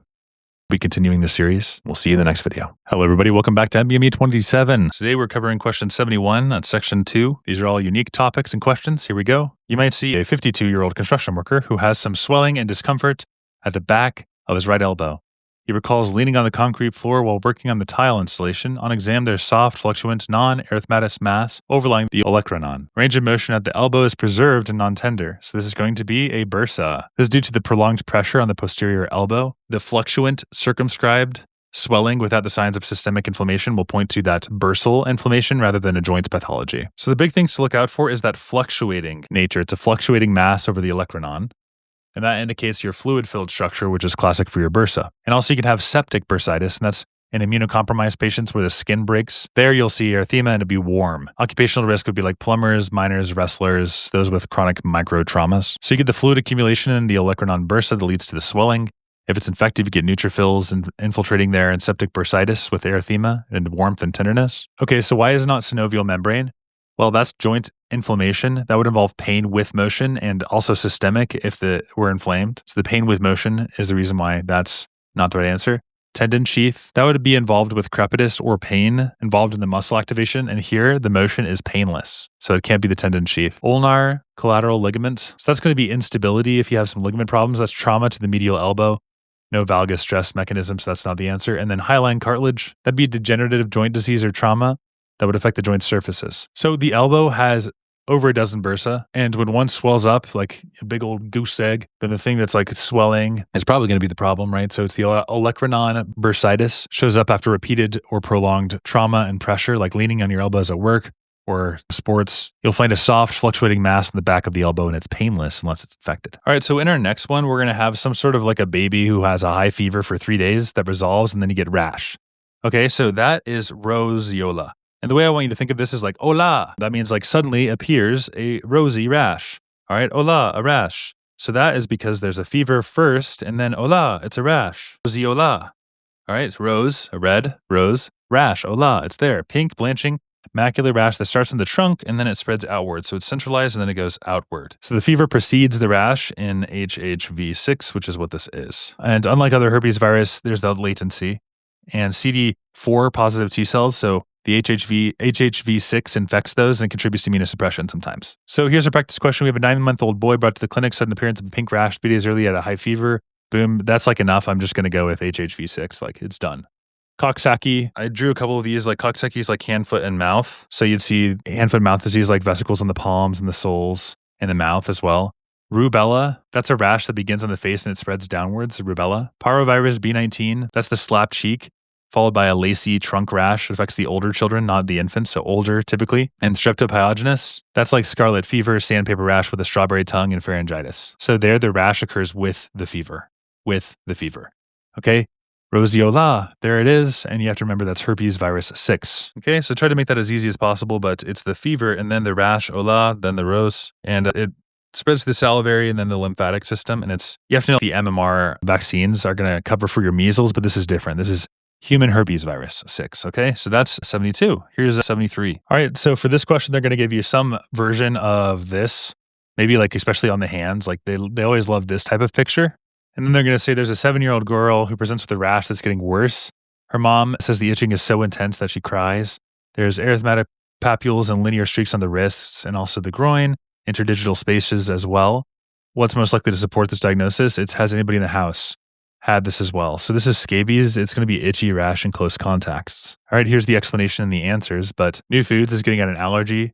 Detergent is getting at contact dermatitis. Animals would be the zoonotic infections, and travel is the parasites and tropical diseases. So relentless nighttime itching. So worse at night. Don't let the bed bugs bite. Scabies. You have the burrows and the web spaces, intensely pruritic papules. And our papules are the small raised solid pimples or swelling. So this is close contact transmission. It can also be a secondary infection with Staph aureus or Streptococcus pyogenes. Look out for it's the antigenic debris from mites or egg feces. It's a delayed type 4 hypersensitivity reaction. Super duper itchy, especially at night, due to the immune cyclicity and the warmth. So you get scratching, which causes those excoriations as well. And there's a risk of superimposed infection like impetigo, just that nighttime scratching. And what you really need to know is the treatment is going to be permethrin or oral ivermectin. Okay, for our next question, they're going to show you a diagram of the circle of Willis. And they're going to say like, hey, what's this guy right here or this guy right here? Like our posterior cerebral artery. If this is damaged, what would you see? And An example, our practice question is a 68-year-old man with sudden onset difficulty seeing out of the right side of his visual field. He denies weakness or numbness, and he's got a right homonymous hemianopsia. The central vision is intact, and there's an infarct to the left occipital lobe. What's damaged? It's going to be the left posterior cerebral artery. Supplies the left occipital lobe and causes right homonymous hemianopsia. Macular sparing is due to the collateral flow from the MCA. So here's your right hemianopsia. So here's an example where we have a left cerebrovascular event right here, and we follow this red pattern, and this side of the field on both sides is cut off. Our posterior cerebral artery causes that right there. Lesion at 4 causes that right homonymous hemianopia. The width macular sparing would be due to those collaterals right there. Here's another slide on our PCA stroke. Left-sided stroke, right-sided stroke. And here's how they cross over. That's why the left, you'd see the right side, and the right, you'd see the left side, would be cut off. Always in the pathways behind the optic chiasm. All right, so there we go. The answer is D, left PCA causing the right-sided homonymous hemianopia. This would be like aphasia. Left ACA would be a leg weakness. No visual problems there. Right posterior, the pica is Wallenberg syndrome. So you'd have hoarseness, vertigo, and the superior cerebral is cerebral ataxia. All right, our next question is kind of fun. 74, we have a full-term newborn is assessed within minutes of birth. She is breathing spontaneously, pink and vigorous. Which change is most likely occurring in her circulatory system? It's an increased flow from the aorta to the pulmonary artery. So after birth, this wonderful thing, pulmonary vascular resistance drops. And it drops super rapidly due to the lung expansion and oxygen exposure. And so you have a dramatic rise in the pulmonary blood flow. That's critical for the oxygenation of the neonatal blood. Those first breaths, what happens there is it causes alveolar expansion and oxygen-mediated vasodilation, and that lowers your PVR. There's also a reversal of your fetal shunts, and that's important here. Ductus arteriosus in the foramen ovale, these guys close due to pressure changes. Now the blood will just flow to the lungs. Yay! Some associations to know of are PPHN, persistent pulmonary hypertension of the newborn. That's a failure to decrease the PVR. You could also have congenital heart diseases, like right to left shunts, like ductus arteriosus remaining open to bypass the pulmonary circulation. And preterm infants have a higher risk for surfactant deficiencies as well, which then would cause a less of a PVR drop because there's inadequate alveolar inflation. And so in utero, you have high PVR. The blood bypasses the lungs via the foramen ovale and the ductus arteriosus. But then at birth, taking that breath, the lungs expand and the oxygen dilates to the vessels, and then the PVR will just fall really sharply. So you have increased blood flow to the lungs. There's more to return to the left atrium, and so the foramen ovale will then close. And the flow through the ductus arteriosus will reverse and decrease, and then eventually it'll just completely close. All right, for 75, our next practice question, we have a 42-year-old nurse undergoing tuberculosis screening as a pre-employment testing. She receives a blood test that measures interferon gamma production after exposure to TB. So she's been exposed. Which immune cell primarily is responsible for this test result? The answer is T lymphocyte. So our B lymphocytes, these guys make antibodies, and they're not part of the cell-mediated TB response. They make antibodies. Macrophages, they're present, but they don't secrete the interferon gamma. Now, interferon gamma release after mycobacterial antigen exposure is the hallmark of a T-cell mediated immunity. So you have latent TB testing that'll directly detect your Th1/CD4 positive T-cell activation. That's what we're testing for if we're doing latent TB tests. It's called an IGRA. It's an interferon gamma release assay. So the pathophysiology is you have a prior TB exposure. So there's TB-specific peptides that are processed and presented via the MHC class 2. So MHC class 2 is like, hey guys, check out this old thing I found. Then the memory CD4 positive T cells recognize that antigen. They activate interferon gamma, stimulates the macrophages, and drives the cell-mediated immunity against the intracellular pathogens like mycobacterium and tuberculosis. And so Th1 CD4 positive T cells are the main producers of interferon gamma in this assay. And so you'll detect the memory, and then the interferon gamma release will cause a positive test so the T cells recognize the TB antigens. And again, our B lymphocytes, these guys, are antibody producers. They're not involved in interferon gamma stuff. Dendritic cells, they present antigen, but they do not secrete interferon gamma. Neutrophils are phagocytic, rapid responses, not going to be specific to the memory of the TB. And mast cells are involved in histamine release, so that wouldn't be the answer either. So yeah, the immune system just remembers the microbe. It's like, hey buddy, I haven't seen you in a while. Basically, it'll say, I've been exposed to you before. The memory T cells, like the CD4 positive Th1 cells specifically, are going to start to release interferon gamma. This is called cell-mediated immunity. So if you see elevated interferon gamma, after you give them this assay, then it means the T cell lymphocytes are doing their job. And so the correct answer is going to be your T lymphocytes. Okay, next we have a 9-year-old boy who was stung by a wasp while playing outside. 10 minutes and he develops intense redness, warmth, and swelling of the site. Which of the following chemical mediators is most directly responsible for the acute findings? Answer is bradykinin. So redness and swelling, That means we get acute inflammation, and there's postcapillary venules and vasodilation, because that's the key vascular site of the action of these early mediators. And what are these mediators? Well, typically you think of histamine is going to be there, bradykinin, and also your prostaglandins. Now, what exactly is bradykinin? Well, bradykinin is a super powerful vasopeptide that's generated from kininogen via the kallikrein. And that's during the tissue injury after an allergy exposure. So you think of like a red ant bite or something like that. It'll vasodilate the postcapillary venules and it'll cause redness. That's called rubor, heat, that's called calor, and also increase the vascular permeability. That's edema. So that's called tumor. And it'll sensitize the nerve endings and that'll cause the pain, which is called dolor, which is how it is in Spanish, actually. And so bradykinin is a fast-acting and super key early inflammatory marker, and that's especially going to be true for things like venom, injury, or allergies. Now, some other answers that they could give you, there are plenty of them. Let's just list a couple of them. We'll start out with like interleukin 1. So interleukin 1, that's a cytokine that's involved in later inflammation. So the triggers for that one would be like fever, adhesion molecules, not rapid vasodilation. So that's more of like a fever thing. They might be able to ask you other things like C3b, and that's an opsonin, which basically means it's like an antibody or some other substance that can bind to a foreign organism or cell, and it'll make it more susceptible to phagocytosis. It helps it get chomped up. Like if you're ever playing like Pac-Man or something, it's like you hit those little things and all the ghosts turn blue and it helps you chop it up. That's like an opsonin. It's not a vasoactive mediator. It helps phagocytosis. It's not vasodilation at all. Other answers they could give you is like thromboxane. So thromboxane A2, that'll promote vasoconstriction and platelet aggregation. So that'll do platelet aggregation, not dilation specifically. And necrosis factor is upregulating adhesion molecules to activate your leukocytes. Doesn't directly dilate. So within minutes after you get injured, the innate response is going to kick off. Mast cells, basophils, endothelial cells, they're all going to release vasodilators. And those are these things that I told you in the beginning. Histamine, prostaglandin E2, bradykinin. That all increases blood flow, and that causes warmth and redness. And then permeability, that'll cause the swelling. And bradykinin also makes you feel the pain. Bradykinin makes you hurt. And that's why acute inflammatory response, especially one that involves like a venomous insect bite or something crazy like that, is going to be super important in driving those early signs. So bradykinin, super powerful, dilates the postcapillary venules, increasing permeability, sensitizing the pain. Bring on the pain. In our next practice question, we have a 12-year-old boy who was evaluated for a heart murmur. First heard in early childhood. He has no symptoms. On exam, there's a soft systolic murmur heard at the left upper sternal border and fixed splitting of S2. This is ASD. We can just lock it in there. ECG also says right axis deviation. So let's explain some of these concepts. The fixed splitting of the S2 is classic auscultation clue due to the delayed pulmonary valve closure. There's also the left to right shunt because the blood is moving from the high pressure in the left atrium to the low pressure in the right atrium, shunting on over. And it's asymptomatic until adulthood. So typically they're going to be a little bit older. There's some types that you should know, like the secundum, that's the center of the atrial septum, the fossa valis. That's where it's most commonly placed. There's also the primum.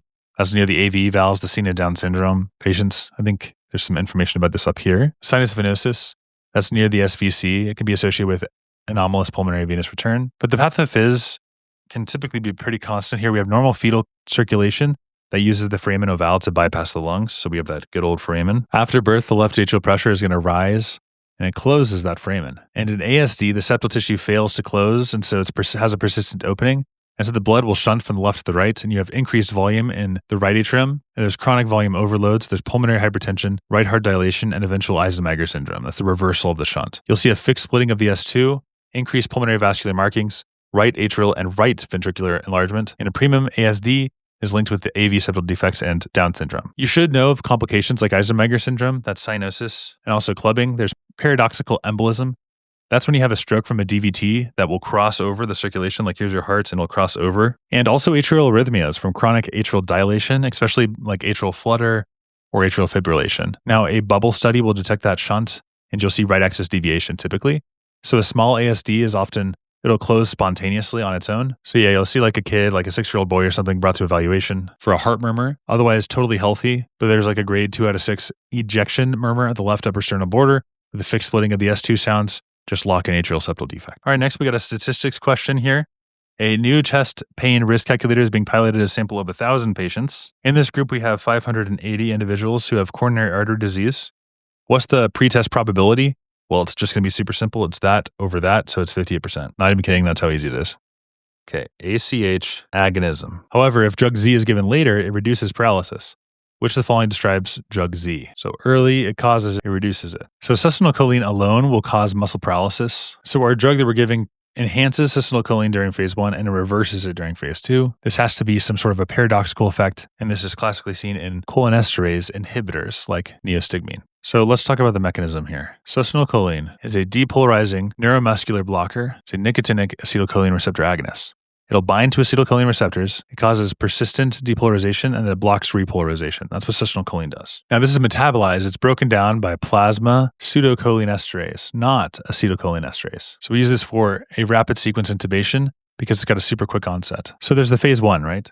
We got to divide this into phases. Phase 1 is depolarizing. So acetylcholine continually stimulates nicotinic acetylcholine receptors. That'll cause constant depolarization, so the sodium stays inactivated. Muscles can't repolarize, so you get what's called flaccid paralysis. Then cholinesterase inhibitors, like neostigmine, they worsen that block. Why? Because they increase acetylcholine. So more acetylcholine and cystinocholine means prolonged depolarization. But then there's block 2, the phase 2. And at phase 2, the receptors become desensitized. They're like, okay, I've had enough, I get this. Now the receptors don't respond to acetylcholine. And now it'll behave like a non-polarizing block. So neostigmine actually helps because more acetylcholine competes with the acetylcholine that's there, and so the normal function is restored. So it enhances phase 1 by blocking acetylcholinesterase. That increases the acetylcholine and it prolongs depolarization. So you break down the things that break down the thing, which is acetylcholine. And then later on, you reverse the phase 2, the reversal phase 2. The acetylcholine now outcompetes the cystinocholine on desensitized receptors. And they're going to try to throw a bunch of trap answers at you. For instance, botulinum toxin, that inhibits acetylcholine release. And so it's irreversible paralysis. That's not reversible. Dantrolene is used for malignant hyperthermia. Reminds me of the Taylor Swift song, "You Need to Calm Down." Because she says it like that, down. Because you're calming down hyperthermia, malignant hyperthermia. Verapamil, that's a calcium channel blocker. It works on the cardiac smooth muscle, not the neuromuscular junction at all. Pancuronium is a non-depolarizing blocker. It would antagonize, not enhance the depolarizing block. Here we are talking about neostigmine. So it's not dantrolene. They could give you other answers like atropine is always going to be on there. And that can be pretty tempting, but that's a muscarinic antagonist. So it affects the heart, saliva, and the bronchi, not the neuromuscular junction. Rocuronium could be another one, but that's non-depolarizing. It competes with acetylcholine and blocks the receptor. So it'll decrease its effect if it's given together. So basically what you need to know is acetylcholine creates a unique two-phased block. Phase 1, neostigmine would worsen it, and phase 2, neostigmine would reverse it. Now, I believe this topic can be pretty confusing, and this is super high yield, so let's break this down even further. We have 2 drugs. 1, so cystinocholine, what it does is it mimics acetylcholine, and it binds to the muscarinic receptors. Causes a brief muscle twitch, fasciculations, and then paralysis. So it keeps the receptors on for too long, and so they can't reset, so they stay limp. That's what cystinocholine does. It pretends that it's acetylcholine, and it goes and attaches to those receptors. There are 2 stages. There's phase 1 where the muscle is stuck in a turned on state, and neostigmine makes it worse, right? Because you're adding more acetylcholine, so it keeps the receptors even more activated. So neostigmine, the way that I like to say that is it's neo, so you're adding new stigmine, new acetylcholine. So initially it's going to make this stuff worse because this is kind of mimicking acetylcholine, so you add the more acetylcholine, it just makes it absolutely worse. But then the receptors get really tired and they stop responding. It's kind of like a normal muscle block.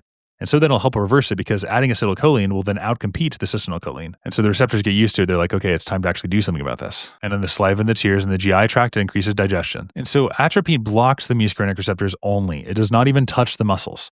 Atropine has no muscle stuff. Atropine, no neuromuscular junctions. And so we're talking about cystinocholine and acetylcholine. These guys work at the neuromuscular junction. Atropine is not going to work in the neuromuscular junction. Works with the muscarinic receptors. Cystinocholine works with the nicotinic receptors of the neuromuscular junction. So that's just different, right? We're asking about muscle paralysis, so it's the nicotinic, not the muscarinics. So muscarinic, again, is the organs.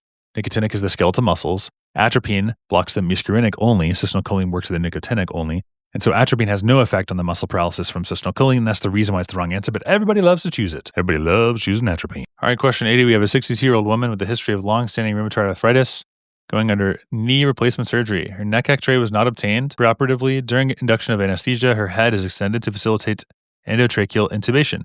Postoperatively, she fails to move her limbs and is areflexic. Which of the following is most likely the cause? Answer, atlantoaxial subluxation. So this occurs when chronic rheumatoid arthritis erodes the transverse ligament. That causes the instability between the C1 and the C2. So in these questions, somebody's going to have long-standing rheumatoid arthritis.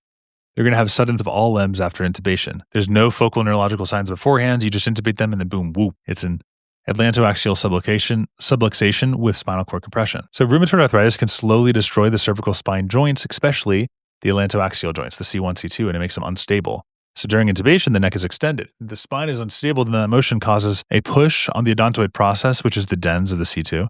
And that causes a sudden spinal cord injury, and that causes acute flaccid paralysis. So you have the spinal shock that's early, the flaccid paralysis, areflexia, and then later you have the reflexes that return and spasticity will develop. So patients who have long-standing rheumatoid arthritis are at risk for cervical spine instability, and there's neck extension due to intubation that causes atlantoaxial that compresses the spinal cord, leading to sudden areflexic paralysis. Here are some trap answers why they're wrong. Epidermal hematoma, that's trauma, coagulopathy, gradual progression, myelinolysis, vertebral artery dissection. That's when you have trauma to posterior circulation stroke, not symmetrical paralysis, and Guillain-Barré is ascending paralysis over days, not sudden quadriplegia, boom, after you've intubated. So most of the time, it's like 80% of patients who have long-standing rheumatoid arthritis will also have cervical spine involvement, and most of them won't even know about it. And one of the most dangerous spots that you should just be aware of is the atlantoaxial joint, because that holds C1 and C2 vertebrae together. And so you neck extend and slip and then crush the spinal cord, and that can cause paralysis. All right, so we're there. We made it to question 80. If this was helpful, then like and subscribe, and we'll see you guys in the next video. Thanks so much for watching. Hello, everybody. Continuing this series with question 81. I'm going to record this again because my microphone wasn't running. No problem. We'll go through this quicker now. In this question, we have a 62-year-old man, fatigue, weight loss. The CBC shows 180,000 white blood cell counts. Bone marrow shows hypercellular granulocytic hyperplasia. Oh, look at that, 922. And so we know this is tyrosine kinase because of that CML. Marked leukocytosis right there. Splenomegaly. We have a left shift with that BCR fusion, and so you give them imatinib for the therapy. There are two types. There's receptor tyrosine kinase and non-receptor. Receptor tyrosine kinases are going to be like your insulin, your growth factors, your VEGFs. And then there's non-receptor tyrosine kinase, and that's affected by this condition with your BCR-ABL fusion of your chromosome 9 and 22. And yes, that's the basic of that one. All right, this next question, 83. Glyceritic acid is seen in licorice. Basically, this woman has a supplement with licorice just to get high blood pressure and low potassium and low renin and aldosterone. So basically, it looks like she's got aldosterone, but she doesn't. Aldosterone is low in her body. And so which of the enzyme is inhibited? Well, I was saying that 11 beta causes cortisol to turn into cortisone, which is the inactive form. And so we have apparent mineralocorticoid excess because of licorice, because it inhibits this and allows cortisol to activate these receptors, leading to hypertension, hypokalemia, and suppression of renin. So basically, we have that cortisol build up because it can't be deactivated into cortisone. And that's what licorice can do to you. All right, maybe I should forget my microphone more often because we are cruising. For this question, we need to know a couple of key facts. 1, adolescents need calcium for bone growth. Number 2, if you substitute soda for milk, that will cause decreased calcium and increased phosphorus. If you have low calcium, then you'll have compensatory PTH because you're trying to correct that. So the PTH will go up, and then that will cause increased bone resorption. And so in the end, you'll get a lower peak bone mass. And that's why you got to drink milk. So if your milk intake declines, you have less calcium bioavailability. Bone mass accumulation continues into your 20s. And so if you have inadequate bone mineral accretion, then it'll cause problems later. So here we don't have, enough problems to cause rickets or something like that, but it will weaken the adult bones. And so the answer is decreased peak bone mineral density. All right, now there are a couple of conditions that it's not, and it's important to distinguish those. Like, for instance, why? It's not osteomalacia. That affects adults. Adolescent skeletons are still building. They're not remodeling, and so you wouldn't see osteomalacia. Primary hyperthyroidism would show high calcium, and so it's not primary hyperparathyroidism. Rickets requires significant vitamin D or calcium deficiency and physical signs like bowed legs, so it's not rickets. Now, here are some explanations. It's not osteopetrosis. It would cause dense but brittle bones. So yeah, if you just want to increase the risk of future fractures, then just swap out milk for soda. And that's question 84. Okay, so here we have a 10-month-old boy evaluated for frequent skin infections, hospitalized 3 weeks of age for ampulitis. His umbilical cord fell off at 4 weeks. Multiple episodes of perianal abscess with cellulitis, but rarely develops pus. This is classic leukocyte adhesion deficiency, and so the answer is going to be C. Anytime you see that delayed cord attachment, it's due to the defective beta-2 integrin, the CD18, which is essential for the neutrophil firm adhesion and migration to the infected tissues. And the reason you don't have that pus is because neutrophils would indicate pus, right? The absence suggests that they can't go to the site. Also, you have marked neutrophilia, which is leukocytosis. The cells are stuck in circulation. They can't leave. So you have a lot of neutrophils, but they just can't go anywhere, right? So CD18, this beta-2 integrin thing we were talking about, that is essential for LFA1 function, and it's needed for firm adhesion in the endothelium. Autosomal recessive inheritance is LAD integrin, and so you have impaired adhesion, and so the neutrophils can't exit the bloodstream.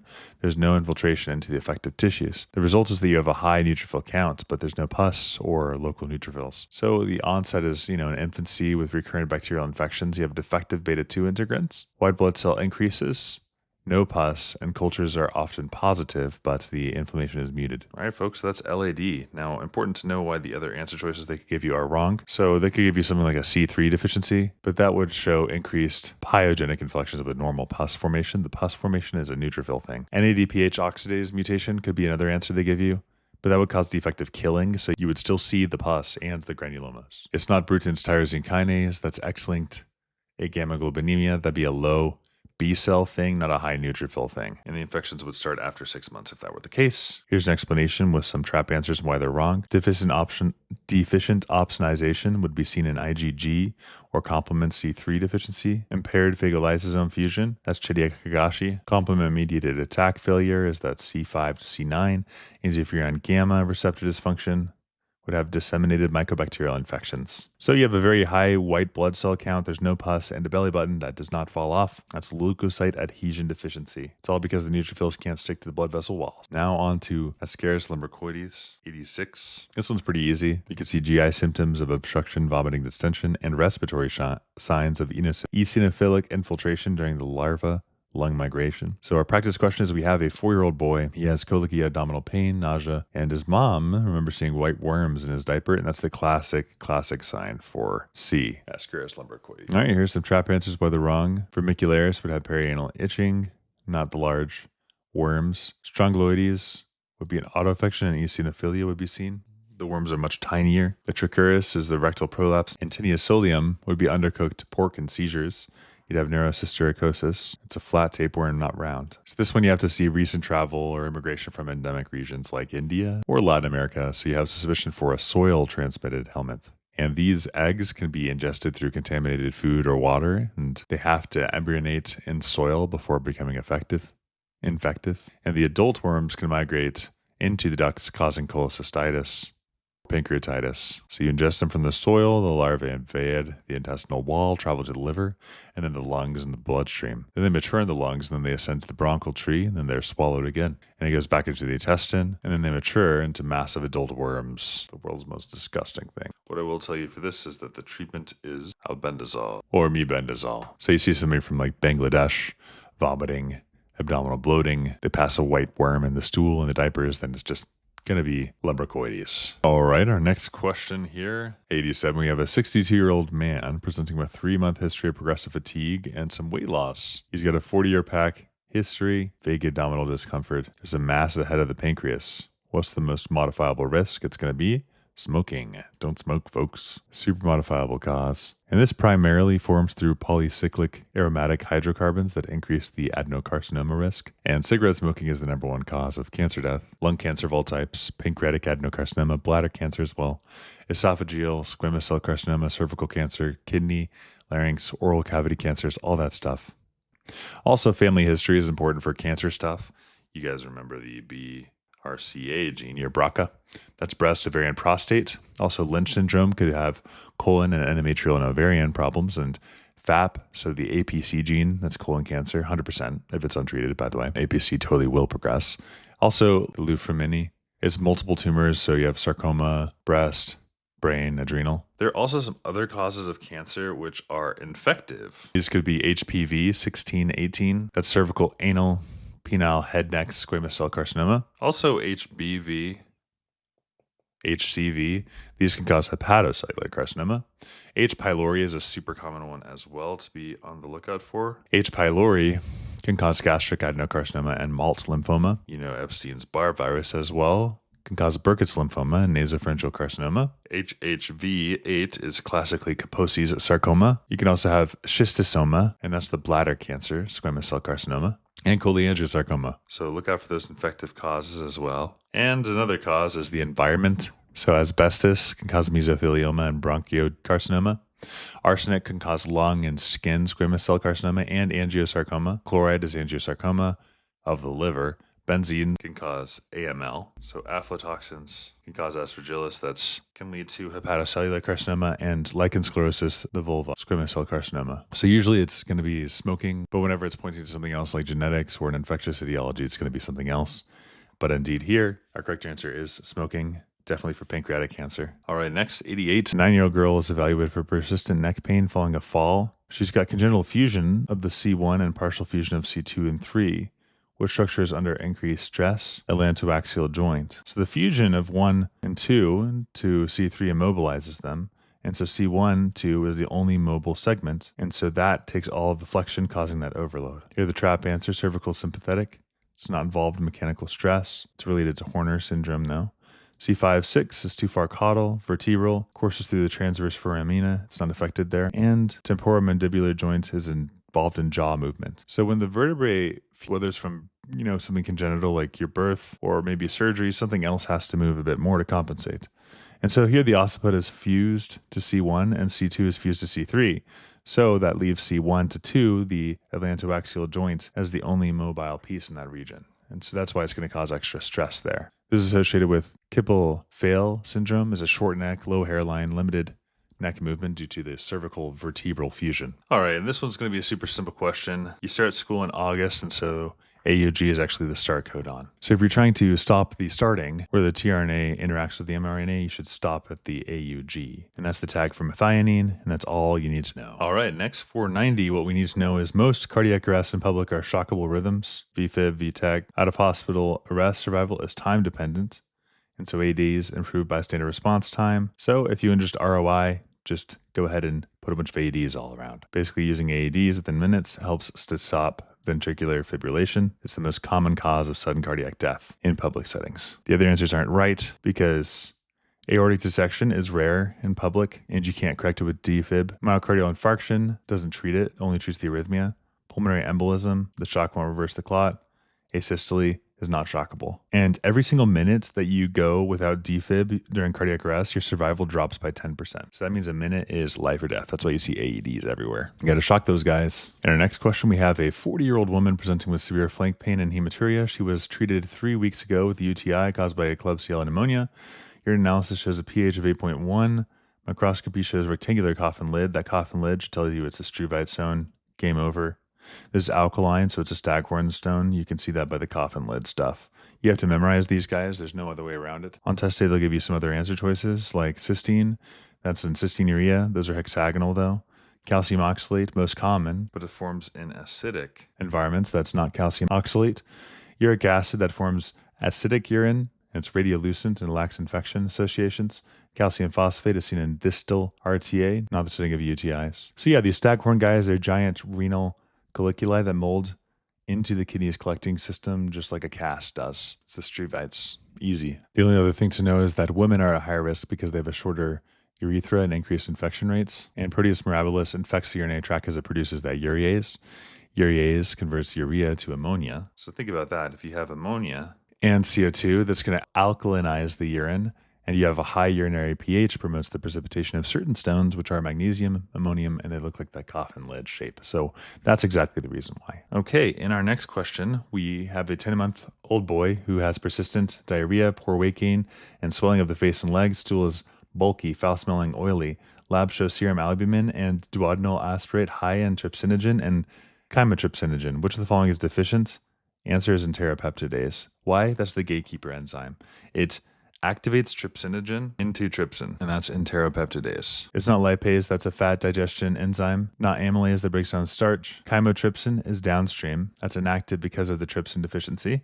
And carboxypeptidase also requires trypsin for activation. So you have no trypsin, there's no digestion. This is an enteropeptidase deficiency in the infants. You can see failure to thrive, chronic diarrhea, hypoalbuminemia. This is just malabsorption, protein loss, and edema. If you have a mutation in your enteropeptidase, this is going to be probably autosomal recessive, super rare. Then this whole zymogen into trypsin thing is not working, and trypsin does a whole lot of stuff. Also, this is a protein losing enteropathy, so you lose things through edema because of hypoalbuminemia. You have low protein in the blood due to undigested proteins in the guts. And you can see this in infants in the first year of life, diarrhea, swelling. Basically, the pancreas secretes trypsinogen, and that's the inactive form.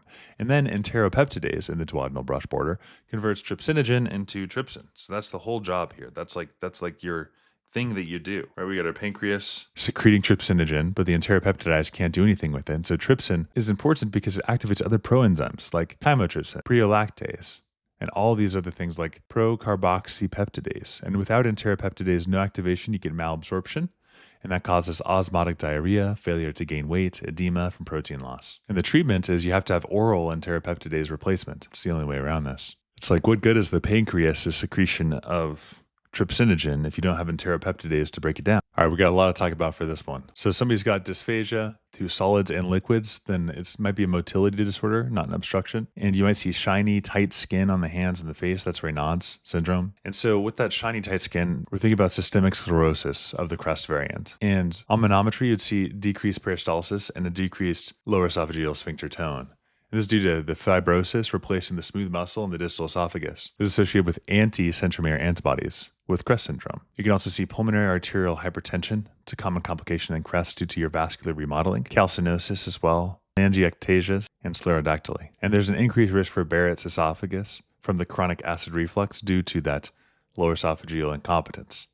And I think the pathophys is very important here. So here we have autoimmune inflammation. You get fibrosis of the esophageal smooth muscle. Fibrosis. That leads to a loss of normal peristalsis in the distal 2/3 of the esophagus. And again, this is all CREST syndrome. It's an autoimmune condition causing the fibrosis here, causing the lower 2/3 to be problematic. And so your low esophageal sphincter loses its tone, and that causes gastric reflux. And then you get dysphagia that arises from both weak propulsion and often the open sphincter as well. So you'll see decreased peristalsis and a decreased LES tone, and that causes the skin to be all tight and shiny on the hands. You see sclerodactyly. So our answer is going to be decreased peristalsis and decreased tone.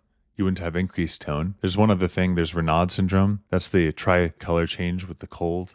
The labs would show a positive ANA anti-centromere or anti-SCL70, which would mean it's already diffused at that point. And also you could see Barrett's esophagus, and as we all know, Barrett's esophagus is directly going to lead to adenocarcinoma. So on the question stem, this can present in very different ways. But they might say they have Raynaud's by saying they have a cold-induced finger change colors, shiny, tight skin on the face and hands. They could also say they've had trouble swallowing solids and liquids. This leads you to think they probably have CREST syndrome. And they'll try to get you. They'll try to get you with some different answers, like achalasia. Why is it not that answer, right? Achalasia has a lower esophageal tone that's increased, not decreased. And dysphagia is mostly just to liquids with the bird beak sign for achalasia. So that one's is achalasia has that increase there. GERD is where the LES may be weak, but the peristalsis is intact. And there's no systemic signs like Raynaud's or skin changes. Zenker's diverticulum is more common in elderly men, causing a regurgitation of undigested food. And eosinophilic esophagitis is typical in young men with food allergies, presents with solid dysphagia only and eosinophilic on biopsy. So when somebody can't swallow their liquids and their foods, you have to think about what moves through the esophagus. So there's a muscular tube that is slowly turning into scar tissue, and that's what happens in CREST syndrome. It's a limited form of systemic sclerosis, autoimmunity that leads to fibrosis of the esophageal wall, and this especially affects the distal 2/3 and the lower esophageal sphincter. So you don't get any of that tone, and so the food just kind of sits there, or it could, even have reflux up to the esophagus. And that's why you get dysphagia and heartburn. And so you see decreased peristalsis and decreased LES pressure. And they also have the tight, shiny skin, sclerodactyly. And sclerodactyly is just the thickening and tightening of the skin and the fingers. It looks like a claw appearance and has limited mobility. It's a sclerodoma thing. Yeah, so that is going to be CREST syndrome. All right, for this next one, we got our little spinal cord drawn here. So these guys right here are your dorsal columns. These guys can transmit the pressure, vibration, proprioception, and also some fine touch. This guy right here would be your lateral corticospinal tract, and this is on the right side, carries the nerves on the right side of the body, and the left corticospinal tract is over here. That'll have the voluntary movements on the left side of the body. But of course, they originate on the opposite side of the other motor cortex in the brain. And then right here and here, these guys are the anterior corticospinal tract. They decussate through the anterior spinal commissure at the synapse of the ventral horn. What we are looking for, though, is the spinothalamic tract. We get our pain and temperature here. In our question, we have a 29-year-old man being stabbed on the right side of his neck, complete loss of pain and temperature and sensation on the left side. So the vision and proprioception is intact, so it's nothing in the back end there, then not the dorsal columns. Which region is most likely affected? It's the right lateral spinothalamic pain and temperature.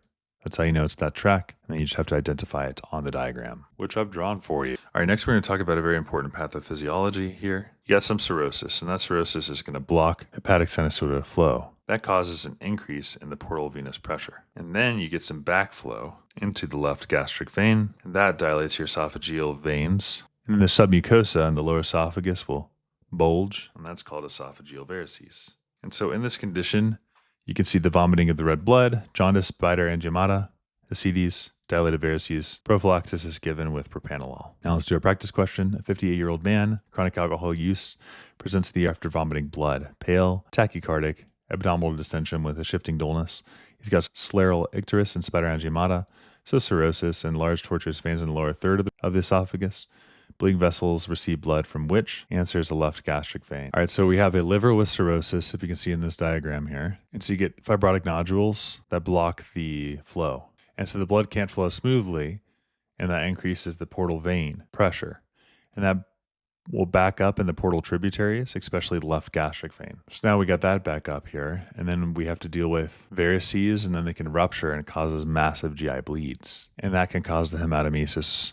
And that should always make you think of variceal bleeding. You'll see the tortuous blue columns under the esophageal mucosa. You can see thrombocytopenia, elevated bilirubin, and low albumin, and you prevent it with propranolol. Okay, it's not inferior mesenteric. That drains the distal colon. Not short gastric, drains into the splenic vein. Right gastroepiploic, greater curvature of the stomach, and hepatic vein drains from the liver into the IVC. So there you go. All right, for our next question here, this is a folic acid deficiency. You can see the hypersegmented neutrophils. This is seen in chronic alcohol use because alcohol impairs folate absorption in the jejunum. Low folate intake plus increased requirements for the turnover. So you need more folate for DNA synthesis. And alcohol inhibits that. Folate is needed for a DTMP for a DUMP. The deficiency halts DNA replication. And so you get megaloblastic anemia. And so you have large immature red blood cells that look like this. This is seen in MCVs greater than 100, hypersegmented neutrophils, pancytopenia.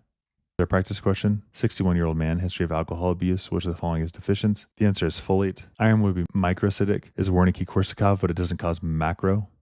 Then pyridoxine is deficiency in sideroblastic, and that's microcytic. And to show you how common, it's 50% of people with alcohol use disorder have folate deficiencies. And that's what you need for DNA synthesis. And without it, your bone marrow can't make healthy cells.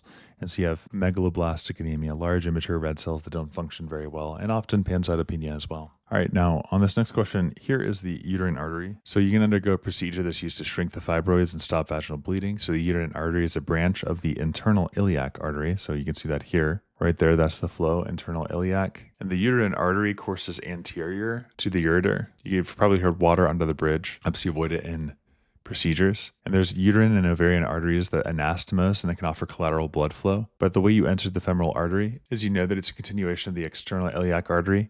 So the catheter will ascend in the common iliac and then it goes to the internal iliac. And then the uterine artery branches off anterior division into the internal iliac artery. And embolic agents are delivered there to treat the fibroids and postpartum hemorrhaging. So there's our question. So the route is the femoral to the external iliac to the common iliac to the internal iliac to the uterine. It's also worth noting that leiomyomas are estrogen-sensitive uterine tumors that are blood-hungry. So to access it, we just have to know how these artery systems are set up: femoral, external, internal, uterine. And as long as you know that the uterine artery is a direct branch of the internal iliac, that'll help you narrow things down. And the femoral artery is a continuation of the external iliac. So the catheter would be advanced through retrograde through the external iliac and then internal and then uterine. That's how you get there super quickly and do the embolization surgery. All right, next, which type of shock is this? You get cool, pale extremities, JVD and rails. It's low output states, so it's probably cardiogenic.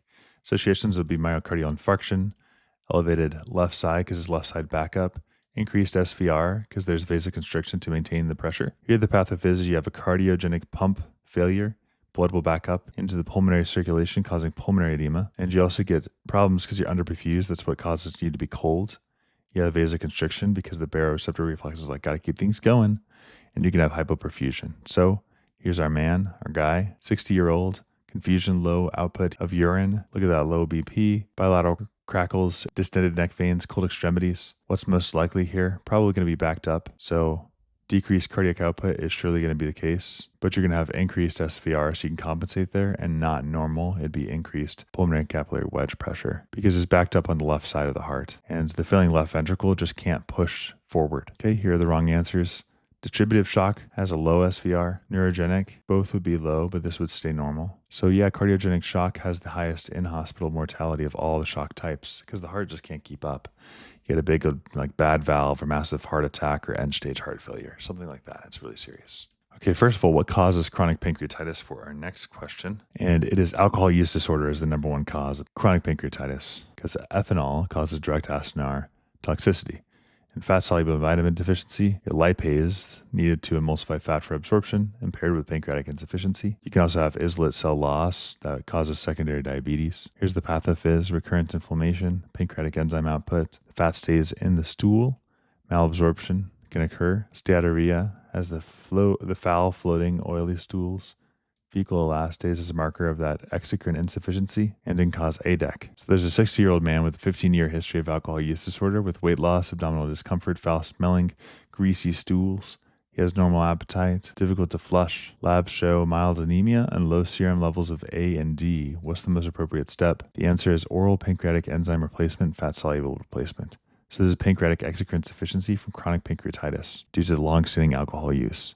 Steatorrhea, weight loss, fat-soluble vitamin deficiencies, lipase-dependent digestion. Now, steatorrhea is undigested fat in the stool, and chronic pancreatitis makes sense there because you get like a bunch of inflammation that leads to exocrine insufficiency, so you can't digest that fat. That's why you had the fat content in the stools, is due to the loss of pancreatic lipase. You could also see other associations with this stuff, like it could be like a CFTR mutation with cystic fibrosis. Alcohol use is the number one cause, though, of chronic pancreatitis in adults, and the ADEC deficiency is due to the impaired micelle formation and fat digestion, and diabetes can lead to your insulin loss if those things are damaged as well. So you have chronic injury, either alcohol, genetics, trauma, repeated inflammation. This causes progressive fibrosis and atrophy of the pancreas, so you have the loss of those acinar cells. Decreased secretion of lipase, amylase, protease, and malabsorption of dietary fats. The fat-soluble vitamins A, D, E, K can't be absorbed. Get night blindness, osteomalacia, neuropathy, bleeding, all that good stuff. And the treatment is pancreatic enzyme replacement and also vitamins. The fat-soluble vitamins, you just got to replace those guys. It's not anything else, like iron is water-soluble, so it's not that. You don't decrease your fat. That would risk malnutrition. So if the stool floats and stinks, then it's going to be the pancreas that's like, guys, I'm dead. Chronic pancreatitis. It's inflammation. You scar the pancreas until it can't make the enzymes like lipase anymore, and your fats just don't get digested. All right, 99. So our pathophys here is we have methionine, homocysteine can build up, and you get marfanoid thrombosis and all this stuff. So we have a 12-year-old boy, recurrent leg pain, tall, thin, long legs, prior DVT, elevated plasma homocysteine and methionine, and low cysteine. Which enzyme's deficient? Cystathionine beta synthase. This person has homocysteinuria. So instead of just converting homocysteine to cystathione, homocysteine just builds up in the blood. And so methionine gets turned into homocysteine. And normally CBS helps homocysteine become cystathionine to cysteine. But if CBS is broken, homocysteine just piles up and the cysteine levels go down and homocysteine goes up. And so you get lens dislocation, you have downward inframedial dislocation, tall, thin bodies like Marfan's, mental disabilities, blood clots, DVTs, high methionine, and homocysteine.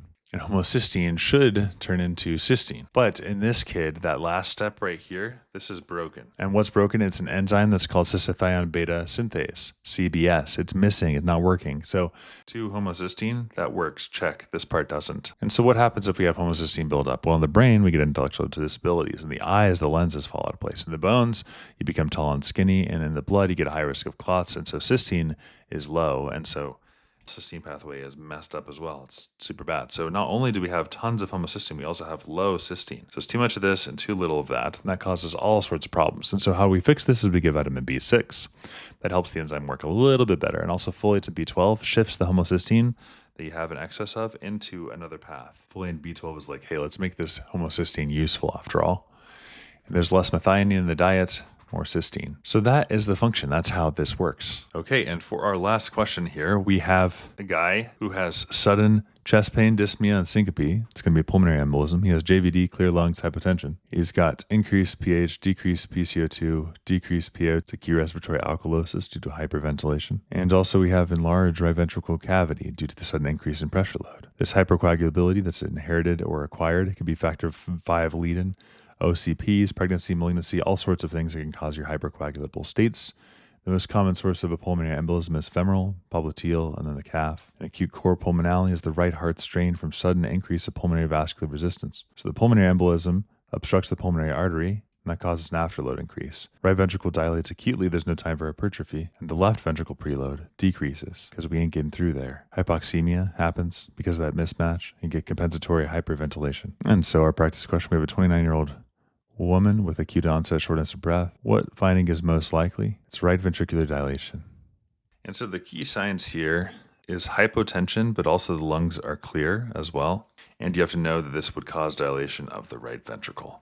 Okay, that's the last question. That's 100. So we've done 100 of these questions that I believe are important for you to know by the time that you finish NBME 27. The first question is, a 25-year-old man comes to the clinic for evaluation of recurrent bruising and gum bleeding. Started 4 weeks ago after recovering from mild illness. He denies any family history, bleeding disorders. Scatterpeteche is seen, and small ecchymosis on his lower legs. Hemoglobin 13, white blood cells 6,200, platelets 12,000, and then normal PT and APTT, which describes the underlying mechanism. So the bone marrow compensates by increasing the megakaryocytes, which is exactly what you'd see if they give you a big old image. It'd be these big multi-lobulated cells. The bleeding symptoms and isolated thrombocytopenia and the normal PT-PTT time suggests ITP. It's important to acknowledge that we have compensatory bone marrow findings. Here, antiplatelet antibodies opsonize the platelets, and then the macrophages in the spleen will phagocytose them. That ends up in decreasing the amount of platelets, and then you have increased bleeding. And so the bleeding comes from the lack of platelets. But A is trying to get us to think of impaired platelet adhesion due to lack of von Willebrand factor. That's menorrhagia would be seen in prolonged PTT. That's von Willebrand's disease. But here we have a normal PTT, so that can be the right answer. B says consumptive coagulopathy of fibrin deposition. Consumptive coagulopathies are referring to DIC, disseminated. And there you'd look for elevated PT, PTT, decreased fibrinogen, and also you'd have an increased D-dimer. And that's not seen in this question, so it's not the right answer. C is correct. You have the antibodies that opsonize the platelets, and the macrophages in the spleen eat them up. Chomp chomp. D says platelet aggregation from the ADAM at TS13 deficiency. That would be seen with neurological symptoms, renal failure, schistocytes. You should think TTP for that one. TTP. Because ADAM TS has that T in it, it's going to have an extra T as well, TTP. E says cytotoxic T-cell mediated marrow suppression. An example of that would be aplastic anemia or viral marrow suppression. So you'd see pancytopenia, not just isolated thrombocytopenia. And thrombocytopenia, by the way, is just a deficiency in the platelets in the blood.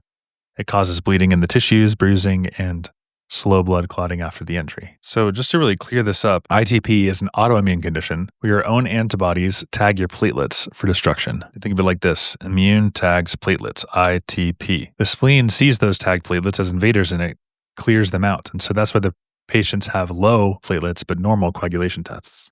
Megakaryocytes are just large bone marrow cells that are responsible for producing the platelets. They're going to be big, multi-lobed kind of guys. You can also see bruising, petechia. That's the small purple spots that are caused by bleeding on the skin. And also blood and urine in the stool. And so in this question, there's a patient with mucocutaneous bleeding, very low platelets, and normal PT and PTT, and reactive marrow, so that's ITP. They're always going to give you distractors like TTP and like DIC, but those guys are going to have schistocytes or abnormal labs, and that's why they're not the right answer. So like your body makes platelets just fine, but then the immune system destroys them in the spleen. That causes bleeding even though the bone marrow is working really hard. So watch out for bleeding gums, nosebleeds, easy bruising, all that stuff, but also high megakaryocytes in the bone marrow because it's trying to compensate. And you will see antiplatelet antibodies. They might ask about that in another question. This is commonly after a viral illness of some sort or autoimmune diseases like adults might have lupus. Also HIV and hepatitis C can cause this as well, can trigger it. Okay, that was 101. Now we're going to go on to 102. There's a thing called the number needed to treat is just 1 over the absolute risk reduction. And the absolute risk reduction is the control event rate minus the experimental. So in this practice question, we have the effects of dietary supplements and adverse pregnancy outcomes. A cohort of 5,000 women, 2.5%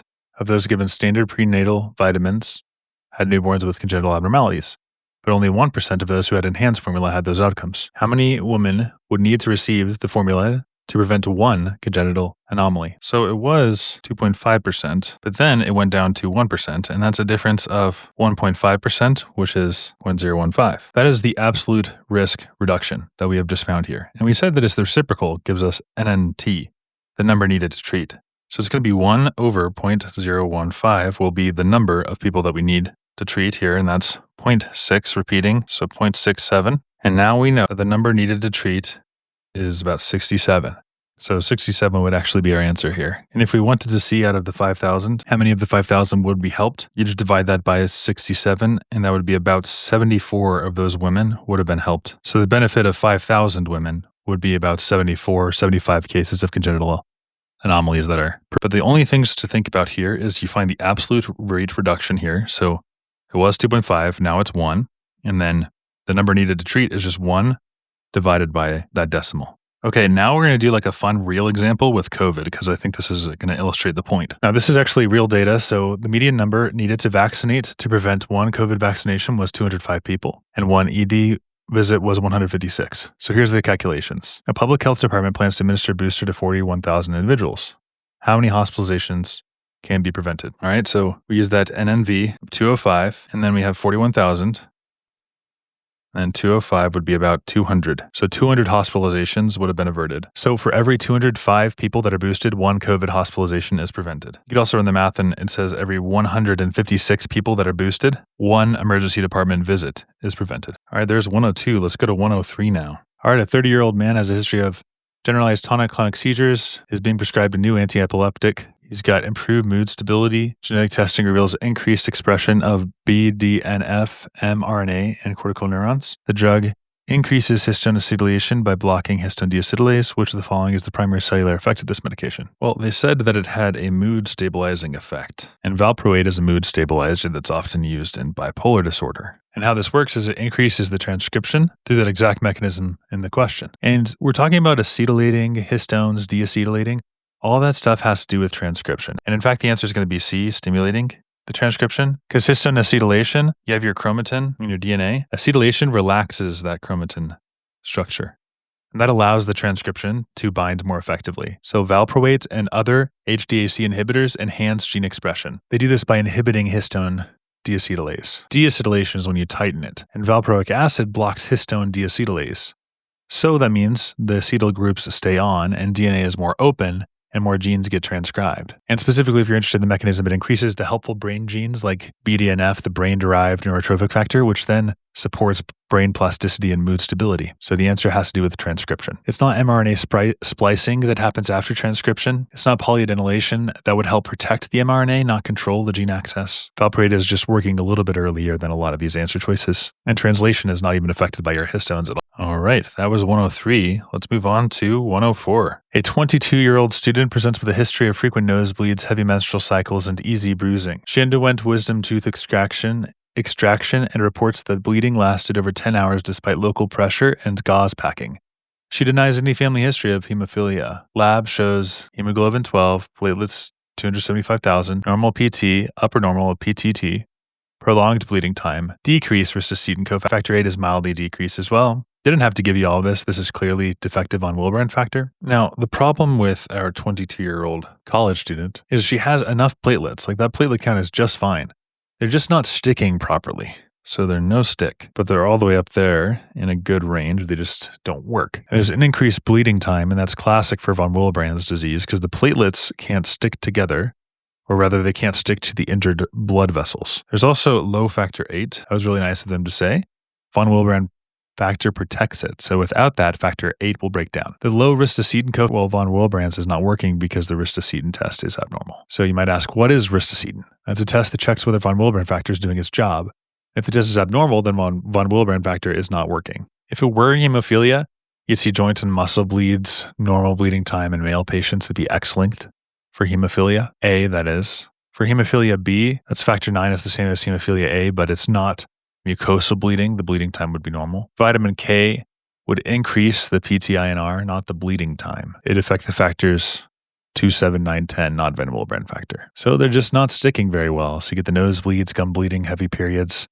The bleeding time increases or just von Willebrand factor concentrate if the bleeding is super severe. Okay, here's the explanation. Factor 9 deficiency would be hemophilia B, deep bleeds, autoimmune platelet destruction, ITP, we had a question on that. You'd have normal ristocetin test if it were Glanzmann's though. Vitamin K deficiency would have an elevated PT because of that factor 2, 7, 9, 10. So you see this when your platelets are normal and the ristocetin test is abnormal, but you have normal PTT and bleeding time for ITP, whereas these guys right here are going to be longer. There's no sticking with the platelets. All right, so that's 104. Let's go on to 105. Here we have a 28-year-old woman who presents to the clinic with a 4-day history of fever, body aches, painful genital sores. She reports having unprotected intercourse with a new partner 10 days ago. On exam, there's several small, shallow ulcers with erythematous base. Okay, so probably some form of herpes herpes 2 probably. Otherwise healthy, a swab of one of the lesions is sent for PCR testing, which best explains the pathogenesis. All right. She's got painful sores, vesicles, genital herpes, HSV is what she's probably got. The hallmark features are painful sores that burn, itch, and tingle before the vesicles erupt. HSV, I like to think of vesicles. And these are group vesicles on an arithmetic base that rupture into shallow ulcers. So you get that progression from the vesicles to the ulcers. There's also the tender lymph nodes in the groin. So you have inguinal lymphadenopathy. Systemically, you could have the fever, headache, myalgia, and also you can have reactivation because this is going to hide in the sacral ganglia.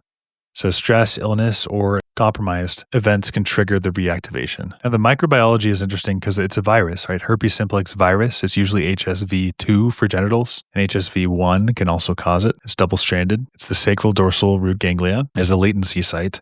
So it's going to hang around that S2 to S4, just sacral, just chilling there. And the contact is sexually transmitted or vertical through the birth canal, and skin-to-skin contact is how it's transmitted. Treatment is cyclovir, famiciclovir, they're guanosine analogs. They inhibit viral DNA polymerase, and they're used for outbreaks or even daily suppression. Let's talk about why these answers are wrong. Cytoplasmic RNA replication. So that's RNA, but this is a DNA virus. That's why it's wrong. Bacterial invasion of disrupted mucosal surfaces. Well, that's chancroid or syphilis, but they don't cause vesicles or that prodrome. So the chancroids like Haemophilus ducreyi, that's really painful. And you'd also have the itchy exudate. You do cry with these chancroid. Integration of viral DNA. So that could be like HIV or HPV. This does not integrate into host DNA. HPV would, though. So that would cause genital wart, condyloma acuminata, the flesh-colored cauliflower growth. It's super, super disgusting. Oh, I just got chills. Woo. Her lesions are painful, and that chancre is painless. Chlamydia would start as a small painless ulcer, and then it'd be painful and swollen lymph nodes. You have the buboes for those, chlamydia. And yeah, that's syphilis. Be a painless chancre, be primary syphilis, and then painless papules. Condyloma lata in the secondary. So just like to kind of zoom out and make sure we get this content down. The painful stuff could be the HSV vesicles or the chancroid. And then the painless stuff is like syphilis that has a clean base. LGV would be a tiny little ulcer. And HPV would be warts. So know that HSV is an enveloped double-stranded DNA. HSV stays latent in the sacral ganglia. The drug target is viral DNA polymerase. They might ask you which herpes is oral, and that would be HSV1, but it can cause genital as well. And also HSV2 can cause septic meningitis, especially in women. And so a way to remember this is you say herpes hurts. You remember the V stands for vesicles, and you can also remember herpes hides in the ganglia. All right, so that was 105. Now let's go on to 106. A 2-year-old boy is evaluated for developmental delay, hypotonia, and brittle hair with a kinky appearance. He has snagging facial skin, multiple joint dislocations, copper levels are low, a deficiency in the enzyme responsible for extracellular post-translational modification of collagen is suspected. Well, that means it's lysine. This is where we have impaired copper transport.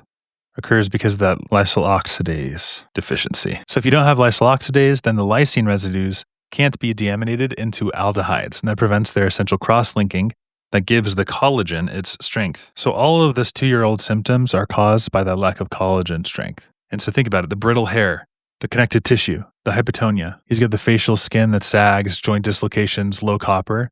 All that points toward lysine. So just zooming out and making sure we nail this down, collagen is used for many things. It's used for the skin, the bones, the tendons, the blood vessels. It's a main structural protein in your body. And collagen synthesis has a couple of steps. So step 1 is first the mRNA makes the pre-procollagen in the ribosomes. Hydroxylation of the proline and the lysine must happen for the creation of collagen. And then we undergo glycosylation. And that's where you form the triple helix. And that's procollagen. Once you've glycosylated, you get the procollagen. Then you can undergo exocytosis where the procollagen is secreted outside of the cell. And then it's cleaved. The procollagen goes into tropocollagen by cleaving the ends, and the procollagen peptidase is going to help out with that step. And then at the very end, 1, 2, 3, 4, 5, 6, we do cross-linking. And that's what's wrong in this kiddo. It's copper dependent. So lysyl oxidase converts lysine to aldehydes and it forms the cross-linking. But that step can't happen if you don't have the copper. So we need vitamin C or else you get the scurvy for that step. And then also for that cross-linking, we need copper. So that's why our answer here is lysine. Glycine, every third residue in the collagen triple helix, it's needed for helix formation, not cross-linking. So it's not glycine, but it's not involved in collagen synthesis. And proline stabilizes, but it's not reactive for cross-linking. So lysine is what contributes to the strength of the tendons, the skin, and the bones. And the enzyme is lysoloxidase, responsible for converting the lysine to reactive aldehyde that lets the collagen molecules lock together to form the sturdy fibrils. But this is when it's already outside of the cell, it's already done its thing. You need some copper as well. So lysine does the cross-linking. All right, now let's do 107. So here a 68-year-old man presents with a routine dermatology checkup. He spent much of his adult life working as a farmer in the Midwest.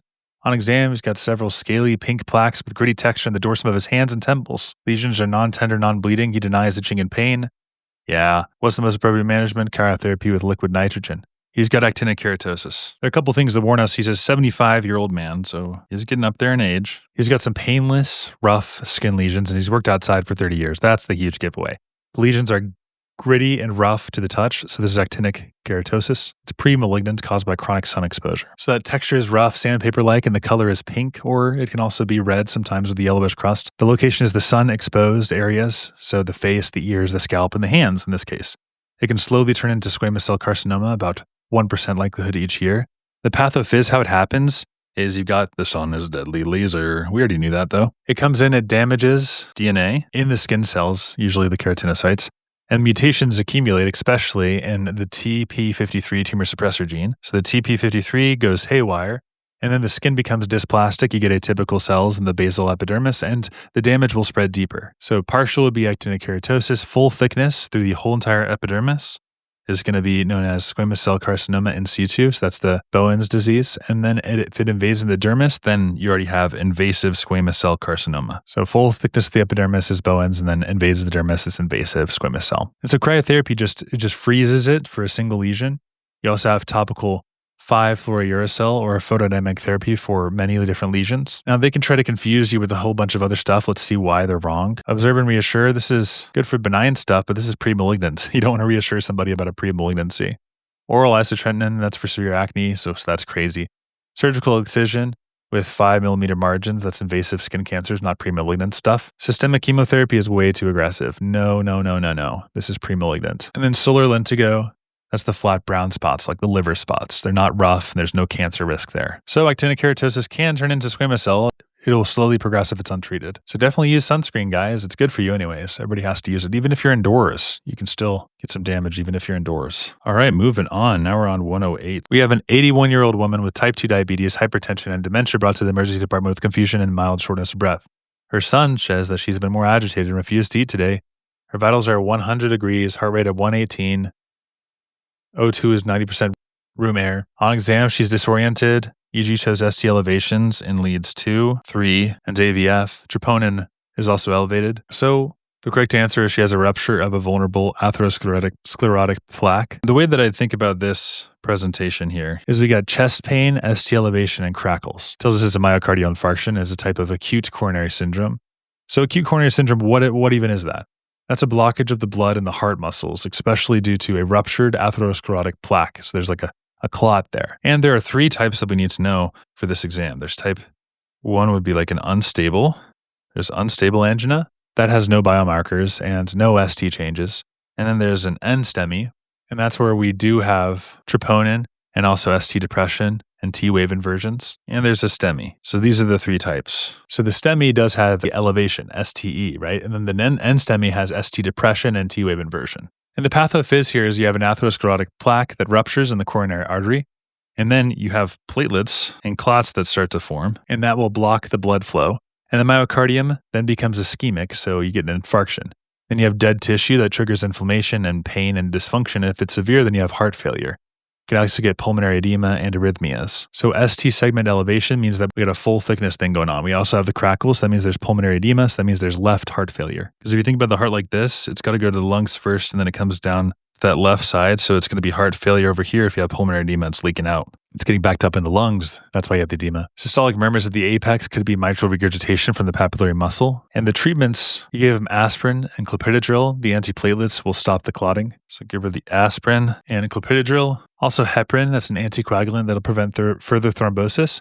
Also nitroglycerin, that's vasodilation for symptom reliefs. It'll just make them feel better if you give them nitroglycerin. And then beta blockers, would decrease the O2 demand unless they have signs of shock. And then reperfusion, a stent would probably be preferred here, or thrombolysis. Now, there are a lot of things that it's not, and let's see the reasons why. Fibrinous pericardial inflammation. Pericarditis have diffuse ST elevations that's not localized to one lead. Pulmonary embolism, edema, thrombosis.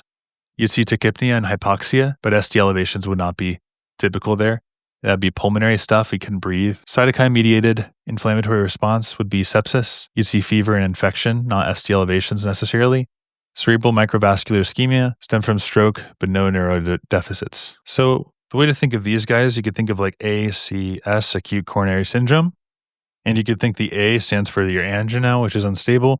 C stands for a clot, your NSTEMI, and then ST elevation, of course, is STE, ST elevation. And also, you should know when you're looking at the LAD, anterior lateral would be V3 to V6, also 1 in AVL. And then the lateral leads, the lateral wall is 1, AVL, V5, V6. That'd be lateral, so left circumflex typically.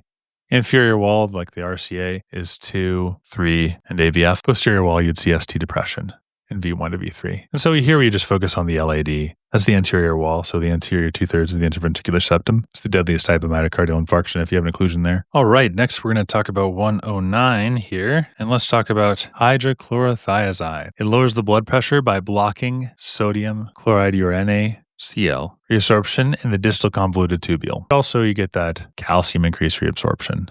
Carbonic anhydrase inhibitors are on the proximal side, like the sodium hydronium exchanger, and decreased bicarbonate reabsorption. And the potassium sparing ones act in the collecting duct and the ENaC channels. And then mannitol is on the proximal tubule. So hydrochlorothiazide's first line for mild diuresis and vasodilation, because you can have decreased calcium excretion, but also osteoporosis. Increased calcium retention can also help the bone. And in mild heart failure, you can use this to control the fluids. And so the things you have to know is that it increases the serum calcium because less is excreted. It can cause hypokalemia and metabolic alkalosis. It works best with normal kidney function when the GFR is greater than 30. And the side effect would be hypergluc. You have the glucose, lipids, uric acid, and calcium.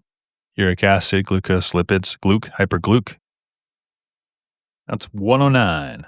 All right, next is 110. I'm going to take a break. So here we have a 32-year-old woman with obesity, irregular menstrual cycles, and facial hair, lab show elevated testosterone, and LH and low FSH. Endometrial biopsy reveals simple hyperplasia without atypia. Which substance is synthesized in excess? Estrone is the answer.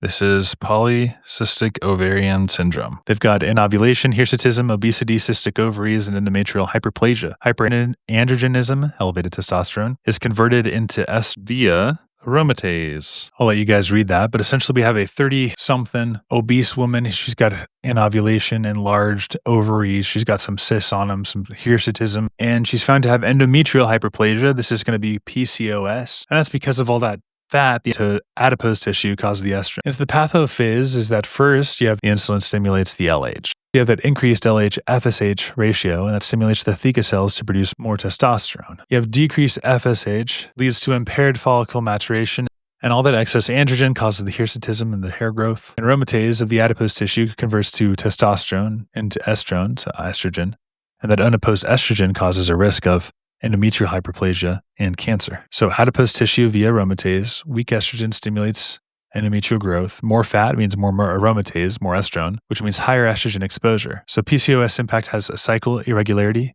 anovulation, endometrial hyperplasia. So aromatase converts androgens to estrogen. And so then estrone is the main estrogen that's made in postmenopausal women and obese individuals. In PCOS, the high estrogens and high estrone are present. And so the risk is endometrial hyperplasia or cancer because of all that unopposed action. And so the way you treat this is with weight loss or OCPs with progesterone. And that'll protect you, protects the endometrium. Remember, progesterone protects. And also clomiphene can help induce ovulation if they're struggling with that. Now, some other answers that aren't correct would be aldosterone. That's made in the zona glomerulosa. It's not going to be related to your adipose tissues. Cortisol could be another answer that people might throw at you. It's made in the zona fasciculata, not the adipose tissue itself. 20-alpha would be rare, weak, metabolic, and not from adipose. So really it's just focusing on what is fat derived. And the answer is also not progesterone because that's from the corpus luteum, not adipose, and it's used to oppose estrogen, so that wouldn't even make any sense, even if you tried. But some questions that might arise is why is FSH going to be decreased in PCOS? And so the normal physiology kind of goes like this. Normal physiology has GnRH from the hypothalamus pulses at different rates. The slow pulses contribute to FSH and the fast pulses to LH. So in PCOS, you have a high frequency of GnRH pulses, and that favors the LH over the FSH, and that leads to an increase of LH over FSH. And that ratio is often something like 2-to-1. So FSH is needed to mature the ovarian follicles, and so if you have low FSH, the follicles don't mature, and so you get anovulation and cysts. So how does insulin resistance cause a hormone change, though? Well, insulin, in PCOS, many patients have insulin resistance, and that leads to hyperinsulinemia, so high insulin in your blood. And what high insulin does is it stimulates the theca cells. There's more androgen because of that stimulated theca cells, like, think testosterone. And that inhibits your SHBG production by the liver. So you have more testosterone in circulation, is all that means. And that'll worsen your LH dominance and it makes GnRH pulse frequency even faster. And it also could alter your GnRH secretion, right? It'll lower your FSH over time. So more androgens, less follicular maturation, and all that good stuff. So really, this is a disease about insulin resistance if you think about it, because insulin directly stimulates the theca cells, gives you more androgens. And that's the main cause of the hirsutism, is that you're producing more androgens like testosterone. And insulin also lowers that hormone binding globulin, binds up the free testosterone, but you have decreased here, so free testosterone is more active. And so that's the role that insulin plays here. Increased androgen through the stimulation of the theca cells, increased free testosterone from the decrease of the hormone binding, and also increased LH because of that GnRH pulsatile action, and then endometrial risk because of the growth factor. So insulin essentially turns that PCOS from just a normal hormonal imbalance into a full body syndrome. There we go, folks. We've done these 10 questions here. Well, everybody, and welcome back. Today we are covering NBME 27. We finished yesterday on 110 with our discussion of polycystic ovarian syndrome, and now we're going to move on to 111. Before we get started, these videos take a lot of time. I estimate I spent over 100 hours making these, but I'm doing it for you because I want you to succeed. So please like and subscribe if you're trying to increase your scores in the NBMEs, and let's get started. A 68-year-old woman undergoes an emergent colectomy for ischemic colitis. Her intraoperative course is complicated by persistent hypotension, requiring vasopressors. On postoperative day 2, her serum creatinine has risen from 0.9 to 4.2. Urine analysis shows a muddy brown cast. All right, this question is over as far as I'm concerned. The answer has to be acute tubular necrosis. And you might be asking, okay, why is the muddy brown cast so specific for ATN? Well, let's break this down. The muddy brown casts are the necrotic tubular epithelial cells, plus a little bit of that TAM-Horsfall protein. And these form specifically in the setting of acute tubular injury, especially the ischemic or nephrotoxic ATN. And so the mechanism in ATN, especially from ischemia and toxins, is that the proximal tubule and the cells in the proximal tubule in the thick ascending limb suffer from a hypoxic injury and they die. And what happens to them after they die? Well, they slough off into the tubular lumen. Okay, so that's the first step. Secondly, in the pathophys, you get the debris, the TAM-Horsfall protein. And that's just a normal protein, by the way, that's secreted by the tubular cells, and it acts like glue. It traps the dead epithelial cells and it forms a granular cast inside the tubule. Okay, so that cast formation by the TAM-Horsfall protein and the debris is the second part of the pathophys. And then the appearance. So these casts are coarse, they're pigmented, and they're dark, they're muddy brown. And that's why we describe them as that granular, dirty appearance, kind of like mud. And the reason why this is so high yield is the specificity. They virtually only occur in acute tubular necrosis. They don't occur in pre-renal, aka or glomerulonephritis or interstitial nephritis. Also, the location is important because their formation requires functioning tubular systems. And so if the damage is intrarenal, especially tubular, then the cast will form. But the pre-renal states won't form casts because the tubules aren't damaged. So if you see the muddy brown cast like I did in this question, the diagnosis is almost certainly ATN. Another kind of lower yield tip is you probably heard of that iron sodium. That's going to be greater than 2% because the tubules can't reabsorb the sodium. The urine osmolality is also going to be probably less than 350. That is to say pretty dilute. And your BUN creatinine ratio is likely going to be less than 15-to-1. The final takeaway is that muddy brown casts are dead giveaways for acute tubular necrosis. It also helps to know that this is the cause of direct tubular injury, either from ischemia or nephrotoxins. Okay, there we go. First question. Let's move on to the next topic you need to know by the time you finish NBME 27. By the way, all these questions are my own, but they cover the content and the topics that are required to get a good score on the NBMEs. Okay, for the next one, I like to call this triggering trypsin. So trypsinogen is activated by enterokinase, specifically enteropeptidase, in the duodenum. And then trypsin goes and activates other pancreatic zymogens, including itself. So here's our practice question. We have a 29-year-old man participating in research study that examines digestion. After consuming a protein-rich meal, samples from his small intestine are analyzed. Activation of trypsinogen is observed shortly after the food enters the duodenum. Which of the following is most directly responsible for the enzymatic activation? The answer is enteropeptidase. And the acinar cells are the functional units of the exocrine pancreas. They produce and secrete digestive enzymes. So they secrete an active trypsinogen into the pancreatic duct, and it will go into the duodenum. That's the first step of the pathophys. Enterokinase is going to cleave that trypsinogen, so now it's going to be active trypsin. And then trypsin activates more trypsinogen. It'll go and activate more. It's the circle of life. And then it'll also activate other proenzymes like prolastase, chymotrypsinogen, procarboxypeptidase. So the third step is the activation, what trypsin does after it's activated. Kind of like Chris Pratt in Passenger. He just goes and activates other sleepers. And then the fourth thing is the enzymes digest dietary proteins and absorbable peptidases and amino acids. So the big picture here is that trypsinogen is inactive and it's only activated in the duodenum. Enterokinase is a brush border enzyme that starts the protease cascade. And premature trypsin activation in the pancreas can cause pancreatitis. But without enterokinase, the protein malabsorption, steatorrhea, and failure to thrive can occur. So we need enterokinase. We need it. So that brings us to our question, which is responsible enteropeptidase. So the pancreas ships out this stuff that is incredibly potent and powerful, but it ships it out in its inactive form. And once trypsinogen is activated into trypsin, then it can activate every other major protease in your gut. So the real MVP of that kind of scenario is enterokinase, not trypsin or secretin. Now, CCK stimulates pancreatic enzyme secretion, not activation. Secretin stimulates bicarbonate secretion, and trypsin has the autocatalysis only after the initial cleavage step by enterokinase. And gastrin has increased HCl via the parietal cells relevant to the gastric phase. If you think that I explained that well, please like and subscribe. If not, give me a comment on how I can improve. Next question, 113. Again, just trying to help you score well. I even bought this green screen for you guys. All right, 38-year-old woman with a family history of early onset breast and brain cancers is found to carry the TP53 gene mutation.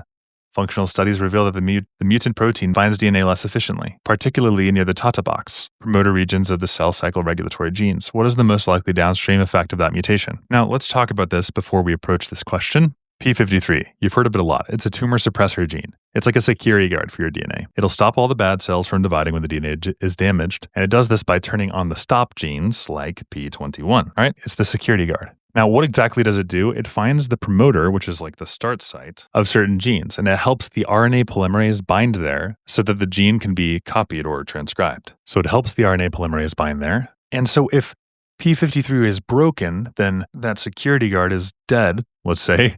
The genes don't get turned on, and so the cell division just keeps on going, and you have cancer risk. And it's like a landing pad for RNA polymerase. So here's the Tata box, and there's the gene. It's the landing pad. And RNA polymerase, it just can't stick well if you don't have that healthy Tata box. And so if the box is damaged, or if P53 can't help to guide it, then you have less gene transcription. And so you might ask, what would a mutation be doing there? So in the patient in our practice question, the P53 is mutated. I think it was like one of the amino acids gets changed. Well, that small change is totally going to throw off the groove. You threw off my groove of the P53 shape. And now it can't bind to the DNA very well, and it can't help the RNA polymerase attach. All right, so we can't attach, then what's going to happen? The transcription is going to go down, right? The transcription of the important genes that we mentioned, like this guy, I'm important, not going to happen. And so the cancer is just going to keep growing and growing and growing. And so just a test question tip here. On test day, if they mention P350 mutation, Tata box, or transcription being messed up, then the answer is probably going to be a decreased binding of RNA polymerase. And that's the reason why it's decreased binding of RNA polymerase 2. And you can also pause and see all these reasons why the other answers are incorrect. But for you eager learners in the back, I want to just clear up any miscommunication about DNA polymerase versus RNA polymerase. Now, DNA polymerase's main job is to copy DNA to DNA. It's replication. And you know that because it has DNA in its name. Now, RNA polymerase has a different job.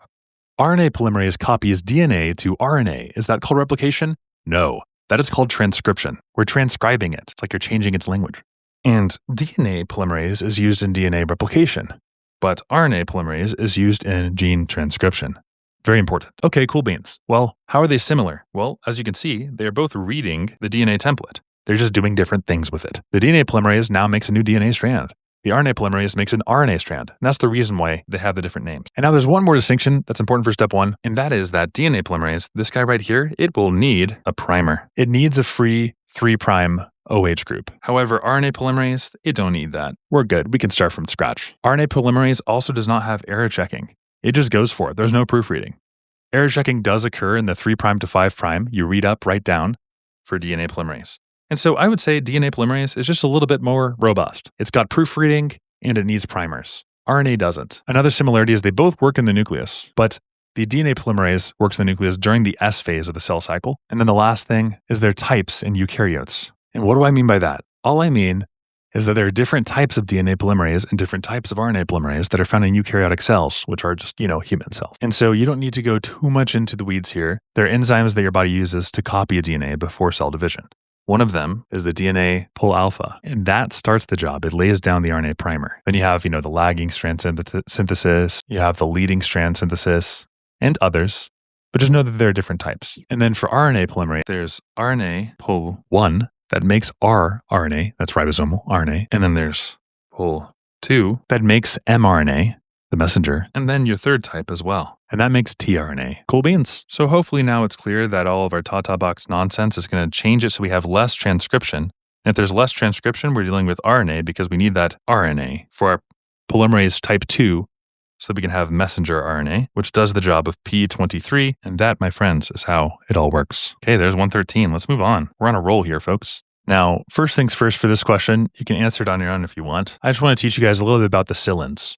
Ampicillin, amoxicillin, piperacillin, and any other psyllin that you might see on test day. Now, amoxicillin and ampicillin, these guys are aminopenicillins. They're aminopenicillins. And aminopenicillins are extended spectrum penicillins that contain a beta-lactam ring. They've got a ring around them. And these guys will bind, and penicillin binding proteins are a group of essential enzymes that are found in bacteria that play a role in the synthesis and maintenance of the bacterial cell wall. So they bind to that, and it will halt the peptidoglycan wall synthesis. Aminopenicillins are gram-positive. Aminopenicillins have activity against gram-positive, like staph, and they also have activity against gram-negative. They are broad-spectrum antibiotics. Now, amoxicillin has oral bioavailability, and these two, your aminopenicillins, treat streptococcal pharyngitis, strep throat, and they can also help out these two, the aminopenicillins, with treating pneumonia, strep pneumonia, Haemophilus influenza. There's another thing to know about amoxicillin, and that is that it's good for H. pylori. It's part of the triple therapy, and it can help treat Lyme disease. And we mentioned it has oral bioavailability, but it can also be administered through IV. And I mentioned the beta-lactam stuff, right? Well, that's important because beta-lactamase producing strains of Enterococcus are resistant to ampicillin. So there's drug resistance there. Now, piperacillin and tetracycline, these are extended spectrum penicillins, and they treat anaerobic infections. So there you can think of like a Pseudomonas infection. Broad strokes, just wanted to tell you guys what these penicillins do, especially amoxicillin, just because I think it's important for step 1, super high yield. And also this is what I wish somebody would have taught me. Now let's talk about macrolides real quickly. So with macrolides, we're thinking of erythromycin, azithromycin, clarithromycin, oxamycin. Now these guys bind to your 50S. That's the 50S ribosomal subunit, and they prevent ribosomal translocation, and they inhibit protein synthesis. They're almost all bacteriostatic except for fidaxomicin, and that's bactericidal. And I like to remember that one because it starts with F for reasons. I don't know, it just helps me. And these guys can be helpful in chronic lung diseases like COPD, cystic fibrosis, and bronchiectasis. They can also treat walking pneumonia, so mycoplasma pneumonia. So super cool what they can do. The last one that you might be tested on is your Bordella pertussis. They're used for treatment and also prophylaxis for Bordella pertussis if you have close contacts, as well as Bartonella infections. That's the cat scratch fever. It's used to treat that as well. And it can be used in combination with atovaquone to treat the Babesia infection. Whole host of other things like the antitoxin on Corynebacterium diphtheria infections, as well as your MAC infections. But yeah, it can prevent your MAC infections for when your CD4 count is less than 50. Okay, so that we've covered. And then the last thing I want to cover before explaining this question is your fluoroquinolones. Now, these guys are used in gram-negative bacteria infections, and their role is that they inhibit bacteria topoisomerase. So there you think of DNA gyrase. And so I mentioned they can treat gram-negative UTIs like E. coli, and they can treat anthrax as well, and community-acquired pneumonia, walking pneumonia, like mycoplasma pneumonia. For that, you give levofloxacin and moxifloxacin. And the atypical walking pneumonias like Legionella, again, that's going to be levofloxacin and moxifloxacin. And what's really particular about these guys that you might see on test day is that some of the cations, and here we're thinking of calcium, iron, magnesium, will cause decreased absorption. There are also several risks with fluoroquinolone, like the risk of prolonged QT intervals is a very common one that you'll see. Also GI upset, so nausea, vomiting, diarrhea. And then what's really particular, and you're almost guaranteed to see this one, they just love asking about this, have a risk of tendon and cartilage damage in the elderly, especially if they use chronic steroids And this is not recommended for children, and it's teratogenic. Why is it teratogenic? Think about it. We mentioned the tendons and the cartilage. That's the reason why it'll damage them. Okay, I think we got enough background to be able to answer this question. And hopefully you guys were able to skip to the questions you want. Always love it if you watch it all, though. I think it's a good thing to put on when you're going to bed. Get that subconscious listening to this stuff. But yeah, 62-year-old man, popping his right calf. Oh, he's got treatment for prostatitis. What do we say that treatment would be? Probably one of our fluoroquinolones like levofloxacin. Avid walker, what contributed to it? Definitely fluoroquinolones, because it has that risk of the tendon rupturing. Here are the trap answers. Doxy. For that one, you think of photosensitivity. TMP would be folate antagonism, and the amoxicillin we talked about. Maybe think of diarrheas and allergies, not tendon associations there, nothing there. And azithromycin, QT prolongation, and GI motility, but not the tendons. Okay, so we did a deep dive on that, but that's just because I think the only way to answer these questions is to learn about all the different bacteria and all the different antibiotics. Now, for this particular question, the things to look out for on test day would be a long distance runner. That's going to tell us that he's got a tendon load. Achilles tendon rupture, because that's very common to rupture. And that almost cues you in automatically to fluoroquinolones. And also antibiotic for upper respiratory infections. Fluoroquinolones are often used for that. And so that all those things should point you in the direction of answering this question correctly. So we're thinking ciprofloxacin and levofloxacin for Achilles or tendinopathy ruptures. Also, the elderly is a giveaway there too. He's greater than 60. We mentioned this isn't for the kids, and the mechanism isn't fully known, but we just know that it decreases your collagen synthesis, increases your matrix metalloproteinase activity, and causes collagen breakdown. And all that happens by inhibiting bacterial DNA gyrase and topoisomerase 4. If you guys like that in-depth breakdown, let me know, and I'll make more like it. Otherwise, I'll be a lot more brief. Just let me know in the comments. Next question, a 58-year-old woman is intubated for respiratory failure due to pneumonia. Her arterial blood gas reveals pH of 7.25. You want to lower the PaCO2? What should you do? So basically, how do we adjust a ventilator to fix hypercapnia? What we do is CO2 removal through ventilation, not oxygenation. And there's some formulas that are important here. Your minute ventilation is your tidal volume times your respiratory rate. And we know here that our PaCO2 is too high, and so that's a ventilation problem. And so we should increase the respiratory rate or the tidal volume, which would have the effect of decreasing your PaCO2. And they're trying to throw in some distractors like your PEEP and FiO2. Well, that's all you'll note oxygen stuff. That's oxygenation, not ventilation. So it doesn't help to throw out the oxygen if you can't get rid of the CO2. So this question is getting at the heart of oxygenation versus ventilation. And we know there's hypercapnia, and that's causing our respiratory acidosis, 7.25. There's minute ventilation, which is the respiratory rate times the tidal volume. If you increase either of those, then you get more CO2 that's blown off. So we're thinking of something that involves respiratory rate or the tidal volume. But all of that PEEP stuff and FiO2, that's oxygen stuff. We don't need that. We need ventilation. We need the movement of air in and out of the lungs. And to blow off the CO2, you need more fresh air that reaches the alveoli. And that's controlled by tidal volume, how much you breathe, and respiratory rate, how often you breathe. Together, they make up minute ventilation. And so your patient is on a ventilator. In your head, separate the two things, oxygenation and ventilation. Ventilation is about getting CO2 out, and that depends on the minute ventilation, which is your tidal volume and your respiratory rate. And so the answer to this question is going to be one of those two variables, which together comprise your minute ventilation. All right, there's 115. Now let's go on to 116. Right inside of 6. We have a 52-year-old man presenting with episodes of facial flushing, non-bloody diarrhea, and wheezing over the past several months. His symptoms worsen with alcohol. Physical exam shows a grade 2 out of 6 hollow systolic murmur at the lower left sternal border. He shows centrally located pulmonary mass. Which of the following is most likely? Now, let's break down a couple of these terms so that they become super pathognomonic for certain conditions on test day. First of all, the urine 5-HIAA, that's 5-hydroxyindoleacetic acid. It's the main breakdown product of, drumroll please, serotonin. And serotonin is broken down by MAO, and it turns into 5-HIAA and is excreted in the urine. And so if the urine has a super high amount of that, that means that there's too much serotonin being made in the body. And that is commonly seen in a carcinoid syndrome, because that's a serotonin secreting tumor is called a carcinoid tumor. So serotonin, carcinoid. And so I would just look at this and say, oh, serotonin's going up. That's interesting. It's going to be a carcinoid tumor. But what's the deal with this centrally located lung mass? That means nothing to us unless we can understand that it's centrally located in the lung means that it's near the mainstem bronchi. It's not peripheral like adenocarcinoma. And so carcinoid tumors, just like small and squamous cell, usually grow centrally. So whenever you're thinking of central lung, you think carcinoid, squamous cell carcinoma, and small cell. And carcinoid tumors secrete serotonin directly into the blood. It bypasses the liver. And that leads to carcinoid syndrome. And so centrally located, plus your flushing, diarrhea, wheezing, all that stuff, plus 5-HIAA means that you get a pulmonary carcinoid tumor. So on test day, flushing, wheezing, urine 5-HIAA in a central lung mass, just click carcinoid tumor, you're finished, you did it. And so it's going to have that elevated urinary 5-HIAA because that is our main metabolite. And also serotonin can cause valve fibrosis. And that's the reason we had that murmuring sound. Now I mentioned central to peripheral tumors, and those are very important. Centrally is squamous cell, small cell. And a buzzword that you can kind of think of these three is that smokers love central. So if you see hilar mass and paraneoplastic smoking, and it's squamous, small, and carcinoid. The periphery is adenocarcinoma and large cell. And so S and C, these all kind of sound like central because, that C has an S sound. So think central for CSS, and that'll really help you. Peripheral has adenocarcinoma and large cell. It doesn't sound like S at all. And so those guys would have ground glass opacity, clubbing, scarring related stuff. It's peripheral. And the only other thing to know is like your small cell. For that, you should be thinking of ACTH, SIADH, and Lambert-Eaton.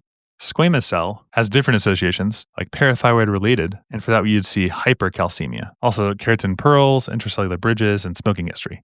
Carcinoid has, what was our answer to this question? Our metabolite of serotonin. Well, adeno is most common in non-smokers, and there's a subtype called bronchoalveolar carcinoma, and that's ground glass nodules that you would see. Ground glass nodules, And then the large has undifferentiated, poor prognosis, and may present with gynecomastia or galactorrhea. So rare, paraneoplastic, that's large cell. Okay, just wanted to kind of clear up those concepts. Here are the trap answers. Alpha-fetoprotein is hepatocellular carcinoma, so different entirely. Just lock in alpha-feto with HC. PTHRP is squamous. Hypercalcemia would be seen because it's parathyroid-like. Urinary metanephrines, that's a pheochromocytoma, so episodic hypertension. Low TSH, hyperthyroidism. Okay, there's 116. Now we're going to go to 117. Here, a 15-year-old boy undergoes a serial hand and wrist x-ray during sports physical. Over the course of 2 years, his growth plates progressively ossify. Which of the following hormones most directly triggers this change? 1 second, I'm going to take my dog out. Okay, my dog Charlie and I just went for a run, and we're back. Which hormone directly triggers this change? So how do bones grow in kids and teens? Now you have long bones, like your femur, your humerus, your radius, and these all grow from the middle outward. So the long middle outward, and that's because of these zones called growth plates, the physis. And that's a layer of cartilage near the end of the long bone that allows it to grow in length. Think of this like the engine, and this runs during childhood and puberty. And what controls these guys? It's the hormones. Growth hormones from the pituitary that'll speed up the bone growth during childhood, and then testosterone and estrogen during puberty. So testosterone in the boys and estrogen in the girls increases the growth speed. But there's a twist. The testosterone turns into estrogen in the body, and that occurs via aromatase enzyme. So I'll write that right here. So estrogen closes the growth plates, and after some years of fast growth, estrogen is like, hey, physis, dude, you gotta harden, you gotta ossify. And once that cartilage turns into bone, the growth is going to stop forever. And so what you see on an x-ray in a child is you have a growth plate. That's the clear dark line at the bone end because the cartilage doesn't show up very well in the x-ray. And in the adult, you have a growth plate that disappears and leaves a white little scar line. It's a solid bone, and that means that the growth is over. So in kids, the growth plate is open, they're growing, they have growth hormone, estrogen, testosterone, but then in their teens, it closes with that's how it all works. And so our answer is going to be testosterone that triggers this change. It initiates bone growth, and through aromatization to estrogen, it induces epiphyseal plate closure. That's the process. That's how it works. Other answers: aldosterone, that's in the kidneys, does not have a role in bone development. Cortisol, that contributes to your osteoclast activity, so you get bone loss, but not affecting the growth plate fusion. And parathyroid hormone is the calcium regulation via bone reabsorption. And that's unrelated to the growth plate closure. And then growth hormone stimulates it, but does not cause the closure. That's the aromatization to estrogen from testosterone. All right, time to zoom out, and we're going to 118 in our top bubble of 8. I love this infinite scroll thing. Now, this condition is one where it's important to note the demographic. 17-year-old girl with type 1 diabetes for routine follow-up. Her mother is concerned about her weight loss over the past couple of months, and the patient is unconcerned, saying she's pleased with her appearance. Okay, so what is that making you think of already? Well, to me, this makes me think of intentional underuse of insulin. That will cause weight loss and also hyperglycemia. So she's happy with the weight loss, but inside of her body, some bad things are happening. So you have elevated HbA1c, which I learned is like a monotonic indicator of all type mortality. So essentially, like the lower it is, just the better it is. And it's crazy how in medicine, we don't even really care about that. We just think, oh, you're normal. You're below like 5 point something, and so you're fine. But anyways, she's feeling fine. She's got chronic insulin omission. So she has weight loss with high HbA1c. Yep, there it is, 9%. And then that's up from 6.2. So what is the cause? It's going to be insulin underuse. Some comorbidities would be body image dissatisfaction, and other eating disorder comorbidities might be seen. The pathophysiology is that in type 1 diabetes, your body lacks insulin. And so that means glucose can't enter into the muscle and the fat cells. All right, so she's got type 1. No insulin means no glucose goes inside. Well, the cells are going to starve and the body's going to break down fat and muscle instead. Catabolism, okay? No glucose, break down fat. Or rather, the step 3 is the insulin emission mimics that state even with food intake. And then 4, the blood glucose will rise, the HbA1c goes way up, and the glucose starts to spill into the urine. And then meanwhile, the tissues use protein and fat, and that causes weight loss and also ketone production. And then last, we have long-term risk for diabetic ketoacidosis, dehydration, and electrolyte loss. Now, a good question is why DKA? Well, DKA is life-threatening. It's insulin deficiency because you have a result of very high blood glucose and ketone production and metabolic acidosis. And so insulin is a brake on that catabolism. Insulin promotes the glucose uptake, inhibits lipolysis, so the breakdown of fat, and inhibits ketogenesis. It promotes fat and glycogen storage. And if insulin is missing or you skip it, then there's no glucose uptake. And so that the body is like, oh my gosh, I'm starving. There's no glucose. And then you start to get glucagon, which is, oh no, the glucagon is gone. And so the alpha, the glucagon is gone. And the pancreas goes, okay, we got to start doing something about that. The liver will break down fat with lipolysis. So you get free fatty acids floating around. And then the liver converts free fatty acids into ketone bodies. So think acetoacetate, beta hydroxybutyrate. And then the ketones are acidic, right? So then you have high anion gap metabolic acidosis. Meanwhile, the glucose is high. So you have osmotic diuresis. So you have dehydration and electrolyte loss. Blood glucose is normally like above 250. And serum bicarbonate is going to be low, like less than 18 in DKA. And you'll see positive serum and urine ketones. You'll have vomiting, abdominal pain, small breathing, confusion, fruity breath. So the girl's skipping. She's skipping her shots. That causes chronic catabolism. And then that can cause acute compensation, which then triggers DKA. She's feeling fine now, but the risk is definitely going to come and get her soon through illness, infection, dehydration, and she'll just crash, right? So super important, very good to have in the back of your mind. Here's some trap answers I mentioned: celiac, bloating, chronic diarrhea, just different. Dietary restrictions, increased exercise would have like a hypoglycemia, not hyper, and then diabetic nephropathy, proteinuria, and edema. All right, there's 118. Moving on to 119. I like how they all have circles. We can dive in. Here we have a 3-month-old male evaluated for poor feeding, seizures, delayed development. Physical exam shows hypotonia, craniofacial dimorphism, hepatomegaly, and bilateral cataracts. Serum analysis shows elevated, very long chain fatty acids, and we got some acids as well, which the following findings is seen under electron microscopy of the hepatocytes. So this is Zellweger syndrome. It's a peroxisome biogenesis disorder leading to the accumulation of very long chain fatty acids.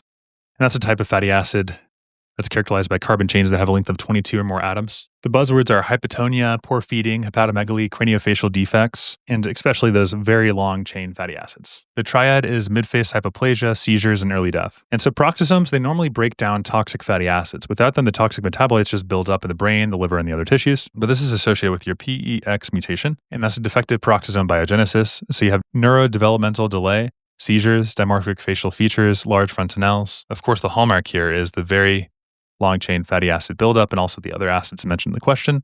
This is X-linked defect in the peroxisomal import. It's not the formation, it's the import. And the pathophysiology follows like this.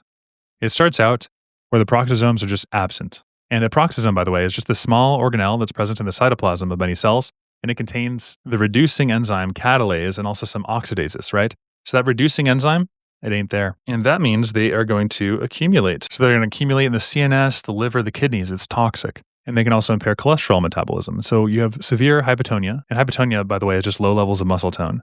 Seizures, craniofacial abnormalities, cranial, facial. And usually they will die in infancy. So early death is seen. So they got poor tone, feeding problems, CNS problems, seizure, developmental delay, hearing loss, cataracts could be seen. And it's usually fatal. This kid's got like 3 months left to live, probably 6 to 12 months or so. There's just no peroxisomes on electron microscopy. Usually they'll be like a couple months old, maybe 2 to 4, something like that, probably 3, hypotonia, poor feeding, hepatomegaly, and then abnormal facial features. So here we have the craniofacial dimorphism, hepatomegaly, and bilateral cataracts. And so the peroxisomes, the best way to just think about this whole entire thing is that peroxisomes are like tiny detox and fat processing centers in the cells. In Zellweger syndrome, there's a genetic defect of the PEX gene, so the peroxisomes fail to form. And alpha oxidation of branched chain fatty acids fails, and the detox of hydrogen peroxide fails, and the synthesis of bile acids, like myelin-related lipids, will fail. And you might be asking, okay, well, why male models? Cataracts are the clouding of the eye lens, usually due to protein or lipid accumulation or oxidative damage. And so you get oxidative stress, right? They normally help to neutralize all those reactive oxygenating species, but without them, the oxidative stress in the lens is like super sensitive to that. We had a couple questions, I think in this practice exam, about not giving 100% oxygen to little babies because they're so sensitive to oxidative damage. And that'll lead to protein cross-linking and also clouding. Not to mention the lipid metabolite accumulation that you can see. The lipids would disrupt the lens cell homeostasis, and you have damaged structural proteins in the lens. And that causes opacification and cataracts, all the good stuff. All right, let's see these explanations. Yep, Buerger syndrome, paroxysmal biogenesis, electron microscopy, yes, absent nuclei. Okay, so that would be impaired ribosomal synthesis. Lysosomal inclusions would be a lysosomal storage disease that's different than your proxysomal. And let's talk about the difference between the lysosome and the peroxisome. They're both cellular organelles, but lysosomes are responsible for breaking down and recycling cellular waste. Peroxisomes detox you. So peroxisomes, think of like the Rick and Morty episode where they get the detox going on. Megamitochondria is found in mitochondrial myopathies like MELAS, which, by the way, the MELAS syndrome stands for mitochondrial and encephalomyopathy, lactic acidosis, and stroke-like episodes. You get a stroke in a kiddo, lactic acidosis, red fibers, MELAS, click it. It's caused by the mutation of the tRNA, decreased oxidative phosphorylation, and then you have high energy demand problems in the brain and the muscles. So you get neuronal injury, myopathy, and lactic acidosis. Practice question, 13-year-old girl brought to the emergency department for confusion and right-sided weakness. We have left occipital cortical lesion. Her history is short stature, sensory neural hearing loss. Serum lactate is elevated. What's the diagnosis? MELAS syndrome. Stroke-like episodes in the children are seen with hearing loss, lactic acidosis, and muscle weakness. Fabry would have angiokeratomas, alpha-galactosidase, Tay-Sachs, cherry red. Friedreich's ataxia has the GAA repeat, ataxia, scoliosis, and diabetes, not lactic. So the core problem in MELAS is that there's a mutation in mitochondrial DNA, and so the electron transport is impaired, and so you can't use oxygen efficiently, so you have to use anaerobic glycolysis so you get lactate. And stuff like your brain and your muscles, they need that ATP, and so they're going to dump that lactic acid in the blood, and that causes problems. Lactic acid everywhere. Hopefully like that extra little practice question, and now we are on 120. Let's go, guys. If you're having a bad time, then get some weights, do some push-ups, get some dopamine going, gratitude journal. Life sucks sometimes, but remember, no thought is final. Tomorrow's going to be a new day. Find things that you're grateful for. Start a cognitive behavioral therapy notebook. You'll get through it. Dedicated period sucks, but it's also a cool time. If you're afraid of studying, that's your amygdala talking. So try to break through that. Try to say, how will I feel after I've learned some of these cool concepts? Also, I'm not judging you, man or woman. I just want you to have a good time studying. That's all I care about. With that being said, we have a 12-year-old girl with osteosarcoma undergoing chemotherapy that includes cisplatin. She experiences severe nausea shortly after her treatment. Her oncologist prescribes ondansetron. Which of the following mechanisms best explains this antimimetic effect? All right, this is a high-yield step topic. The test loves to mix and match nausea types with different receptors and drugs. It's so much fun. And so let's just build a rock-solid, kind of lesson or cheat sheet here. So there are certain types of nausea that we need to be familiar with. One is our chemo. And the involvement with their chemo, the receptors that are involved, is typically your 5-T3. That's your serotonin and also D2. And so the drug you give them is ondansetron for that effect. So for chemo, give them because it's a 5-HT3 blocker. A 5-HT3 antagonist, these are known as your cetrons. They're a class of drugs that act as a receptor antagonist, a subtype of the serotonin receptor that's found in the terminals of the vagus nerve, and also certain areas of the brain. These are antiemetics. They're used for the treatment and prevention of nausea and vomiting. They're effective in controlling nausea and vomiting produced by cancer chemotherapy, especially. And that's the gold standard for that condition. And so if you're having chemotherapy, it's going to be very sad and you're going to want to dance. I'm sorry. That's just how I remember it. Motion sickness. H1. Your histamine, also M1, your muscarinic receptor, and this one is scopolamine. And I like to think of scopolamine like you're looking through a scope of like a submarine, and so you're scoping it out, and on a submarine you get a lot of motion sickness because it's like a boat, It's just how I think about it in my brain. I'm just trying to convey what worked for me. So you're scoping out from a boat, and you have motion sickness because you're on that boat. Another one I've seen them ask about is diphenhydramine, and also meclizine too. There are also some Parkinson meds, and opioids, and these guys are typically your D2s. They affect the dopamine, and the quintessential example for that is metoclopramide. If you have like an unknown case or maybe pregnancy, that's going to be your mixed or your central and peripheral. So for that, you use pyridoxine. Maybe the test might say promethazine, but I think pyridoxine is good enough for pregnancy to know about. And then migraine stuff, you use the D2 and the 5-HT.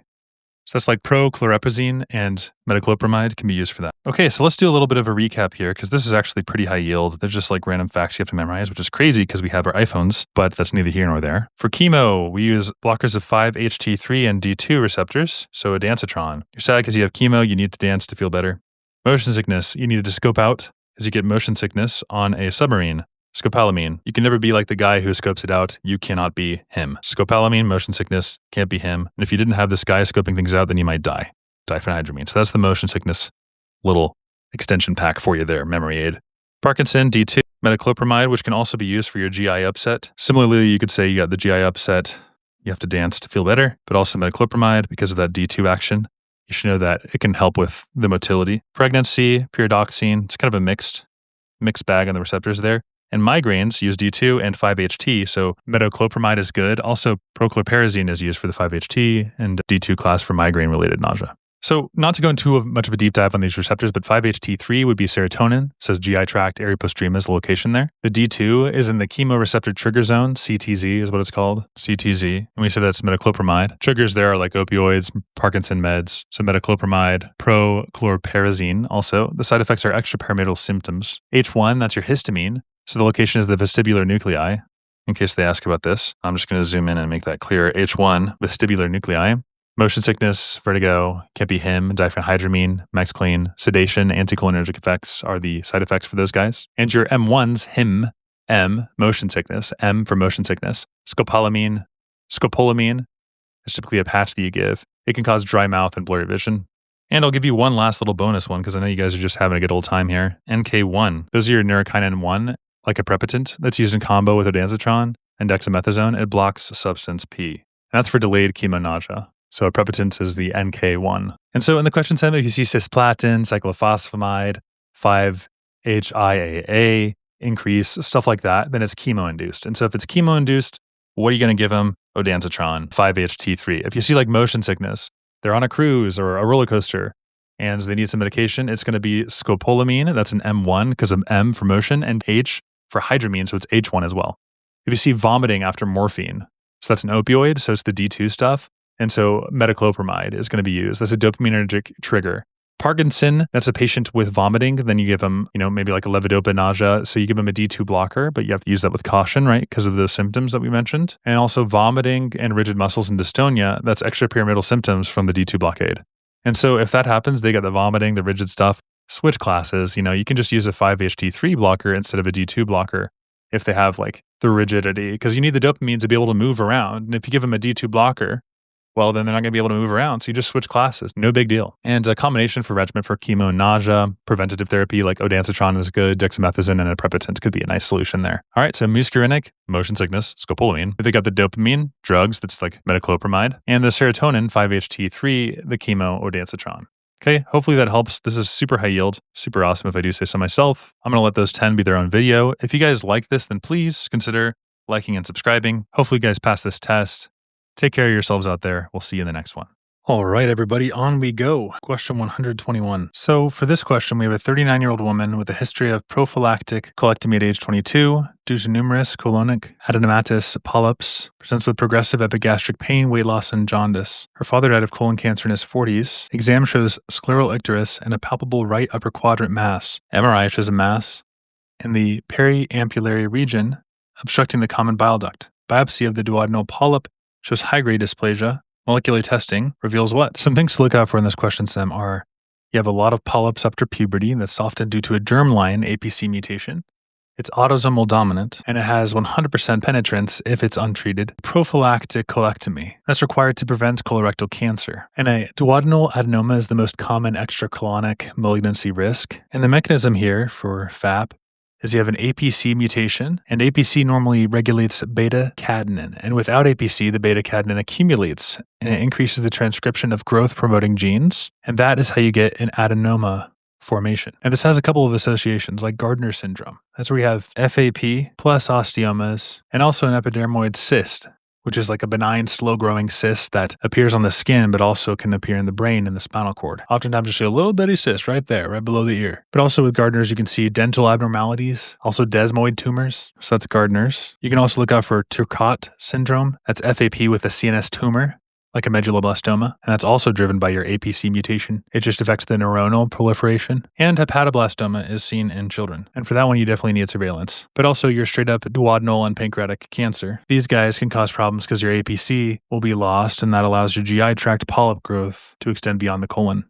So the pathophysiology is that you have a first hit that's inherited on the chromosome 5q21. That's typically where it's found. It's autosomal dominant. And then you have and that second hit would fulfill that Knudsen's two-hit hypothesis, and you start to have the polyp formation. So adenocarcinoma sequence will happen due to that chromosomal instability, and then it progresses to a carcinoma through additional mutations. For instance, you have your CRAS mutation. This is all after that second hit, by the way, and P53 mutation, and then the cancer's off to the races.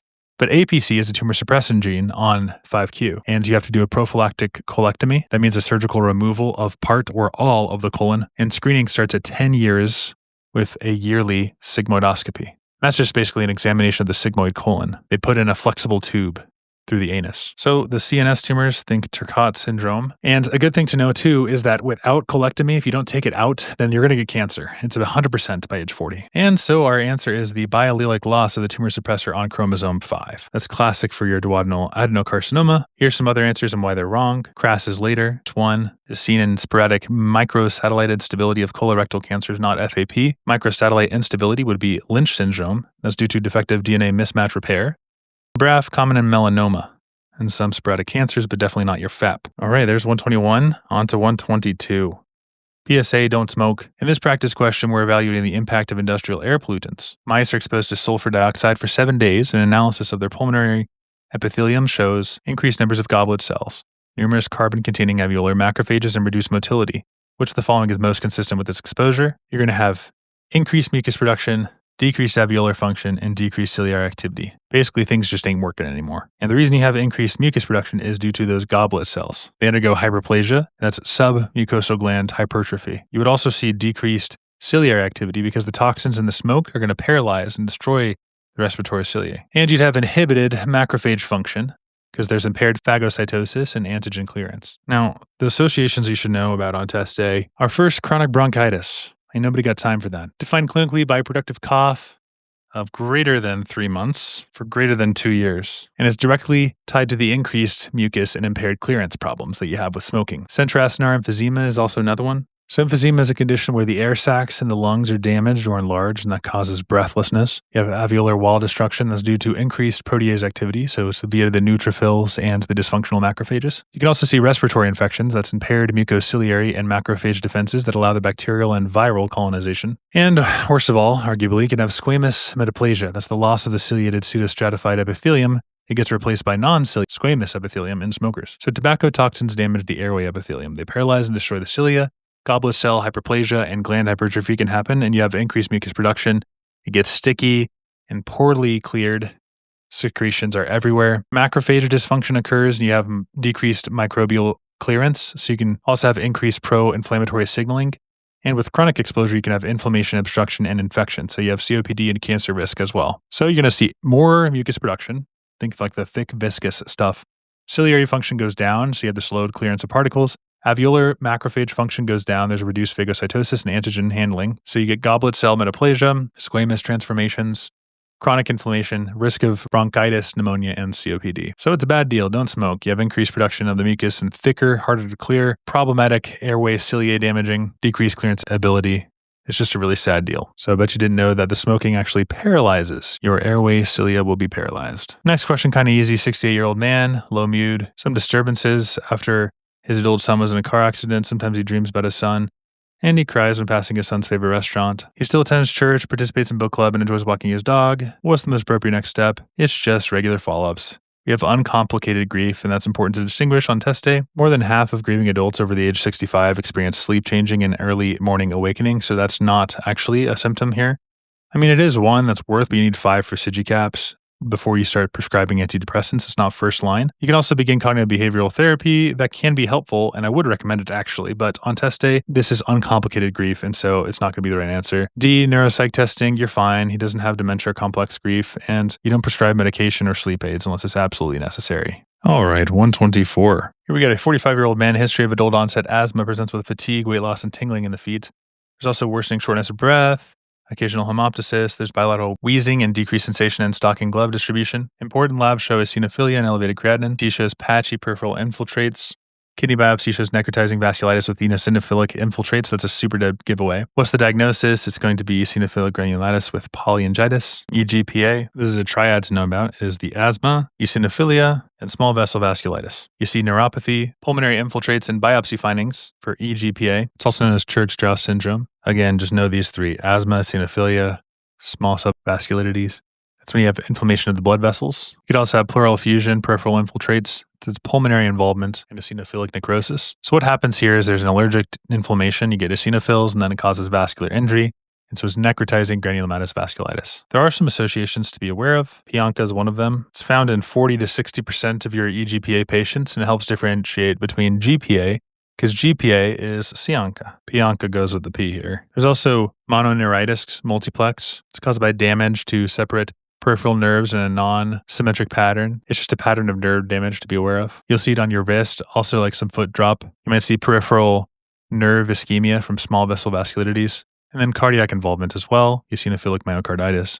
That's the major cause of death in EGPA. It can affect the heart. You'll have skin nodules, palpable purpura, and glomerulonephritis. It's less common, but it's possible. It presents with nephritic syndrome. So the pathophysiology is that you have the early phase where you have allergic symptoms, asthma, rhinitis, and then you have the vasculitic phase. That's the necrotizing granulomatous inflammation phase. You get the MPO, the Pianka involved, and those antibodies promote neutrophil activation. That causes vascular damage. Key features are asthma, allergic rhinitis. It's always going to be present every single time. Lung findings as well. So pleural effusion, peripheral infiltrates. Pianka will be seen in 50% of the cases, and also treatment is high-dose steroids. And you can use cyclophosphamide for some severe cases. So our answer is B. It's not microscopic polyangiitis. That would be the post-immune glomerulonephritis and alveolar damage, but you would not see the allergic features with this one. Granulomatous with polyangiitis, that's classic for nasal ulcers, hemoptysis, and hematuria, but there's no eosinophilia and asthma. And this guy is granulomatous is associated with C. Onca, and necrotizing granulomas, but not allergic stuff. And then sarcoid has non-caseating granulomas. And this will be like black females with hilar lymphadenopathy and accelerated ACE. Hypersensitive, that's caused by organic dust inhalation, not vasculitis. Presents with diffuse interstitial lung disease, non-neuropathy, and multisystem eosinophilic inflammation. So that one's going to be like farmer's lung or bird fancier's disease. All right, moving on to the next one, 125. We have a 64-year-old man who's found to have left-sided hydronephrosis and abdominal ultrasound during evaluation for flank pain. 40-year smoking history, reports intermittent painless hematuria. Cytoscopy is unremarkable. CT shows mass on the distal left ureter. Biopsy shows papillary lesion composed of atypical urothelial cells. What's the most predisposing factor? So let's do some risk factors, shall we? This is super high yield for schistosomiasis. That causes squamous cell carcinoma. It's found in endemic to areas like Egypt. Radiation therapy, that can cause secondary malignancies like thyroid or leukemia, but definitely not the ureteral cancers. Chloride is linked to hepatic angiosarcoma. Cyclophosphamide is strongly linked to bladder cancer, but it's not typically ureteral lesions unless it's a long-term exposure. So good guess, but not quite. So yeah, it's cigarette smoking again. And this doesn't just wreck your lungs, it also poisons your urinary tract. The entire urothelial lining from your kidneys to your urethra is exposed to carcinogen in cigarette smoke every single time that you pee. That's why urothelial carcinoma, also known as transitional cell carcinoma, is most commonly linked to smoking. So if you have unilateral hydronephrosis and a mass in the ureter causing blockage, it's urothelial cancer. So cigarette smoking is the number one cause. Benzenes, that's linked to leukemia, Epstein-Barr, nasopharyngeal carcinoma, UV radiation, skin cancers, melanomas, soma infections of squamous of the bladder, not transitional cell. So I think the hardest one here is the schistosomiasis. It's important to know this is not squamous cell. And the difference histologically is like squamous cell, you have keratin pearls, but for the basic urothelial carcinomas, you get transitional epithelium. So if the histology were to show keratinization in squamous cell, or they're from Egypt or Sudan, then sure. Schistosomiasis. But if it's urothelial histology and then a smoking history, then probably transitional cell. So the bottom line is schistosoma would cause squamous cell. Schistosomiasis, squamous cell, they even seem like each other. Look at all those S's. But this is urothelial cancer of the ureter. And so that's cigarette smoke. All right, on to 126. 30-year-old woman, 22 weeks gestation, presents with a routine prenatal care. She's feeling well, but sometimes she feels more out of breath when walking upstairs. What's the explanation? Could it be that she's pregnant? Well, yes, there are a lot of pregnancy-induced changes. So some of them are in respiration, like you have respiratory alkalosis, and that's due to the fetal CO2 load. So you'll hear from these pregnant women that they feel fine, but they're breathing faster. They have no fever, no cough, no embolism. The fetal metabolic CO2 causes maternal exhalation. And the mechanism at play here is there's fetal CO2. So here's your little baby. It's got the CO2 and it crosses the placenta and it increases the maternal CO2. So now mom's CO2 goes up and progesterone increases the respiratory sensor. So that's the placental gas exchange where you have passive diffusion and it favors maternal excretion of fetal waste. The bottom line of the pathophys is that the fetal metabolism produces CO2 and CO2 diffuses into maternal blood through the placenta. And then the maternal chemoreceptors detect the increased CO2. They're like, oh my gosh, progesterone then sensitizes the respiratory sensor, causes increased minute ventilation and you get mild respiratory alkalosis. That's expected and it's totally normal. So this is normal in pregnancy. No signs of infection is what you should look for in the question stem. There's no pulmonary embolism. And also the uterus is at the umbilicus like 20 weeks in. It's just too early for a diaphragm pressure. And that's what you should be looking for in question stems like this, so that you can say, okay, there's some alkalosis that's due to the respiratory compensation because of all of that CO2 that the baby is given to mama, right? That CO2 makes you want to breathe because of progesterone's impact on the ventilation center, the central ventilation center in your brain, and they're going to be breathing really quickly and compensating for that ventilation to eliminate the CO2. So that's what's going on here. And some things to look out for is like pulmonary embolism that would cause dyspnea, chest pain, and hypoxia. There's no chest pain here, so it's not that as an answer. And then uterine pressure, that happens a lot later on, like 28 weeks or so, or even more than that. And that's when the uterus, it'll compress the diaphragm significantly. Not pneumonia, because there you'd see cough, fever, crackles, and there's no evidence of infection in this woman. And the fetal lung maturity or immaturity is totally irrelevant to the maternal respiratory physiology. The fetal lung maturity does not trigger maternal breathing changes. So there's a reason why pregnant women breathe faster. It's because they're breathing for 2. Even when they're feeling totally fine, it's not like anxiety or infection related. It's literally because the fetus is offloading its CO2 into the mom's blood. And guess who clears that CO2? Mom's lungs. And so it's thanks to the progesterone that her brain is more sensitive to the rising CO2 levels, and so she breathes much faster. It's a natural compensation for maintaining gas exchange. And so 20 weeks pregnant, it's too early for a lot of the other signs and symptoms we'd look out for in the question stem. It's not an embolism because there's no chest pain, not infection, there's no crackles and difficulty breathing. It's just respiratory compensation. That's all that's going on here. All right, next question. There's a rule about half-lives, and that is for 127. It takes 5 rounds. There's just like this rule we have to know. 5 half-lives, doesn't matter what the frequency is. Half-life, it depends on the clearance and the volume of the distribution. So there's this formula that we have to know here. So all we want is just 5 half-lives. So new antibiotic has 40 and 5.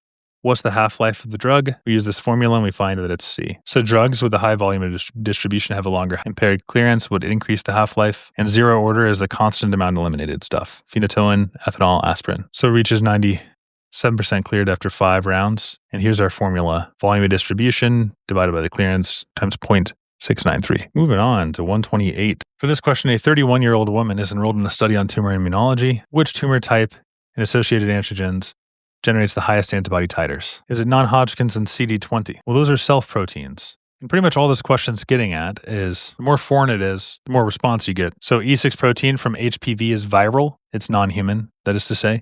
And so the immune system sees it as a complete outsider. It sees this E6 and it's like, OMG, we got to attack it. That's so weird. So there's tons of antibodies that are produced that has the highest titer. The other ones, the other answer choices, they all have some like kind of endogenous actions. They're all like, better said, they're all normal human proteins. They're just overexpressed, and so you wouldn't have an immune system reaction. In fact, your immune system just kind of ignores those guys unless it's tricked or modulated by therapy. So self-antigens have a weak response, and viral antigens have a super strong one. And that's why HPV E6 protein in cervical cancer is definitely not you. It's like not you at all. So the body freaks out, but in a good way. Whereas CD20 is found on B cells. CEA, that's an oncofetal antigen re-expressed in malignancy. MART would be melanomas. So again, it's endogenous, weakly immunogenic. And PSA is normal prostate enzyme increased in malignancies. So basically, what's most foreign? Whatever's most foreign is going to be a virus. And so the answer to what causes the most titers is always some sort of a virus. Now, they could have given other ones like HER2, that's human protein, it's just overexpressed. CD19 is also B marker. Tyrosinase, that's an enzyme in the melanin synthesis. So it's, again, anything that's like self is not going to cause a huge eruption. All right, so moving on to 129.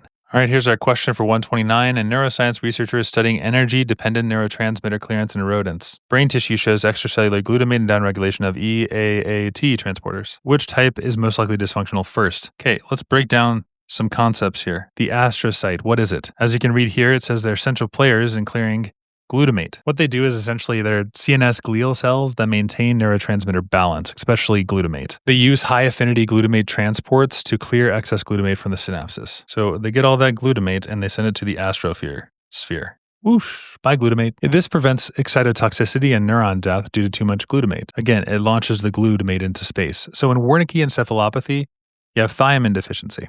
And thiamine deficiency causes astrocyte dysfunction. You need thiamine for the astrocytes to be able to work properly. So they're not going to be able to clear enough glutamate if you have encephalopathy. And a bunch of glutamate buildup is a classic brain atrophy problem in the mammillary bodies. And that's the reason why we have problems with Wernicke's encephalopathy. Microglia, These are the scavengers. They activate after injury, not before. Oligodendrocytes, these myelinate the CNS axons. Neurons suffer secondarily from glutamate, but it's not the first cell impaired, and endothelial maintains the BBB. Now, what about ependymal cells? Now, these guys line the ventricles of the brain and the central canal of the spinal cord. They help circulate cerebrospinal fluid using the cilia, and they form the barrier between CSF and the brain tissue. So ependymal cells are actually not involved in glutamate reuptake and you have minimal glutamate regulation compared to astrocytes. However, if they were asking about, hey, what helps circulate the CSF in the brain, then yes, I would pick ependymal cells as the answer. Microglial cells, these guys are the immune system cells of the CNS. It's kind of like the macrophages. They clean things up. And I don't know why, but glial reminds me of like gathering up things in the CNS. They glial, gather all the stuff. It's like a macrophage. They clean up the dead cells, the pathogens, the debris. And they release the cytokines and they mediate the inflammation. They're not involved in neurotransmitter transport and synaptic regulation. Their job is just the damage control. It's after the damage, it's not before. And oligodendrocytes, they make the myelin. They're the myelin makers. And they speed up the action potentials via saltatory conductions. And the Schwann cells, they myelinate the PNS. And that's helping with regeneration stuff. So oligodendrocytes are going to speed things up and Schwann cells are going to regenerate things. And it's not involved in glutamate metabolism at all. So astrocytes are the high affinity glutamate transporters. And they remove glutamate from the synaptic cleft and it prevents a cytotoxicity and in thiamine deficiency, Wernicke's encephalopathy. Astrocyte dysfunction, so they can't work properly, so the glutamate sticks around and it causes selective neuronal death. That's how it all works, folks. In this one, we have a 29-year-old woman. We'll zoom out here because we're on 130. Wow. Work, folks. 29-year-old woman. She has schizophrenia, and she has switched from risperidone to a new medication after developing hand tremors and muscle stiffness. Her new medication acts by partially stimulating dopamine receptors, providing enough activity to preserve basal ganglia function while still reducing psychotic symptoms. What's the mechanism of action? It's a dopamine receptor partial agonist. Now, unlike full antagonists like haloperidol, these guys will fully shut off dopamine activity. The partial agonists like aripiprazole preserve basal signaling, so that reduces the extrapyramidal symptoms and controls psychosis. So aripiprazole is a partial D2 agonist, and that one's a tricky one because it sounds like it's just going to be one of your proton pump inhibitors like omeprazole, pantoprazole. And those guys do inhibit, like all of your PPIs, the proton pump inhibitors, they inhibit the hydrogen potassium ATPase pumps in the stomach, and they reduce acid that way. But aripiprazole is an atypical antipsychotic, and it has partial D2 agonism. So if you want to know, it is not a benzoyl PPI like omeprazole. It's not that at all. It just shares the suffix with it. All right, we're going to go a little bit quicker here. 15-year-old boy has comedonal acne on the forehead and the chin. Physician prescribes topical medication that binds to a nuclear receptor and modifies gene transcription, leading to decreased keratinocyte cohesion and increased epidermal turnover. Which agents is most likely prescribed? Adapaline. Tretinoin. That's probably the answer that you'll see on test day. But basically, acne vulgaris is what we're dealing with here. And you're going to see that fancy word comedone, which is the technical term for just blackhead. So blackheads and pimples, just classic acne, right? You have decreased cohesion between the epidermal cysts, and so retinoid is what you should be thinking of there. So tretinoin is a vitamin A derivative, and it binds the retinoic acid receptors, and it normalizes keratinization, unclogs the follicles, and prevents new acne lesions by increasing transcriptions of genes that regulates the epidermal cell turnover and reduce keratinocyte stickiness. So topical tretinoin is the first line for mild to moderate acne. And you can also take it orally, and that's used for severe nodular cystic acne. And the side effects are photosensitivity, dryness, and teratogenic if it's oral. And it works pretty slowly. It takes about 8 to 12 weeks before you start to see improvement. But what happens there is that it increases androgens during puberty, like the pathophysiology of the acne here. Is during puberty, you have increased androgen, and that stimulates your sebaceous glands, and then you have sebum, and abnormal keratinization, so the follicles get blocked and you have comedones. And then you have bacteria, Cutibacterium acnes to be precise, and that causes inflammation. The retinoids reduce follicular plugging and it prevents the comedone formation. And retinoids don't treat the inflammation directly. They do, however, prevent the lesion formation. And so the target here is the keratinocyte adhesion turnover, and it doesn't directly kill the bacteria. That's benzoyl peroxide's job, or other antibiotics they might take, like doxycycline can be given, I think. It's used for prevention, not spot treatment. And there's a photosensitivity warning, right? You got to wear it with sunscreen. It's an oral antibiotic that's used for inflammation. Clindamycin, often combined with retinoids, but no effect on keratinization. Salicylic acid works non-transcriptionally, unlike your retinoids. All right, for this next one, 132, I just wanted to explain a small thing. If I were to say odds ratio, which study would you think of? You should be thinking of the case control, because that's the people with and without disease, and you look backward. You start with who's odd. You do case control on them. Cohort, without exposure, follow forward, relative risk. Cross-sections, disease at the same time, prevalence. Case series, just description of cases. ecologic population level, RCT, gold standard. All right, that's all you need to know. So outcome first, exposure second. Odds ratio is going to be used here. So if we're looking, for instance, if this question were to be about artificial sweeteners and if it's linked to multiple sclerosis, you get 200 people with multiple sclerosis and 200 matched individuals who are healthy. And then you survey their past consumption. What type is that? Case control. Why? Because you start with the disease. You look at the odd people and then you look back. Odds ratio. All right, now this is a fun question. I like this one. 27-year-old woman with chronic heartburn enrolls in physiology research study on gastric acid secretion. Her parietal cells are observed to secrete 500 nanomoles of hydrogen ions. Assuming normal function of these hydronium potassium ATPases, how many ATP molecules are consumed? It's going to be the exact same because each proton requires 1 ATP. And so 500 secreted, well then 500 of ATP is consumed. It's a 1-to-1 stoichiometry. All right, for 134, let's say we got a dude who's got he's a 46-year-old warehouse worker, tingling in lateral forearm, reduced strength, raising his right arm above his shoulder level. This hurts.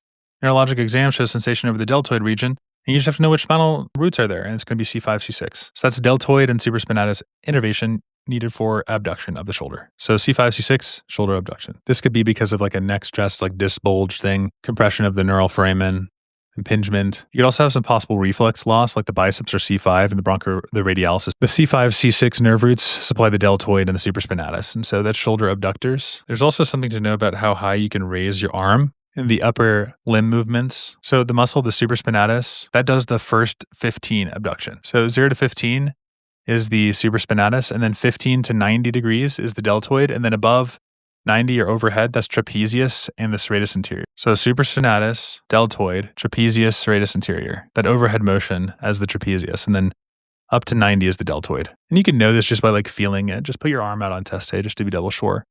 Yeah, C5, C6 does a lot of that. I mean, C7 is when you start to get into the long thoracic stuff. But yeah, I mean, like lifting your shoulder to 90 degrees is C5, C6, and that's going to be our answer to this question. All right, moving on to 135. We have a 16-year-old boy, chronic diarrhea, failure to gain weight.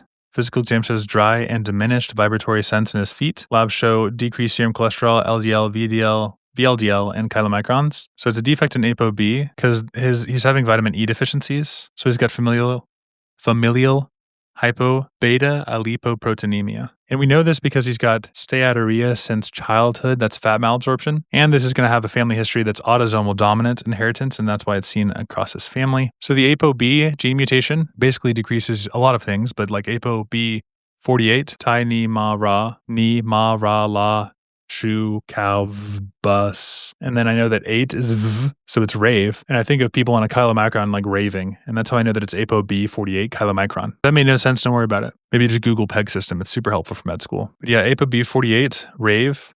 You know, the raving on the chylomicrons. That tells me it's 48 chylomicrons. And this could cause that lower chylomicron. And then also you have your 100. So that's the tosses. I remember it's tosses because no. So this is 0 has the S sound. And then this has the T sound, which tells me tosses. So I imagine VLDL is like tossing something in the air. I'm just telling you right now how I use the PEG system to remember all the numbers of chylomicrons and VLDLs and all that stuff. So ApoB, it's being tossed in the air and it's a very long toss. And that tells me that it's ApoB 100. I'll make another video on that at some point if you guys just like and subscribe or comment that you want to learn it. Super helpful way. And another thing that's like super key to this question is fat-soluble vitamins. They're all over this test. Guaranteed to see this. Basically, you have neurologic issues, rickets, coagulopathies for depending on which vitamin you're deficient in. Also hepatic steatosis, that's the impaired liver export, so you have fat buildup in the liver. And the treatment is just going to be high-dose vitamin E, right? You protect your neurons from oxidative damage. That's all you need to do here. And the problem is that we can't make VLDL in the liver because we have ApoB 100 deficiency.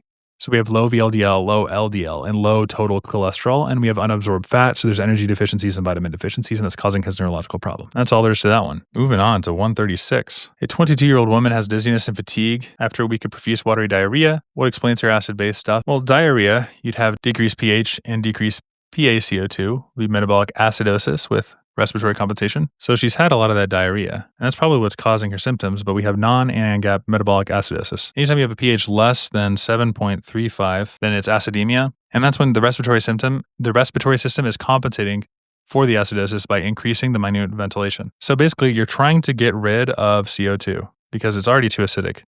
You'll see like very low PCO2 levels. And the buzzwords, the important things to think about for a question like this is anytime they have diarrhea, That's going to be non-anion GAP metabolic acidosis. Hypotension will be seen, dry mucosa, and a high heart rate. And that's all because of volume depletion. You have low potassium, low bicarbonate. That's the GI loss and the renal compensation. And then low PCO2, and that's the compensation of respiratory alkalosis. So in diarrhea, you lose your bicarbonate. The colon fails to reabsorb it. And so that causes acidosis.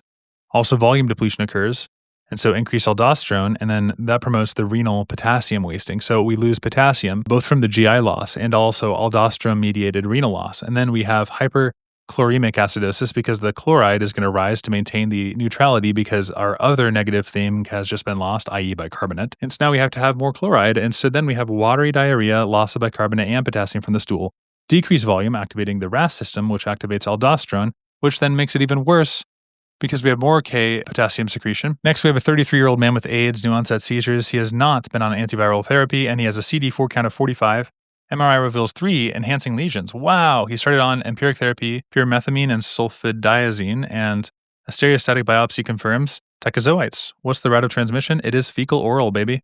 This is Toxoplasma gondii. So this has a fecal-oral ingestion route, and you can read about it here in the brief explanation above my head. Check that out. Isn't this green screen so cool? I mean, what green screen? I live here.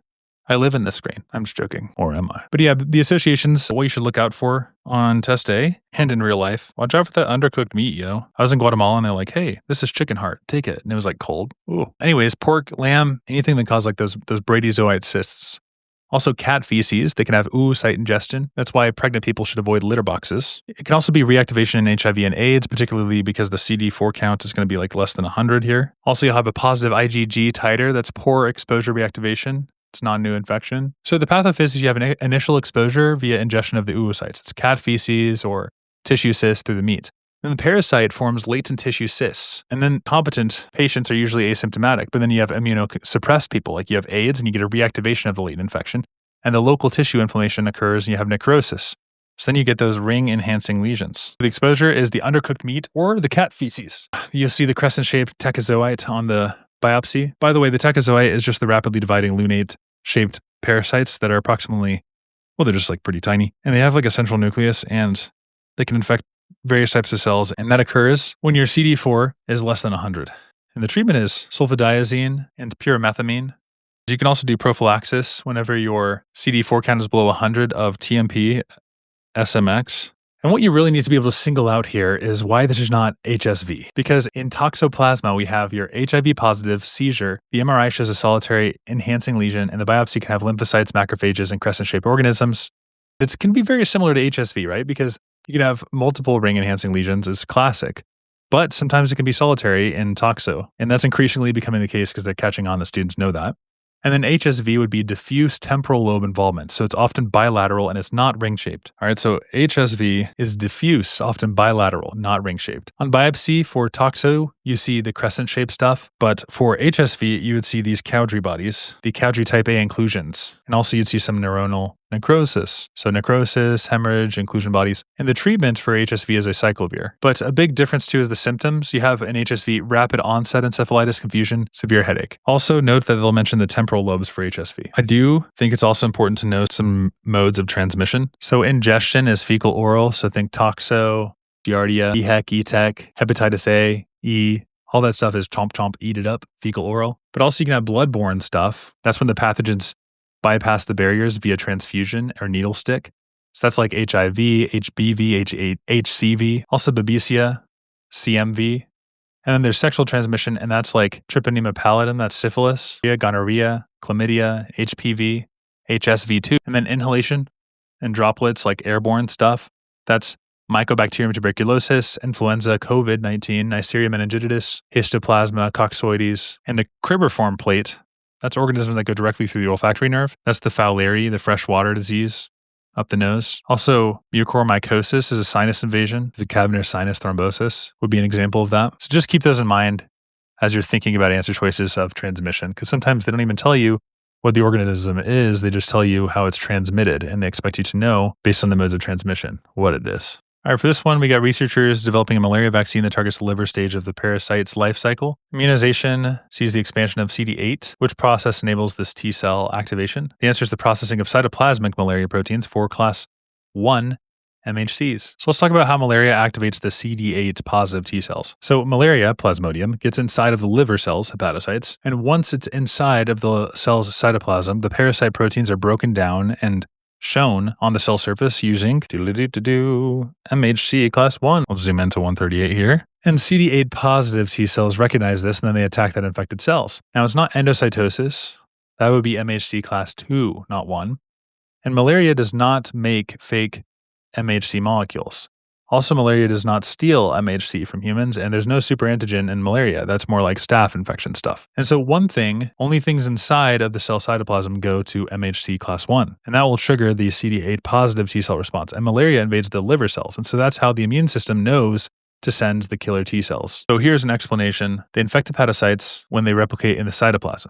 And that lets these guys, because it sees this in the cytoplasm, and the CD8 positive T cells to activate and kill the infected cells. Red blood cells, though, lack nuclei, and so their response is going to be in a different stage, not the livers. So broad strokes here, the mosquito bites you and injects malaria. Malaria goes inside your liver cells. It does not stay on the outside. And inside the liver cell, malaria makes proteins, and your liver shows those proteins on its surface using something called an MHC class 1. And then your CD8 positive T cells see that little red flag that these guys put up. They're like, ooh, that's a red flag. That is why processing of cytoplasmic malaria proteins for class 1 is the correct answer in that liver stage. It's not going to be like endocytosis, because that would lead to CD4 positive activation. Same with the endosome-lysosome fusion stuff. They're just presenting them. That's how malaria gets caught and destroyed. All right, here's our next practice question. For 139, we have a 19-year-old college student, has worsening facial hair and irregular periods since age 14.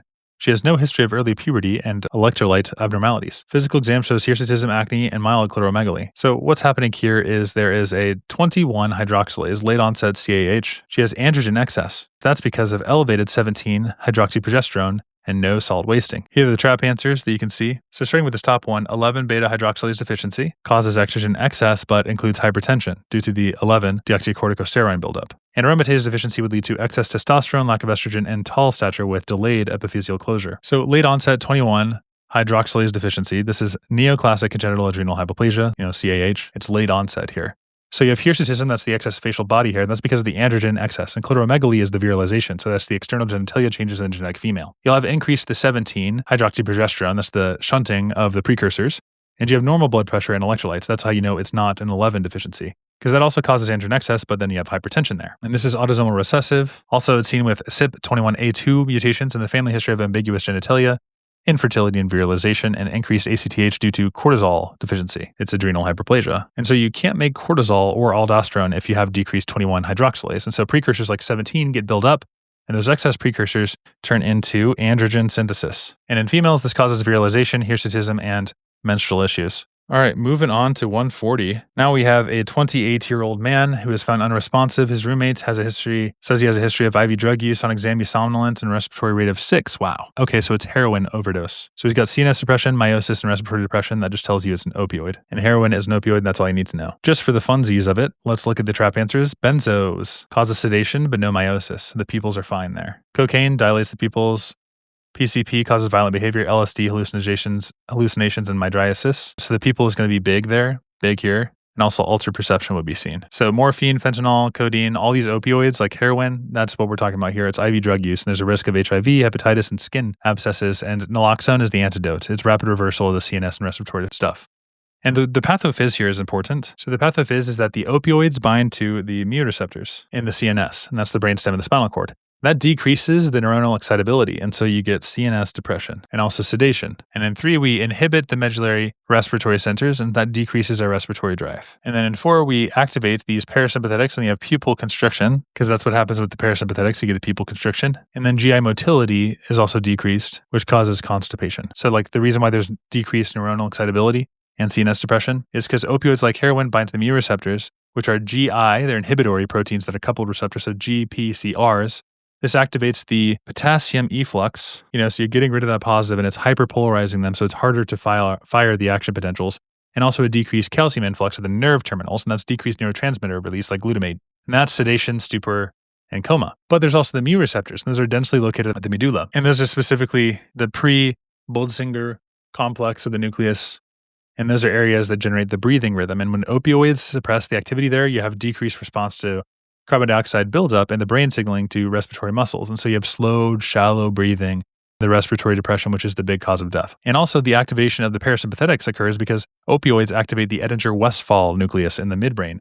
And that's the parasympathetic, right? So that's leading to activation of cranial nerve 3, ocular motor, and that's the pupil constrictor muscle, the sphincter pillae, and it contracts, right? So you have pinpoint pupils because of that.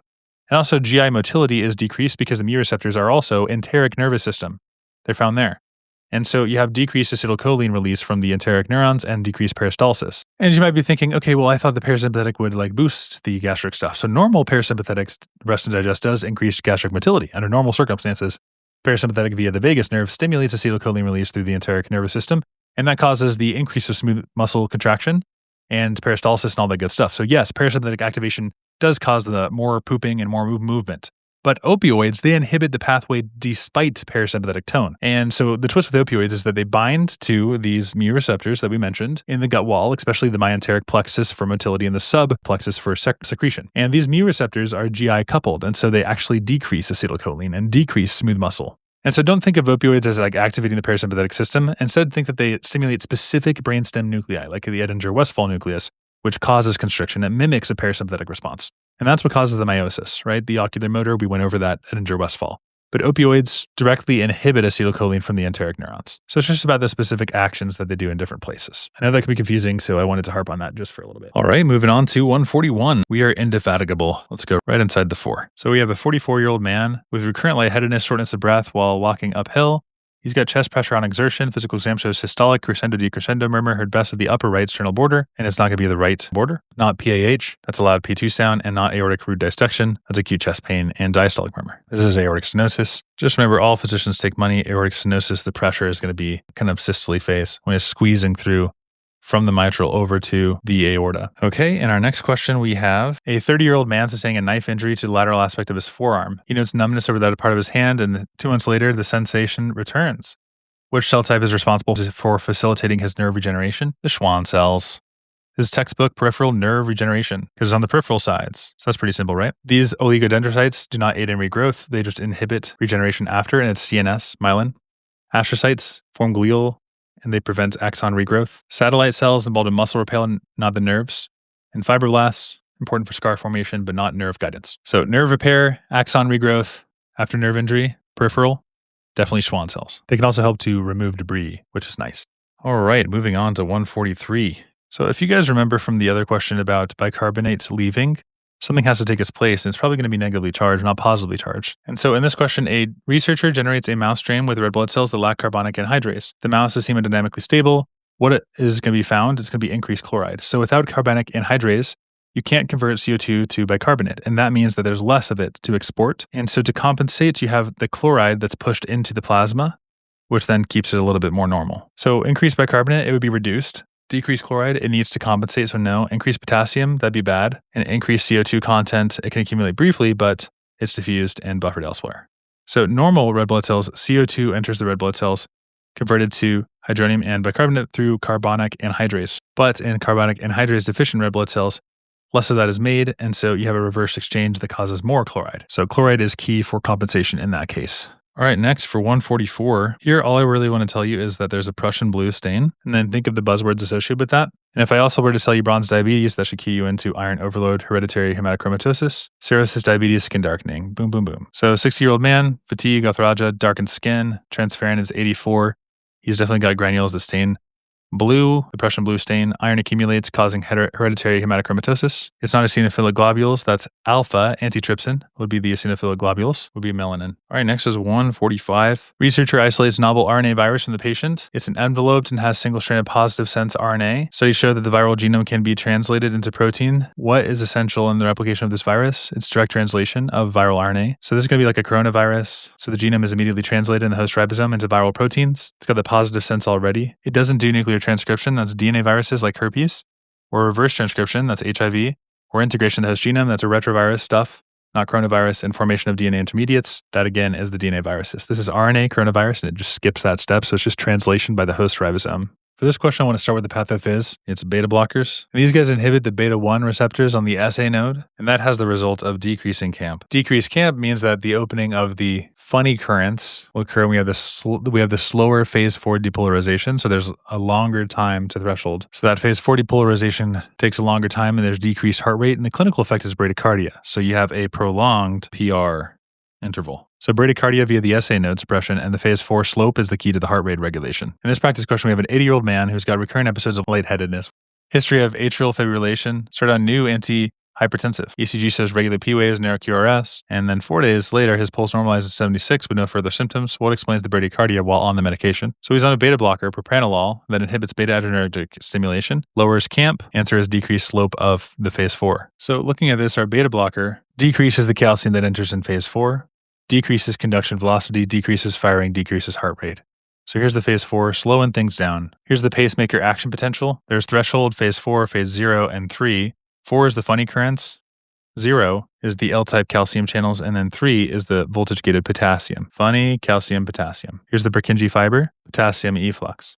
Sodium influx, calcium, repolarization. 403. 403. This is the SA node, by the way. 403, 403. And that's the calcium there, and then it's the sodium here. So it's that slow entry. Now, it's not the sodium channels, because the fast sodium channels are in myocytes, not the SA node cells. And the calcium influx, phase 0, that affects the conduction speed of the SA-AV nodes, not the heart rate per se. And the plateau phase is more relevant for ventricular myocytes, not pacemaker cells. We're talking about pacemakers here. And potassium efflux that affects repolarization, not the rate of spontaneous depolarization, which we're talking about. And so the heartbeat is driven by a slow trickle of sodium and potassium ions that's called the funny current. And beta blockers, like propranolol, hit the brakes on that current. And the way that they do that is they block the beta 1 receptors in your heart's pacemaker cells. That lowers the CAMP and slows the diastolic depolarization or phase 4. And as you saw, 403, 403, right? That means the SA node takes a lot longer to fire, and that means it's a slower heart rate. So in a patient with propranolol, it'll slow that phase a little bit too much sometimes, and it causes bradycardia and fainting. So is the decreased phase of 4 in the pacemaker that causes all of this stuff. The beta blockers, the decreased CAMP, the funny current. That's what's going on. We got to the bottom of it. Now, I'm going to rephrase this question. I'm going to ask, what are antimuscarinics like oxybutynin used for? What are they first-line therapy for? And that's just as good of a question as this one, which is 64-year-old woman, comes to the clinic, frequent urgent episodes of leakage when she hears running water. What explains her symptoms? She's got destrucer overactivity. That's what's going on. She has urgency and leakage in response to auditory or anticipatory cues without physical strain. It's urge incontinence, and that's the uninhibited detrusor muscle. So first line is going to be bladder training and antimuscarinic agents. Stop all that contracting, right? External sphincter, that would be continuous leakage, urethral hypermobility, stress incontinence. That's with increased pressure, like sneezing, coughing stuff. Bladder outlet obstruction, that's overflow incontinence. Impaired renal concentrating ability, polyuria, not urgency. So the way to really dumb down urge incontinence is that the bladder muscle called the detrusor freaks out and it squeezes too soon even when the bladder isn't full. And why does this happen? The detrusor muscle is supposed to be chill, right? In urge incontinence, it spazzes out. It's a false alarm. And what triggers it is the sound of water. It's not the coughing and the pressure stuff. So it's stress incontinence.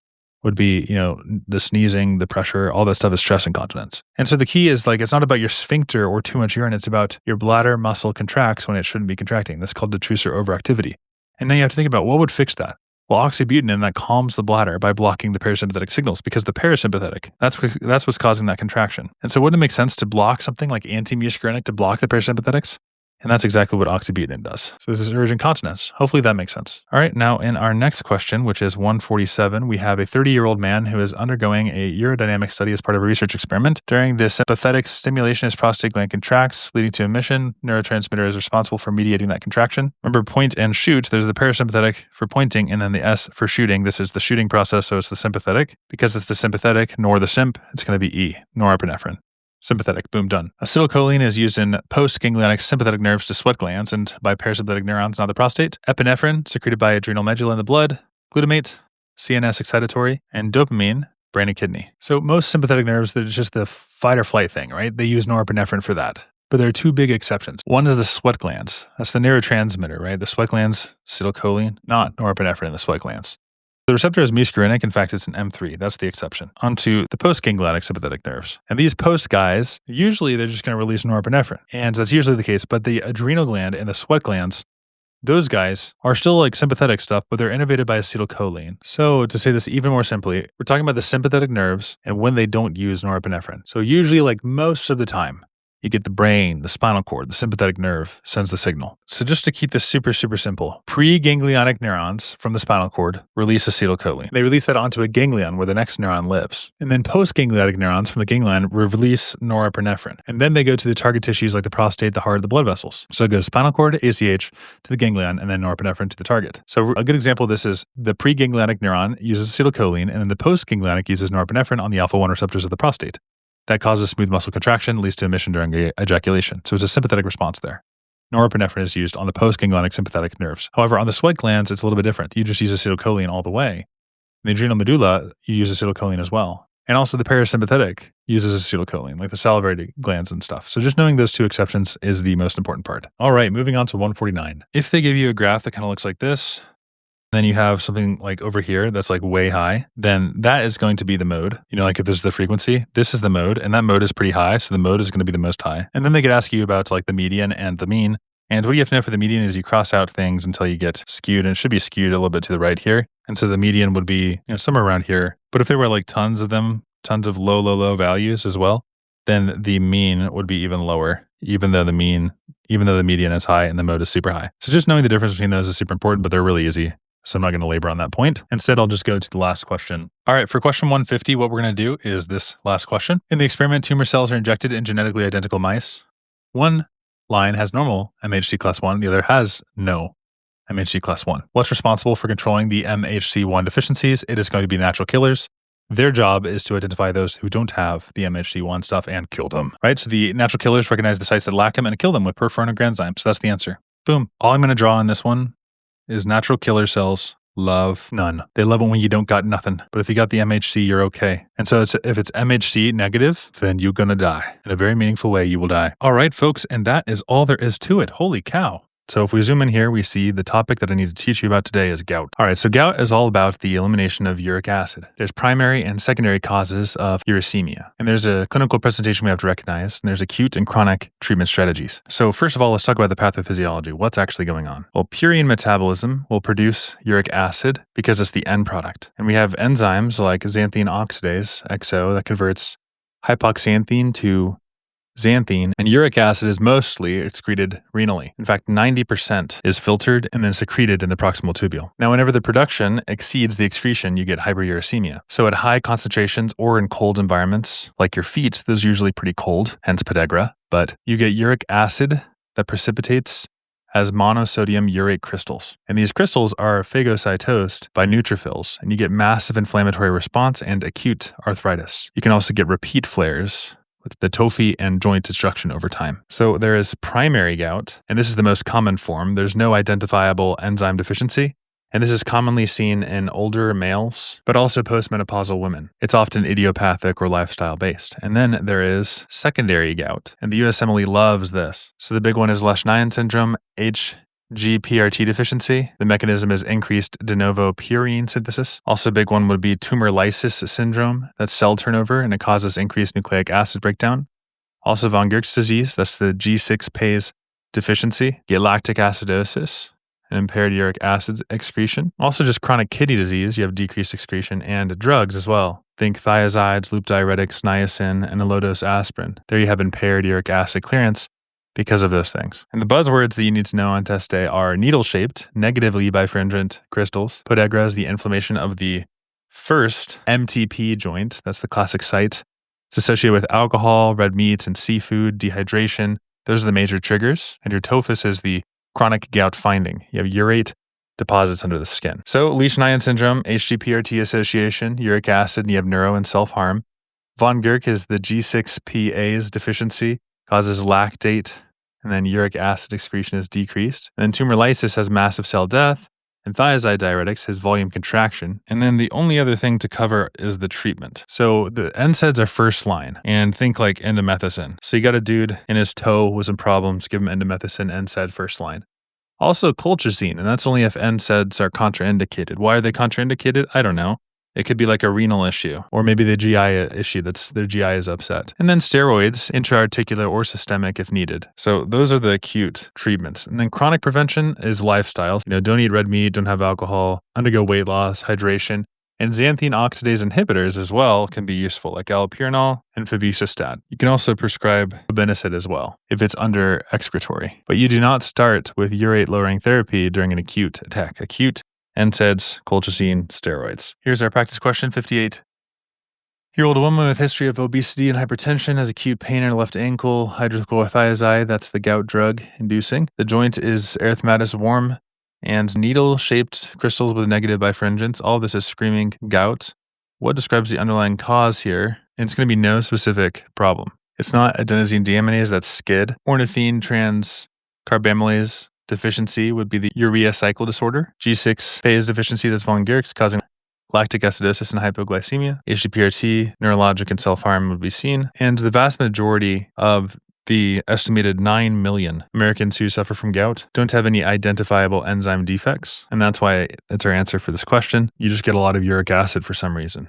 So lifestyle-based factors is a big problem, and specific inborn errors are just less common. All right, moving on to 152.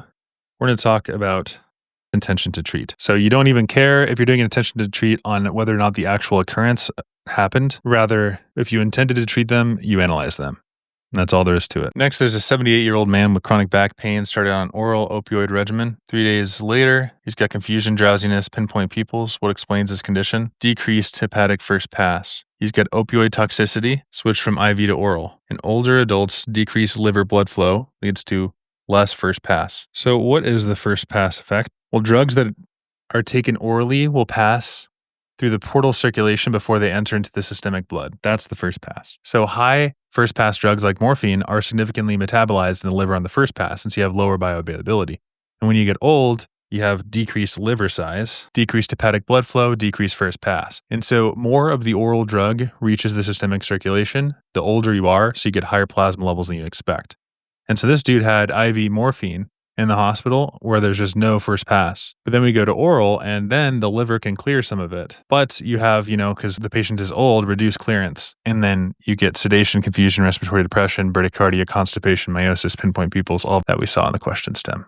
You could give them naloxone because that's a short-acting opioid antidote. All right, moving on to the next question, 153. So here we have a 30-year-old man from Nigeria, history of HIV, starts TMP SMX for his pneumocystis jirovecii. So he's got his low CD4 count. 24 hours, he's got some tea-colored urine, hemoglobin 9, elevated LDH, low haptoglobin, red-tinged plasma, which describes his symptoms. It's going to be oxidative injury. So we have to know what G6PD does in protecting the red blood cells from oxidative damage. There is such a thing as drug-induced hemolysis in the context of G6PD deficiency. And we should also distinguish hemoglobinuria from hematuria, because hemoglobinuria is an excretion of free hemoglobin in the urine, and hematuria is the presence of blood generally in the urine.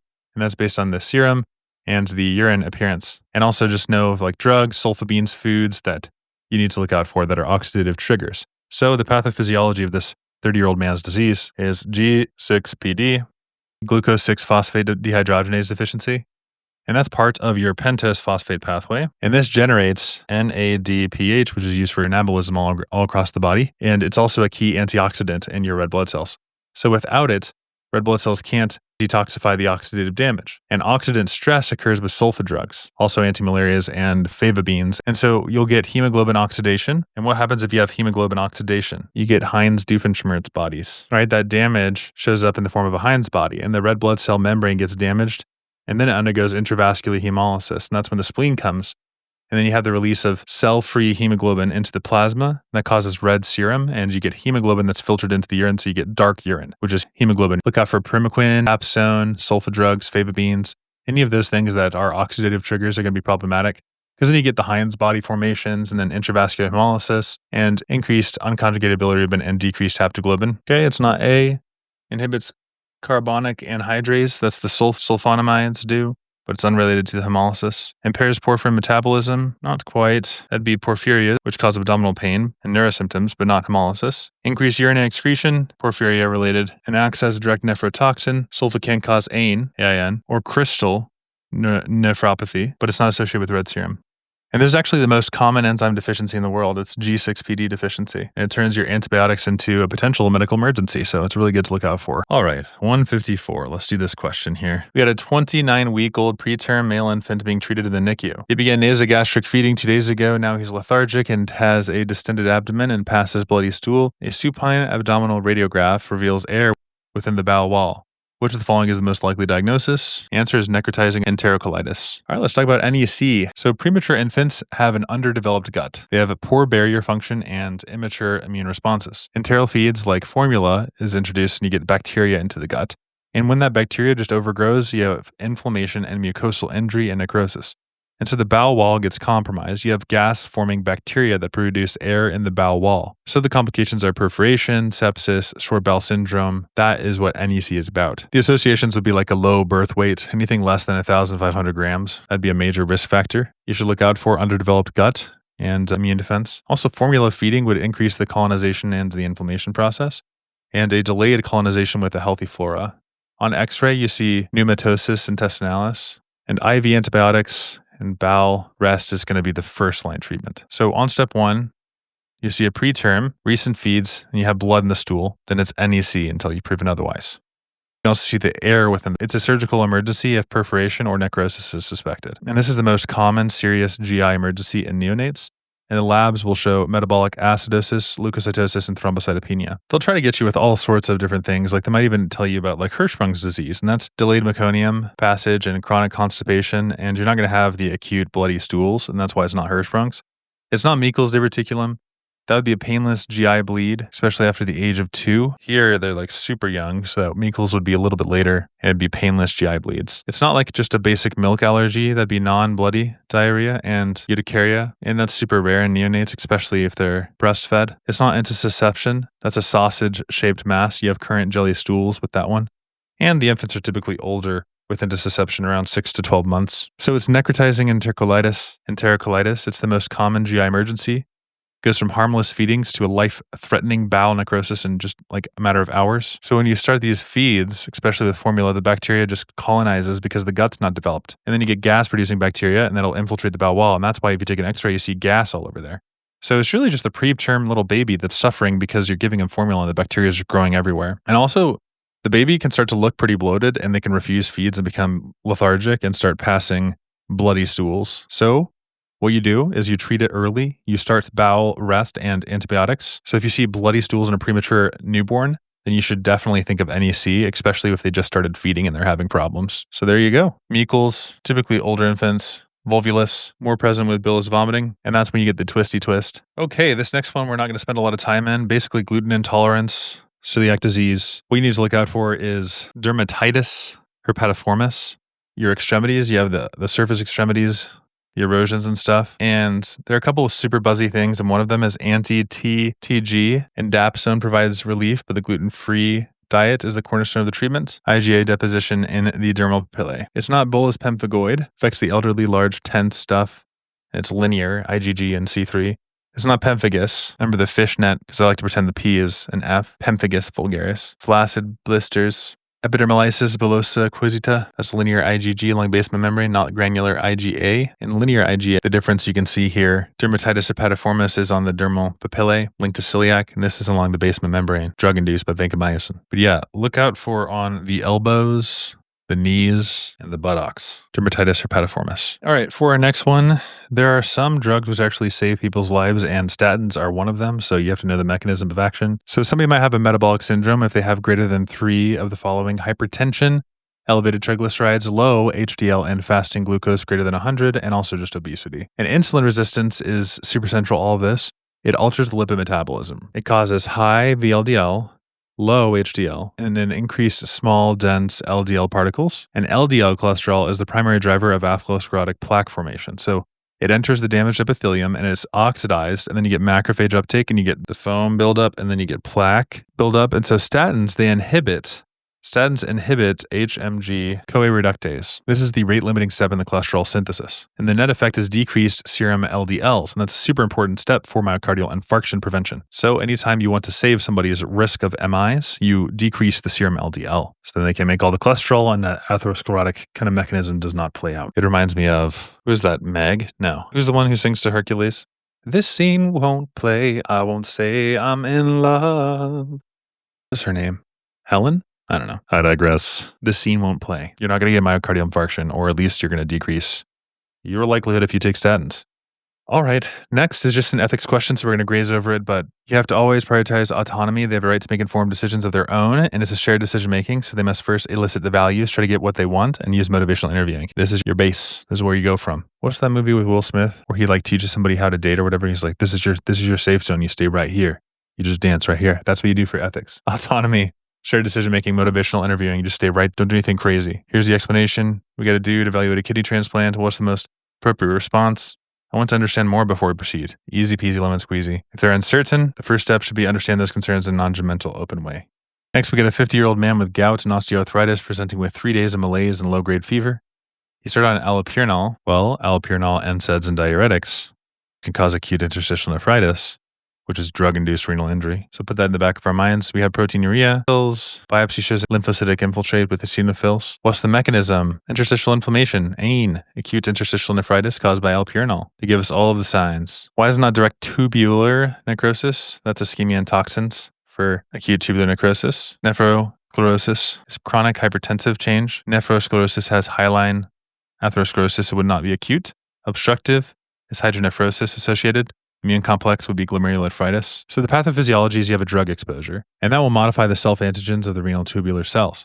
And then that will trigger your T-cell mediated or delayed hypersensitivity. So it's a type 4 hypersensitivity reaction. And then the immune cells, the T cells, the T lymphocytes, monocytes, and eosinophils invade the interstitium and the tubules. And this leads to interstitial edema, tubulitis, and also acute kidney injury. That's when you have an elevated BUN to creatinine ratio. On biopsy, you see lymphocytic infiltrate with eosinophils. That's the evidence of the hypersensitivity, the type 4 reaction that I told you about earlier. And so what you'll probably see if you're looking for something to key you into this condition is they just started a new drug 1 or 2 weeks ago, something like that, they'll probably say. And that's timing for your acute interstitial nephritis. They might say they have a fever or a rash or eosinophils. That's a triad for it, but it's only present in less than 10% of the cases. White blood cells and eosinophils in the urine are also common. That's interstitial inflammation. And a diagnostic clue is also normal glomeruli plus the interstitial infiltrate on the biopsy. And really, really, really high yield offenders is going to be NSAIDs, diuretics, beta-lactams, allopurinol. Those guys, allopurinol, NSAIDs, penicillins, cephalosporins, sulfa drugs, all that good stuff. Or infections like mycoplasma, viral infections as well. Although the viral infections are a little bit more rare, they'll probably test something else on the viral infections, but definitely mycoplasma. And autoimmune diseases as well. You could have SLE, maybe some Sjögren's. Autoimmune diseases could precipitate this. And on biopsy, of course, the lymphocytes and eosinophils in the tubulo-interstitial space. The way you treat this is you just stop using the offending drug. You can also add steroids if you really need it in severe cases. So you'll see, just some dude or also a woman who has got gout, hypertension, all this stuff fatigue and a new rash, and they just started taking 10 days ago, and then all of a sudden their creatinine is a 2 something, and their baseline is 1, and the white blood cells in the urine, and there's also a few eosinophils just hanging out. There might be no cast, but there's going to be maybe some protein, and there's a biopsy that'll show normal glomeruli with peritubular infiltrates and lymphocytes and eosinophils. That is just going to be AIN, acute interstitial nephritis. Allopurinol, rash, fever, white blood cells, interstitial immune infiltrates, T-cell mediated. It's a T-cell mediated immune reaction to the drug modification of the renal antigens. So just know that AIN is characterized by some immune reactions. All right, 160. 46-year-old man has 2 days of blood, tinged cough, malaise, dark urine, and newly diagnosed hypertension. Labs show creatinine of 5.2, urine analysis 3 protein and blood, a red blood cell CAS, and 50 red blood cells. Which of the following mechanisms explains his presentation? All right, this is super important. Let's learn how to recognize good pastures. So the pathophysiology is this a type 2 hypersensitivity reaction. The autoantibodies, the IgG, targets the alpha-3 chain of the type 4 collagen. That's why it's good pastures, because that IgG, right?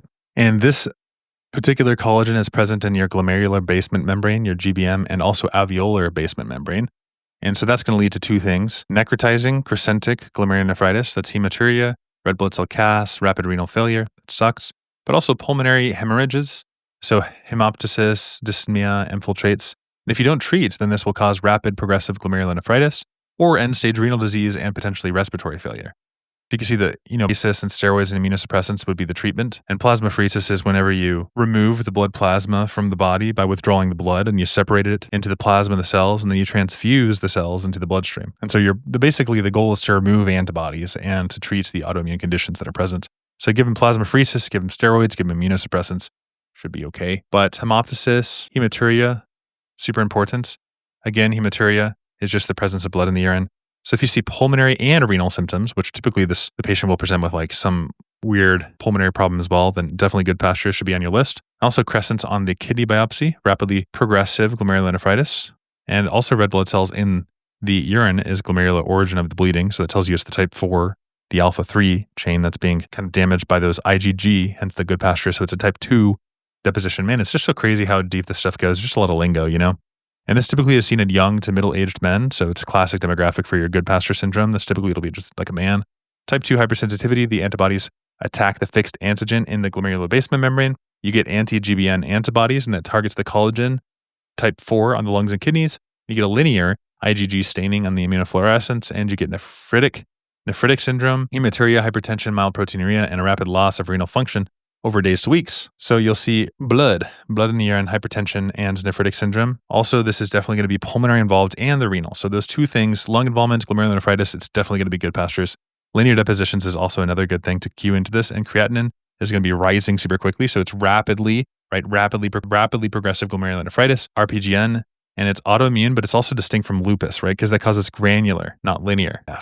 So we got our dude with 2 days of the blood-tinged cough, malaise, dark urine, all this bad stuff. What explains it? It's the IgG deposition, the antibodies against the type 4 of the alpha 3 in the pulmonary and the renal, your basement membrane. Not immune complex deposition would be lupus nephritis, IgA nephropathy, not linear. Toxic tubular, that'd be muddy brown cast. Renal ischemia, prerenal AKI, causes bland sediment, and chronic sclerosis is a slow process. This is rapid. Now that first answer, the immune complex mediated glomerulonephritis involves type 3 hypersensitivity. Immune complex deposition would, not type 2, because instead of targeting the basement membrane directly, antigen-antibody complexes form in circulation, deposit in the glomeruli, and trigger complement activation. So it's a different mechanism. Immune complex is type 3, good pasture is type 2, antibody-mediated. You have a linear, and this one has granular, little particles. This one is SLE, IgA, PSGN, whereas good pasture is your nice, solid 2, lung hemorrhaging possible, and SLE, lupus for immune complex stuff. Easy to confuse, but don't confuse it. IgA, Berger disease, that's episodic blood in the urine after a URI, and mesangial IgA deposition. Post-strep, children with hematuria and edema after a strep. And then you have those deposits, and they're IgG and C3 deposits. And then lupus can mimic everything, all that good stuff, depositions. Okay, there's 160 going to 161 here. Now we have a 6-year-old girl brought in with 2 days of fatigue and decreased urine output. Vitals are stable, hemoglobin 7, creatinine 5. The peripheral smear shows fragmented RBCs. Which of the following is the diagnosis? Hemolytic uremic syndrome. So we have some anemia going on, also some thrombocytopenia and renal failure. That renal stuff really keys you into HUS, and that's the Shiga toxin.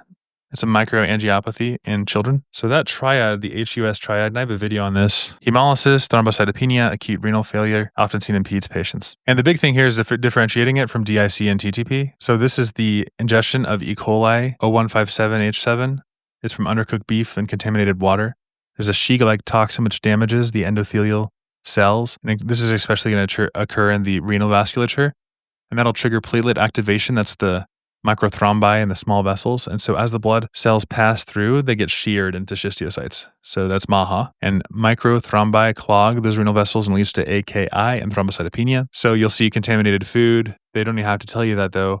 But maybe like dark brown urine would suggest your hemoglobinuria or AKI. Schistiocytes would indicate microangiopathic hemolytic anemia. And if they tell you it's normal PT and PTT, that immediately crosses out DIC as an option. So look out for, undercooked meat. Atypically, HUS would be inherited complement dysregulation. And it's not DIC because that PT and PTT is usually normal, unlike DIC where it's crazy. And interestingly here, you just want to avoid antibiotics because killing the bacteria could actually release more toxin. It could be even worse. but it's usually going to be seen in children under the age of 10. Hemoglobin, low platelets, elevated creatinine to BUN ratio, schistocytes, TTP would include neuro symptoms. This is the terrible pentad. And sometimes you can give them eculizumab in atypical cases, but usually just don't do any antibiotic treatment. And this is hemolytic uremic. All right, for the next question, we have to know a little bit about how these vessels are structured. 30-year-old man sustains penetrating trauma to the right lower abdomen. Imaging shows air in the peritoneal cavity and fluid around the cecum. During surgery, the surgeon decides to ligate the vessel, supplying the injured bowel segment to control the bleeding. Right lower abdomen, which of the following arteries is the source? It's going to be the superior mesenteric through the ileocolic to access the cecum and the appendix. It's not the celiac, that's the foregut, the stomach, liver, spleen. It's not inferior mesenteric, that's the hindgut, so the distal transverse and the rectum. It's not internal iliac, that's the pelvic structures, and it's not splenic, that's off the celiac in the first place. But it also supplies the spleen and the pancreas. So cecal trauma, SMA, it's a vascular anatomy question. And the SMA does the midgut structures, includes the cecum, also your appendix, the ascending colon, and the proximal 2/3 of the transverse colon, and the ileocolic artery that supplies the terminal ileum, the cecum, appendix, and part of the ascending colon. So you get trauma there, you have to ligate to stop that bleed. All right, the next question is about heteroplasmy, and that's just whenever you see like a mom and then she gives all of the disease that she has, and that's heteroplasmy. Just like a mitochondria disease. Boys, girls, everybody gets it if mom has it, because mom gives the mitochondria stuff. Okay, in our next question, we have a 58-year-old man, history of ischemic cardiomyopathy is admitted with worsening dyspnea, orthopnea, and bilateral leg swelling. On exam, he has tachypnic with elevated JVP. Chest x-ray shows pulmonary vascular conjunction cardiomegaly. He's diagnosed with acute decompensated heart failure. Administration of a drug that mimics endogenous peptide results in increased intracellular cyclic GMP and vascular smooth muscle. The effect of that BMP flush is it unloads the pump with the peptide. So when the heart stretches, you get the BMP. It's released from ventricular myocytes in response to stretch. And in this question, we have a classic scenario for volume overload and left heart failure. And another thing that BNPs do is that it will increase your urine flow. So you have volume overload that causes wall stress, and the wall stress causes BMP release. BMP then stimulates, I'll write this down, NPRA receptors, and those guys increase cyclic GMP, causing vasodilation and natriuresis. So the pathophys is you have ventricular stretch, so it'll trigger the BMP synthesis and release. BMP then binds to the NPRA, activates guanylate cyclase, and it leads to increased cGMP, and that causes renal vasodilation, right? So that's going to increase the GFR. And also sodium reabsorption decreases in the collecting ducts, and then decreased renin and decreased aldosterone. That causes further diuresis since you get increased urine flow. So BNP is a ventricular stretch hormone. If you have heart failure, BNP is going to go up. BNP goes up, urine flow is going to increase. And if you increase GFR and suppress the RAS, BNP relieves the pulmonary congestion without increasing the demand, decreasing the capillary wedge pressure. So this is like the heart's own emergency valve. If it's like got way too much pressure, the ventricles stretch and then it releases BNP. Boom shakalaka. All right, 165. In this question, we have a 66-year-old man who is evaluated for worsening fatigue and generalized bone pain. He has had 3 recent rib fractures following minor trauma. He does not drink alcohol and his diet is limited to chronic pancreatitis. Lab results are all of these things. Alkaline phosphatase. This is secondary hyperparathyroidism because you have the elevated PTH. Osteomalacia. Defective bone mineralization because vitamin D deficiency. And the cause here could be chronic kidney disease, fat malabsorption, as in this case, we have chronic pancreatitis. There's fat-soluble vitamin deficiency, ADEK. D is one of them. Inadequate sun exposure is also another cause. It's not multiple myeloma. That'd be common in older adults with bone pain and fractures, but the calcium is usually high with multiple myeloma, so it's wrong. Primary hyperparathyroidism would have high calcium. Here, it was not high. And you'd see low phosphate as well. Paget's disease of bone, that would have very high ALP, but normal calcium. And osteoporosis, normal labs, no elevation of ALP, PTH, or vitamin D deficiency. Now, they could ask this a whole host of different ways, and it's important to know the primary hyperparathyroidism from secondary. So they give you somebody who's got like back pain, vertebral problems, and everything's leaning toward osteoporosis. They could even give you lab values, and if the lab values have, for an example, increased calcium, decreased phosphate, elevated alkaline phosphatase, but look at this. Your vitamin D, super low. Osteomalacia. That's our answer. All right, I'm taking off my lumen hat. Kind of cool though how it does that. All right, here is 166. In this question, we have a 4-month-old male brought to the clinic for evaluation of poor feeding, weak cry, progressive muscle weakness. Parents know that he's never been able to lift his head when prone. Infant has a frog-leg posture, severe hypotonia, deep tendon reflexes are absent. Genetic testing shows mutation of the SMN2 gene. What's the pathophysiology that's affected here? So the problem is spinal muscle atrophy. We're dealing with Werdnig-Hoffmann disease. It's an autosomal recessive neurodegenerative disorder caused by loss of SM1.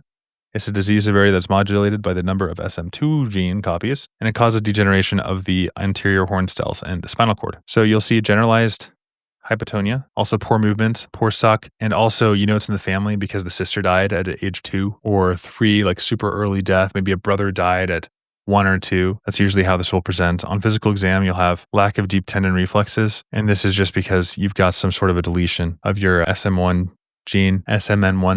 Condition you have to look out for floppy baby with areflexia and tongue fasciculations and respiratory difficulties. Okay, so next 167. For this one, we have male newborn who's got a midline nasal mass and flat nasal bridge. MRI shows nasal encephalocele. Genetic testing shows diagnosis of holoprosencephaly. Disruption of what led to this abnormality? Okay, the answer is the frontal nasal prominence. So this is like a cleft lip with a cleft palate. It's like a bilateral cleft. It's on both sides. And this can occur with or without the cleft palate, by the way. And there are no other abnormalities. This is totally isolated cleft lip palate. It's not part of like some other syndrome. It's just an embryologic problem. And during embryogenesis, the face is going to form 5 different facial prominences. There's the frontonasal prominence, 2 maxillary prominences as well. And that's also from the first arch. And from the frontonasal and the philtrum of the upper lip, that's the medial nasal one. And then the maxillary process goes medial, and it can happen on one or both sides. And the face forms from different parts called prominences, right? And for the lip, 2 parts need to come together. The maxillary prominence from the sides of the face, and then the nasal prominence, which is the midline of the face. And if they don't fuse, you get a cleft lip. So it's the maxillary and the nasal need to join forces.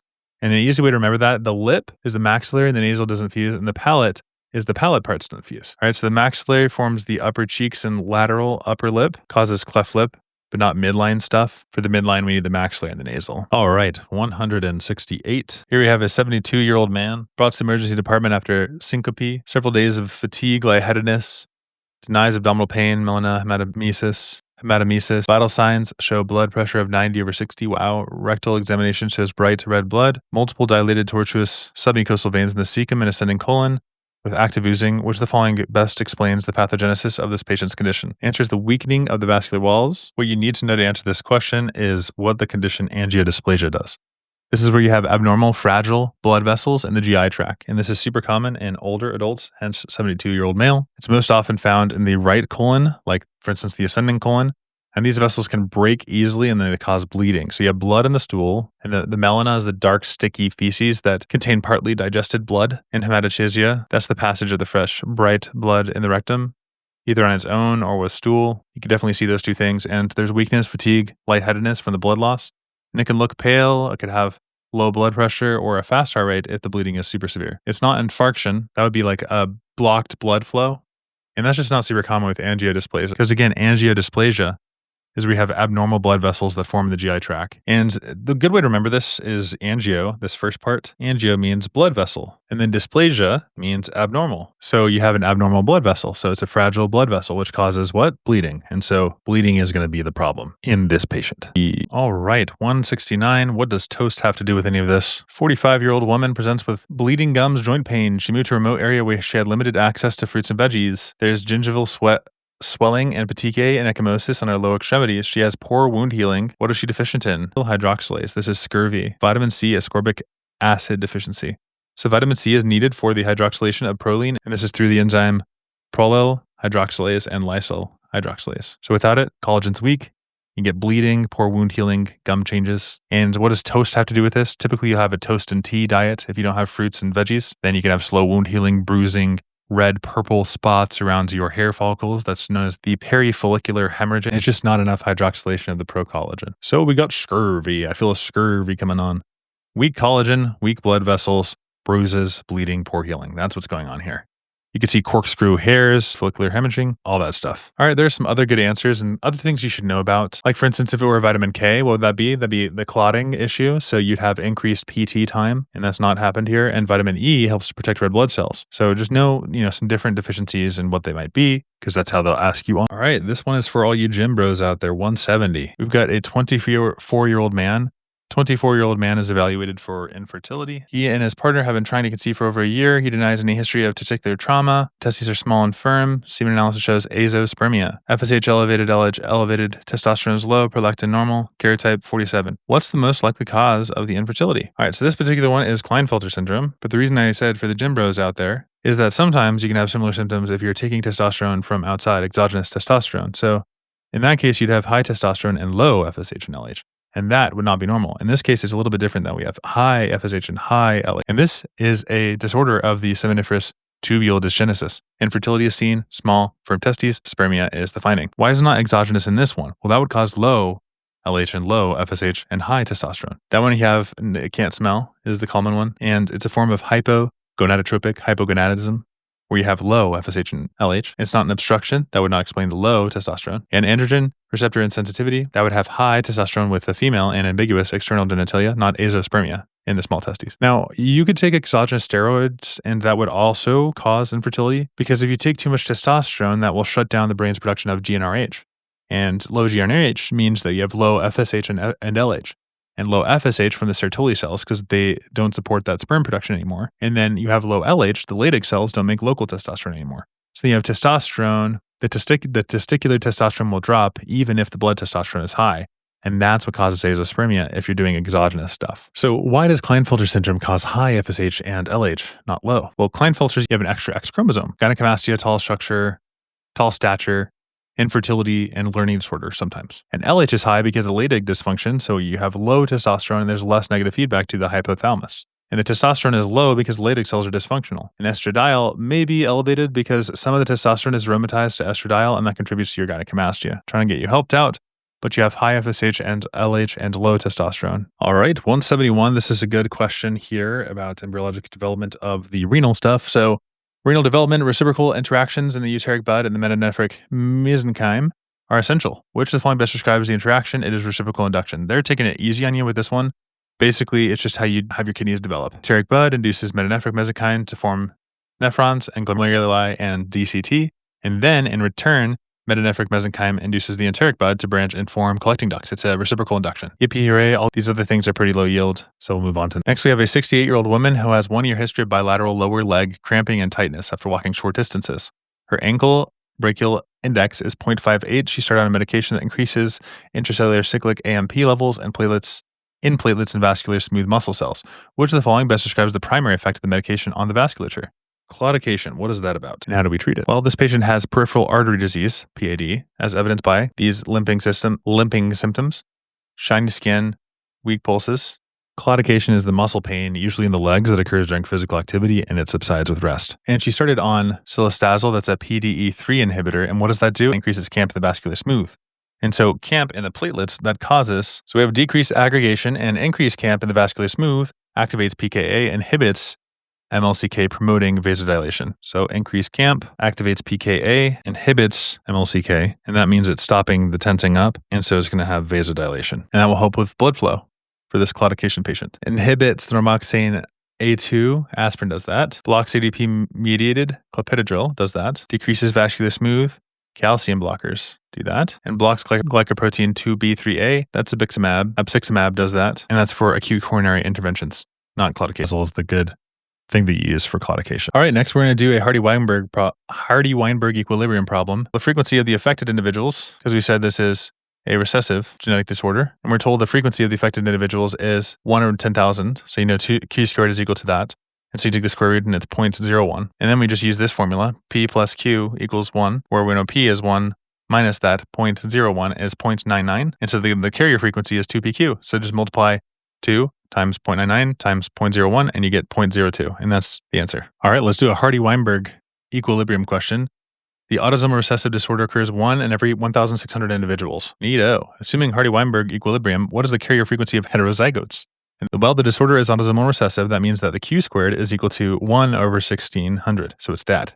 Then we solve for P, which is 1 minus Q, and it's 0.975. And then we know the carrier frequency is 2PQ, and so it's 0.05. So there we go. Hardy-Weinberg. Here we have a 32-year-old man evaluated for episodic headaches, sweating, palpitations, Plasma metanephrine levels are elevated. Which of the following is the underlying abnormality? Well, he also has a right adrenal mass and a tumor of the retina. Okay, well, that one gives it away. It's von Hippel-Lindau then. So he's got a pheochromocytoma, retinal hemangioblastoma, and cerebral hemangioblastoma. So it's von. This is an autosomal dominant. That's caused by like the increased intracranial pressure from the CNS lesion. So this is autosomal dominant. You got the VHL tumor suppressor gene that's got the mutation. Hemangioblastomas. It's not NF2 because that would have bilateral vestigialus 1 and meningiomas. It's not retinal, and you wouldn't have the pancreatic tumors. And Sturge-Weber, it's not it because the port wine stain is not seen, and also seizures and angiomas. It's not inherited or associated with visceral tumors.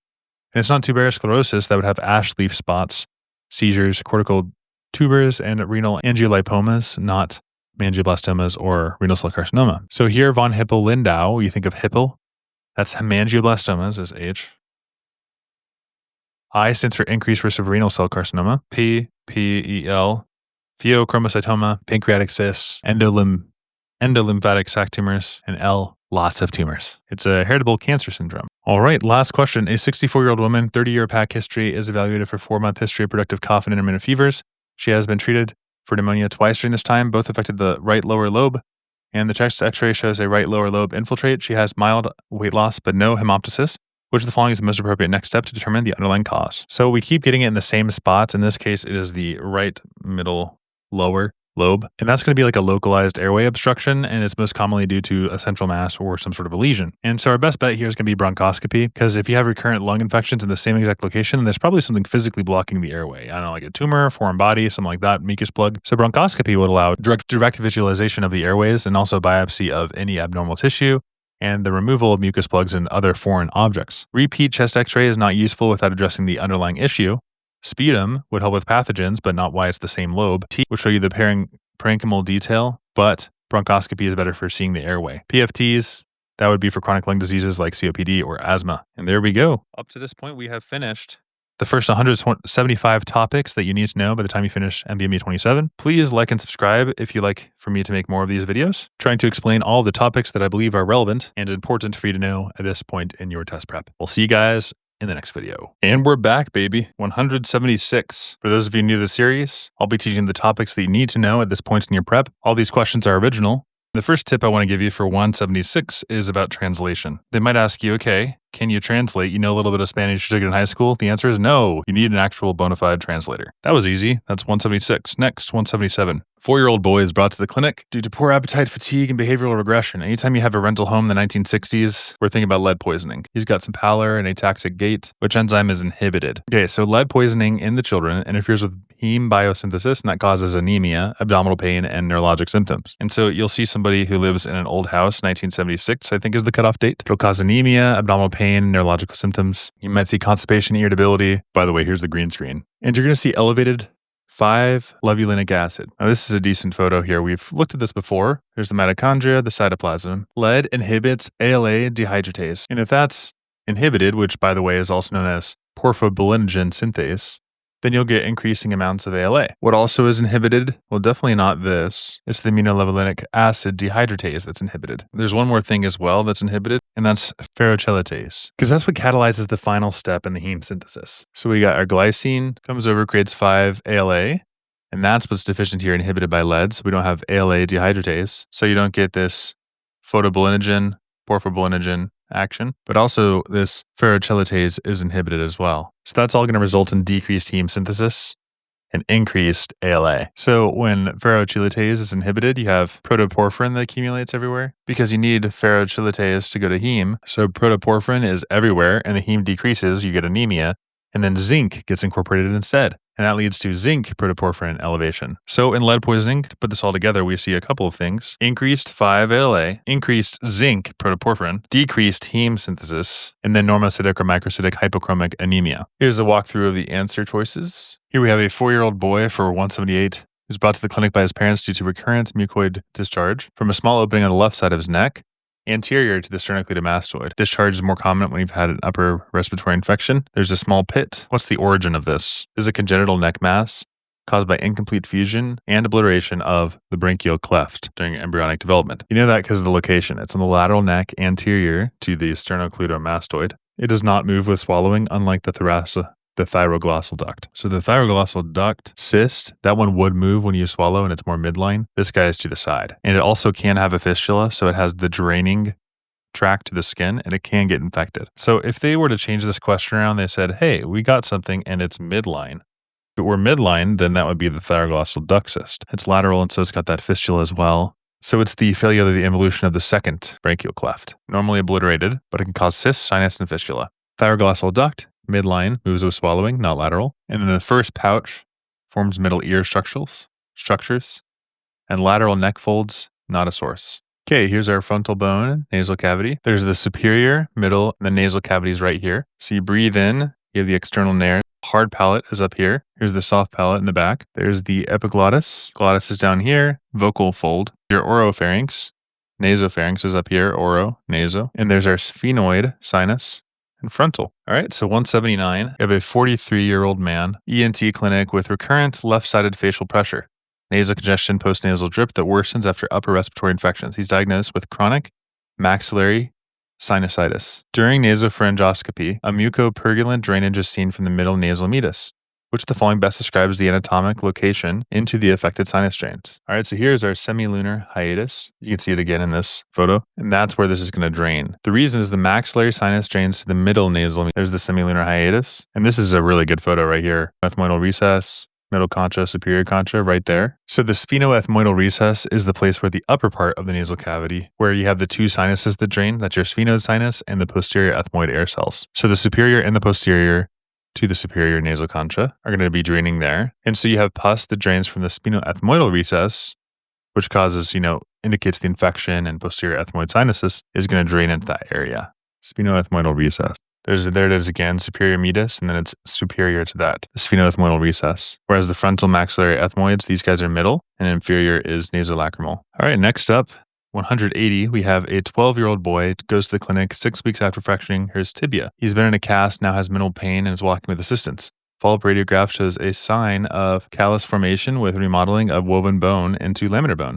Which of the following cell types is primarily responsible for remodeling the newly formed bone matrix during the stage? Remodeling would be the osteoclast. After fracture, bone healing progresses from hematoma and inflammation to fibrocartilaginous callus, formed by the woven bone formation, and remodeling into the laminar bone. Osteoclasts reabsorb that disorganized woven bone and reshape it in the remodeling phase, and the blasts lay it down, but the clasts remove it. And I think it's important to talk about the periosteum. So that's a thin but very tough outer layer that covers the bones. It's like a protective sleeve that the bones wear. And it contains mostly blood vessels, but also nerves, and most importantly, the stem cells. And these are the osteoprogenitor cells. And these cells become osteoblasts. They build new bone. And whenever you get a bone break, you get bleeding, inflammation at the site. That makes sense, right? That's the hematoma formation. And the periosteum and the endosteum, they send the stem cells in to start the healing process. And you get a soft callus. That's the fibrocartilage that forms and becomes hard bone. It ossifies over time. So first that soft callus then hardens, and then the bone is reshaped into a normal bone, and that's the remodeling phase. And now at the end of the bone, there's this thing called the epiphysis. That's important for the growth in children. One must think of epiphysis as happy. Just kidding. So yeah, that's the growth in children, and it's not used for fracture healing. The Haversian canal is part of the compact bone that holds the blood vessels, but it doesn't actually generate new stuff. And you might be wondering, hey, what's the lamella? Those are the rings of the bone matrix around the Haversian canals. They're structural. They do not regenerate. And you've also heard probably of something called the Volkswagen. Well, there's also the Volkmann canal. That connects blood vessels across the osteons, and it helps to supply, but it does not actually help with the healing stuff. The periosteum provides the stem cells that then become osteoblasts, which are then essential for the fracture healing. So our incorrect answer is chondrocytes. Those are involved in fibrocartilage callus formation. Osteoblasts form the new bone. Fibroblasts produce collagen. Mesenchymal stem cells give rise to osteoblasts and chondrocytes, but they are precursors, not active remodelers. So the osteoclasts help to remodel. But knowing that process is important. First, laying down whenever you have a fracture, that starts with the hematoma and then the inflammation growth factor. Then you have the fibrocartilaginous soft callus that gets deposited, and then it ossifies, and that's how the remodeling process. That's all done by the periosteal cells and osteal cells that help with the repair process. All right, for 181, we're going to talk about CERM. There's a 28-year-old woman evaluation for infertility. Trying to conceive 14 months without success. Menses are irregular every 40 to 60 days. Pelvic ultrasound shows small follicles on both ovaries. She started on medication that induces ovulation by modulating the hypothalamic pituitary ovarian axis. What describes the mechanism of action here? So it sounds like she has polycystic ovarian syndrome. And before we get into this, I want to talk about clomiphene. Now, this binds to estrogen receptors in the hypothalamus and the pituitary, and it blocks estrogen's negative feedback. And so then the body's like, oh my gosh, estrogen's low. And what do you think the body's going to do if it thinks that estrogen is low? Well, it's going to boost its production of the follicle stimulating hormone. That's the clever trick here. That will stimulate the follicular growth in the ovary and also the luteinizing hormone, which triggers the ovulation. And the result is you get more follicles that mature. And so ovulation is induced, and that's essential for conception, right? And that will increase your chances of pregnancy. So you get more FSH and you get more LH when you give clomiphene. So clomiphene is a selective estrogen receptor modulator. That's why it's called SERM. It's anti-estrogenic at the hypothalamus and pituitary, but it can have estrogenic effects everywhere else. It's used in anovular infertility. So typically you give this to somebody who has polycystic ovarian syndrome, which is what our patient has, and it's taken early in the menstrual cycle, usually like days 3 to 7. So the mechanism of action of the medication is a SERM, estrogen receptor antagonist in the hypothalamus. Boom. All right, for this next question, let's do some anatomy real quick. Uterus, cervix, pachyjugulis, rectum. There's the pelvic sidewall, uterosacral ligament right here, and the round ligament over here. There's the ovarian ligament, fallopian tube, and the ovary. There's our rector uterine pouch. Some of you are saying this all makes sense now. Well, let's put that to the test. A 29-year-old woman presents to the emergency department with sudden onset right lower quadrant pain and light bleeding. She's sexually active and inconsistent contraceptive use. Her late menstrual period was 8 weeks ago. Pale diaphoretic blood pressure of 85 over 50. Wow. Pelvic exam shows cervical motion, tenderness, and moderate nexal tenderness on the right.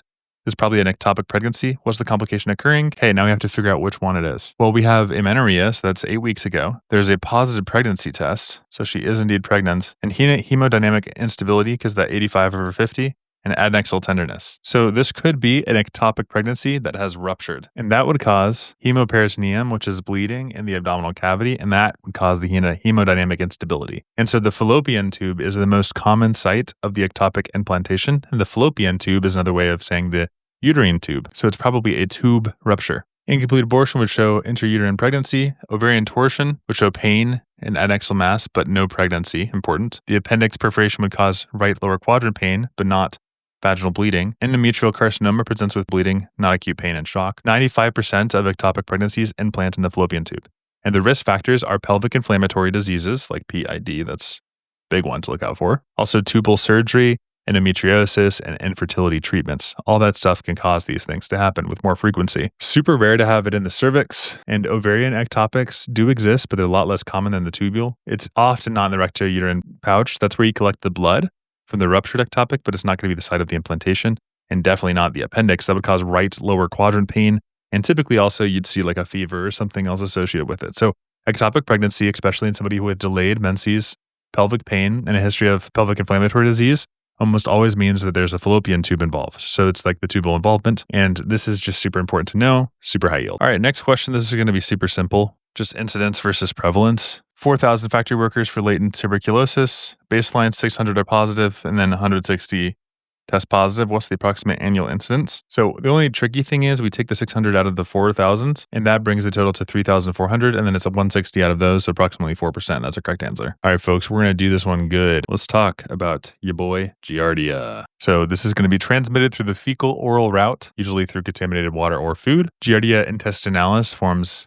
infectious cysts. And typically you see this in hikers and campers because they're just drinking water. Who hasn't done that at one point?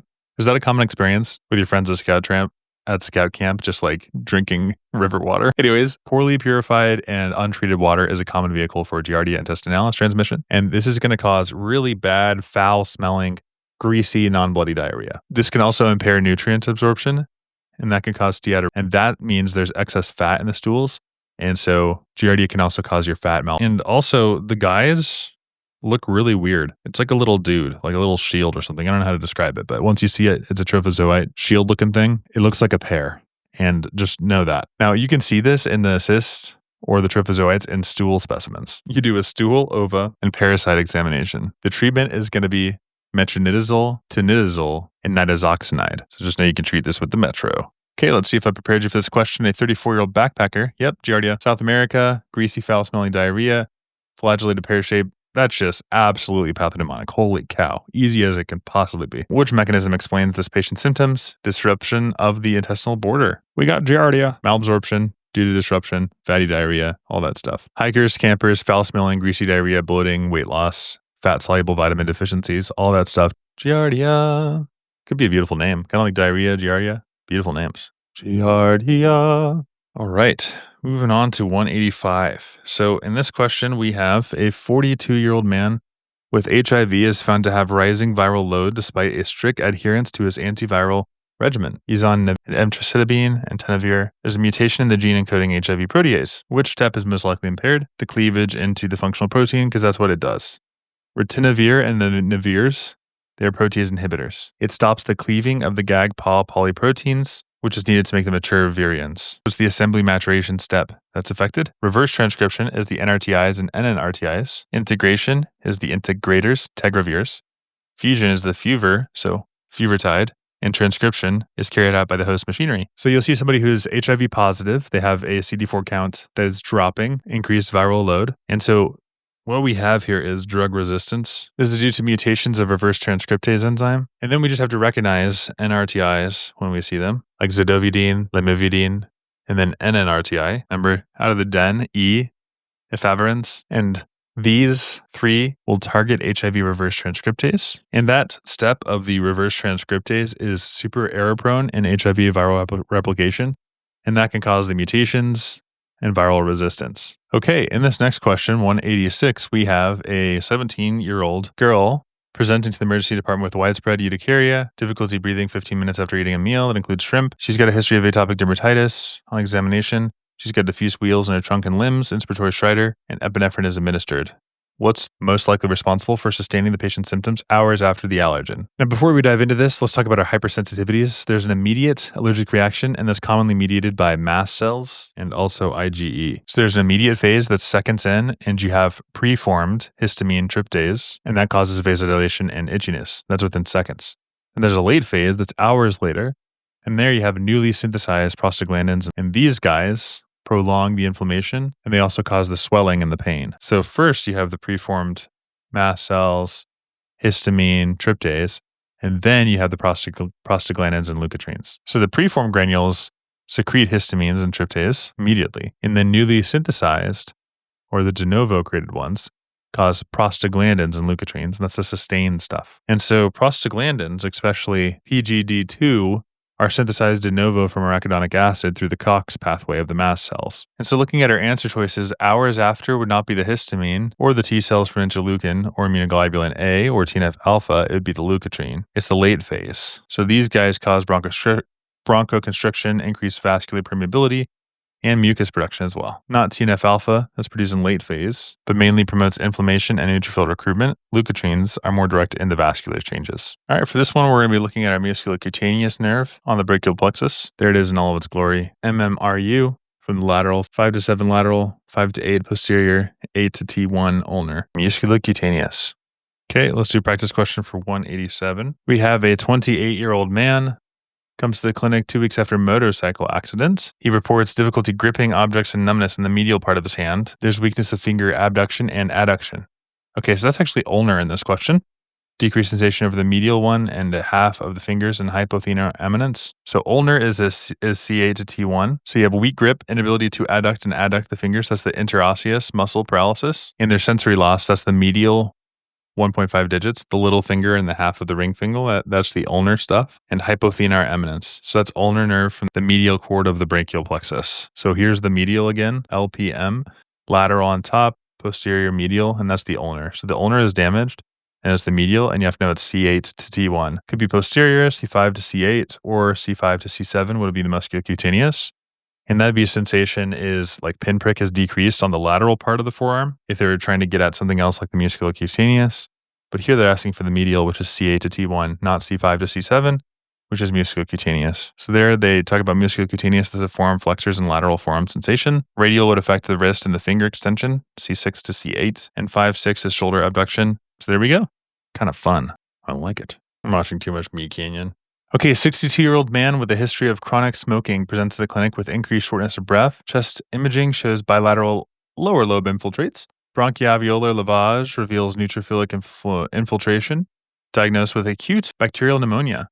During immune response, elastase, released by neutrophils, contributes to the tissue injury.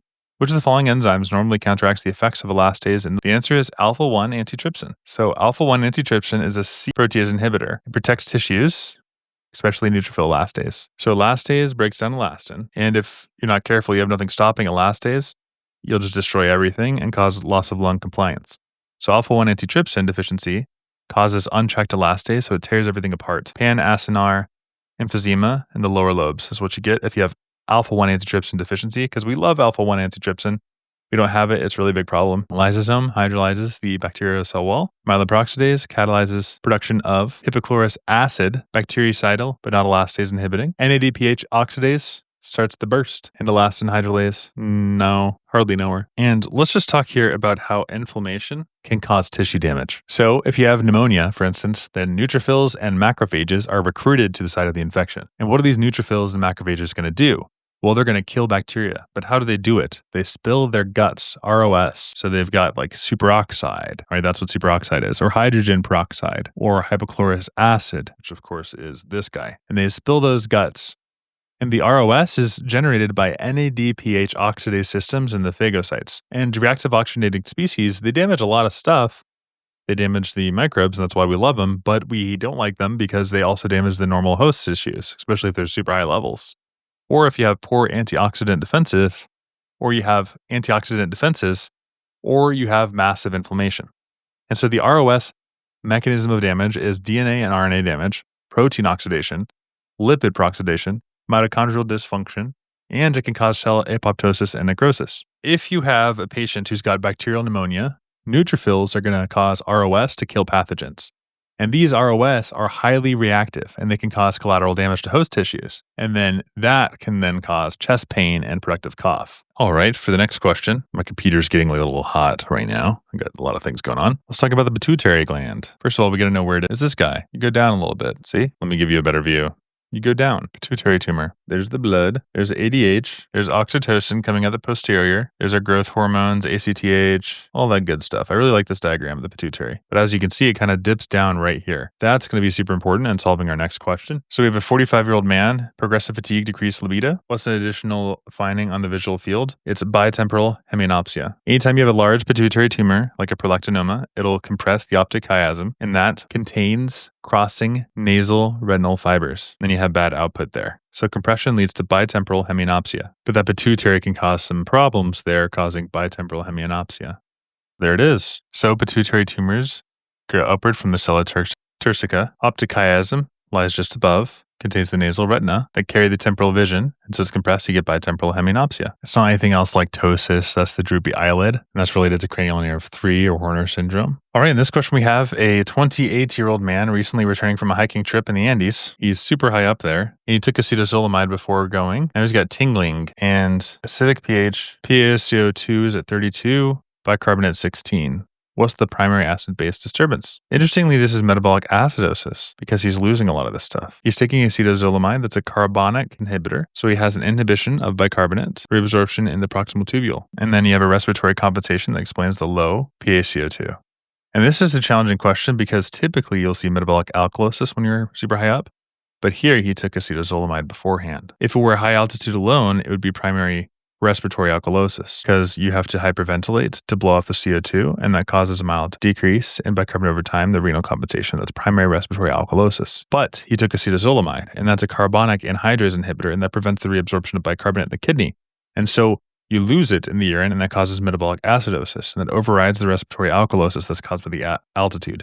So that's kind of a doubly hard, kind of a mean question. But the big thing to know about acetazolamide is it can also promote diuresis, and so you cause a loss of sodium, bicarbonate, and water. It's used to prevent high altitude sickness, but it's also going to be a side effect of volume depletion.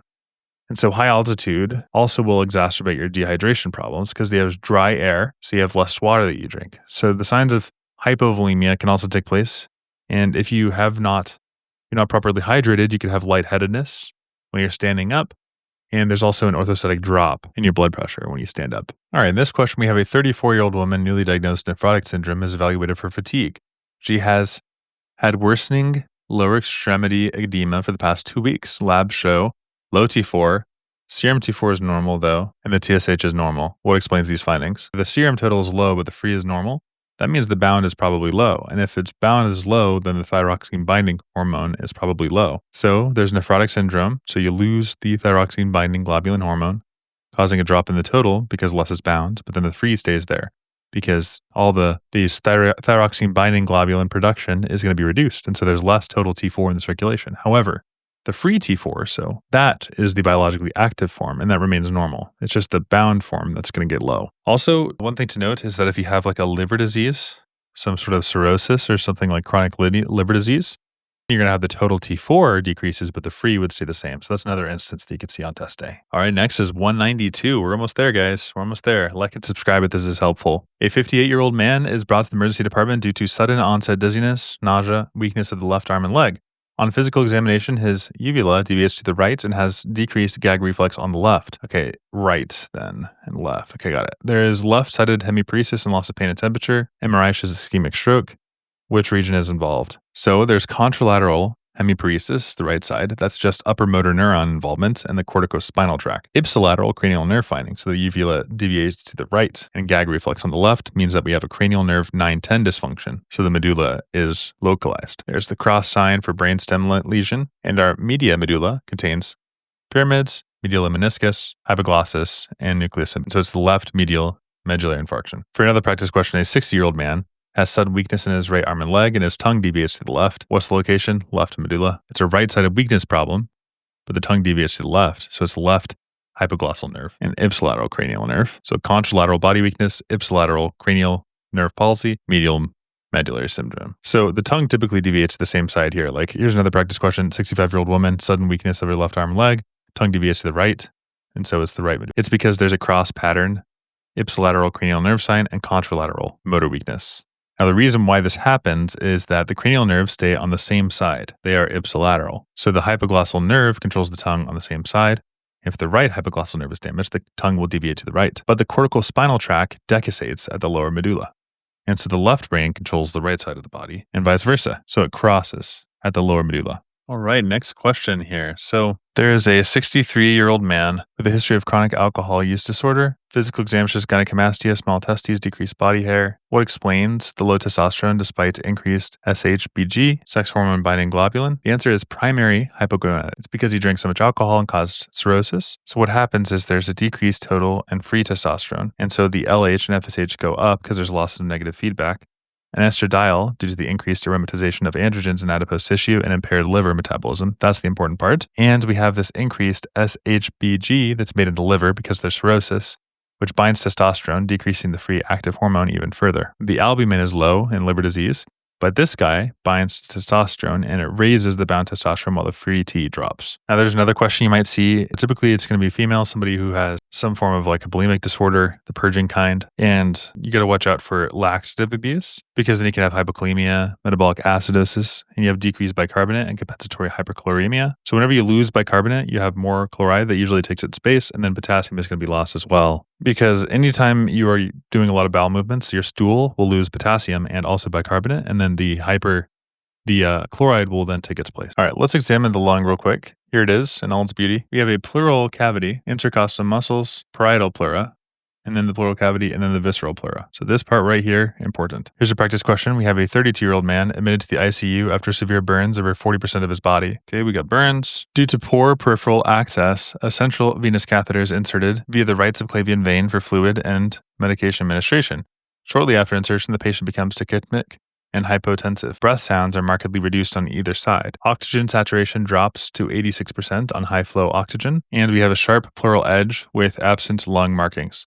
Which of the following is most likely punctured? Is it the parietal pleura? That is involved, but if it's punctured, it won't collapse. And again, here is the visceral pleura, and then the pleural cavity, and then the parietal pleura. So here's another example. Visceral is actually on top of the lung there, and then there's this space, and then the parietal is on the outside. So parietal would not cause collapsing. It has to reach the visceral. Hopefully that makes sense now after looking at the drawing. Recurrent laryngeal hoarseness would be caused. Thoracic duct injury leads to psilothorax. That'd be the milky effusion, not the air in the space. So this is iatrogenic pneumothorax. Visceral pleura is punctured. So really it's those insane breath sounds, all the problems associated with breathing. Collapsing lung leading to pneumothorax is when you puncture the visceral. You have more air into the pleural space now. All right, 195. So here we have a 28-year-old man who's got recurrent oral and esophageal candidiasis despite adequate glycemic control for type 1 diabetes.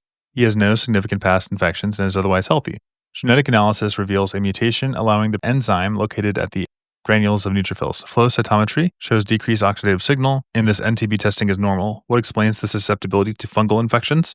It's the impaired formation of hydroxyl halide radicals from hydrogen peroxide. Now, this is known as MPO deficiency. It's hydrogen peroxide is made normally and cannot be used to produce HOCl. So myeloperoxidase catalyzes the production of hypochlorites, and so deficiency makes it so you have recurrent candida infections in diabetic patients. You can't form the bleach and abnormal diphenhydramine flow. I think it'd be good to kind of visualize this. Here's our phagal lysosome, NADPH oxidase, superoxide dismutase, myeloperoxidase, HOCl.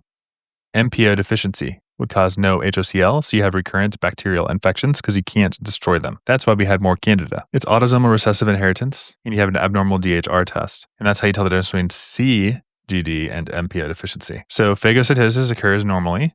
NADPH oxidase produces superoxide. All that's good. But then MPO prevents the conversion to HOCl. So you can't make the last step of the bleach.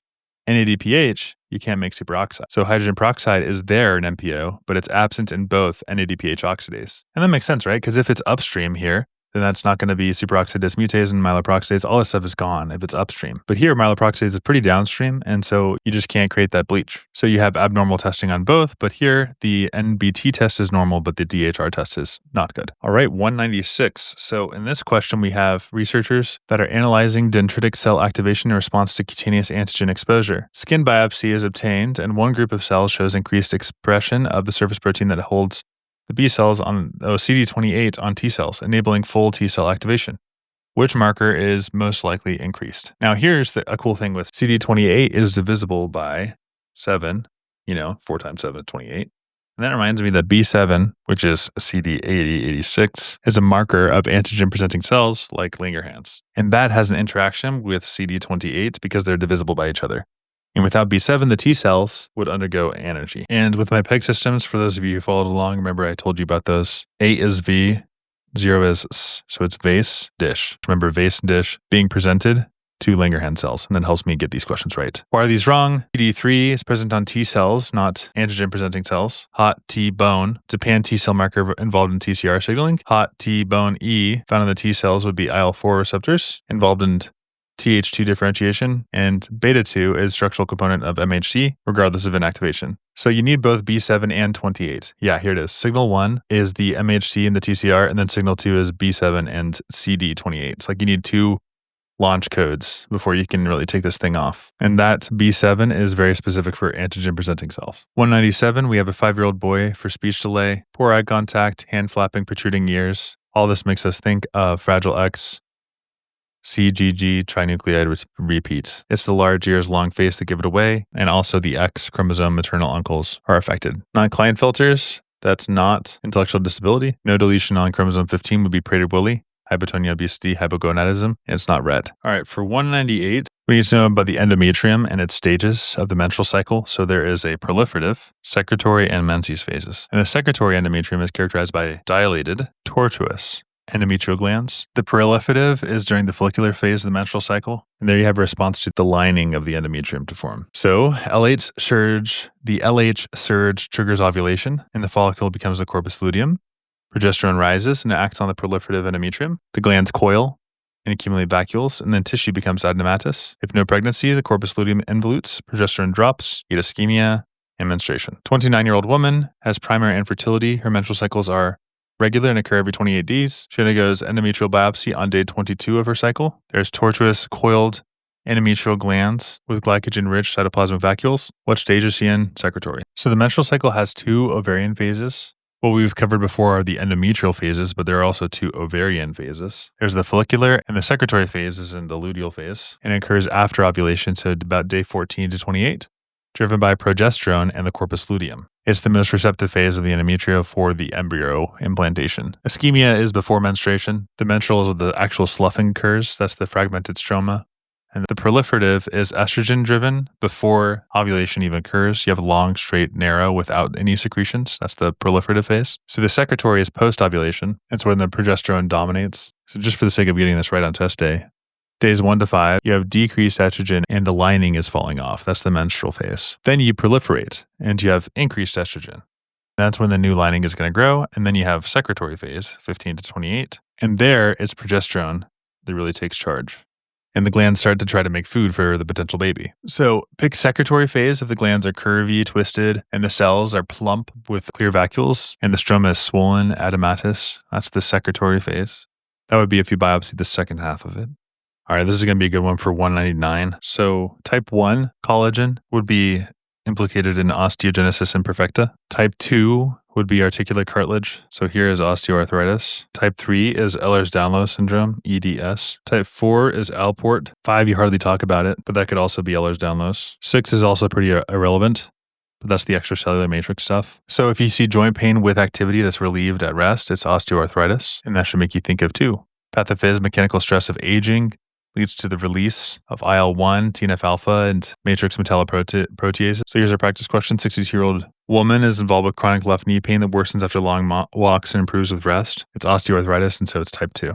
All right, folks, question 200. The last question of NBME 27, or at least everything that I think that you need to know by the time you finish this exam. Of course, these questions are original, but very helpful, hopefully. There's a 3-month-old boy brought to the emergency department for cyanosis, afebrile, feeding well, no respiratory distress, vital signs are stable.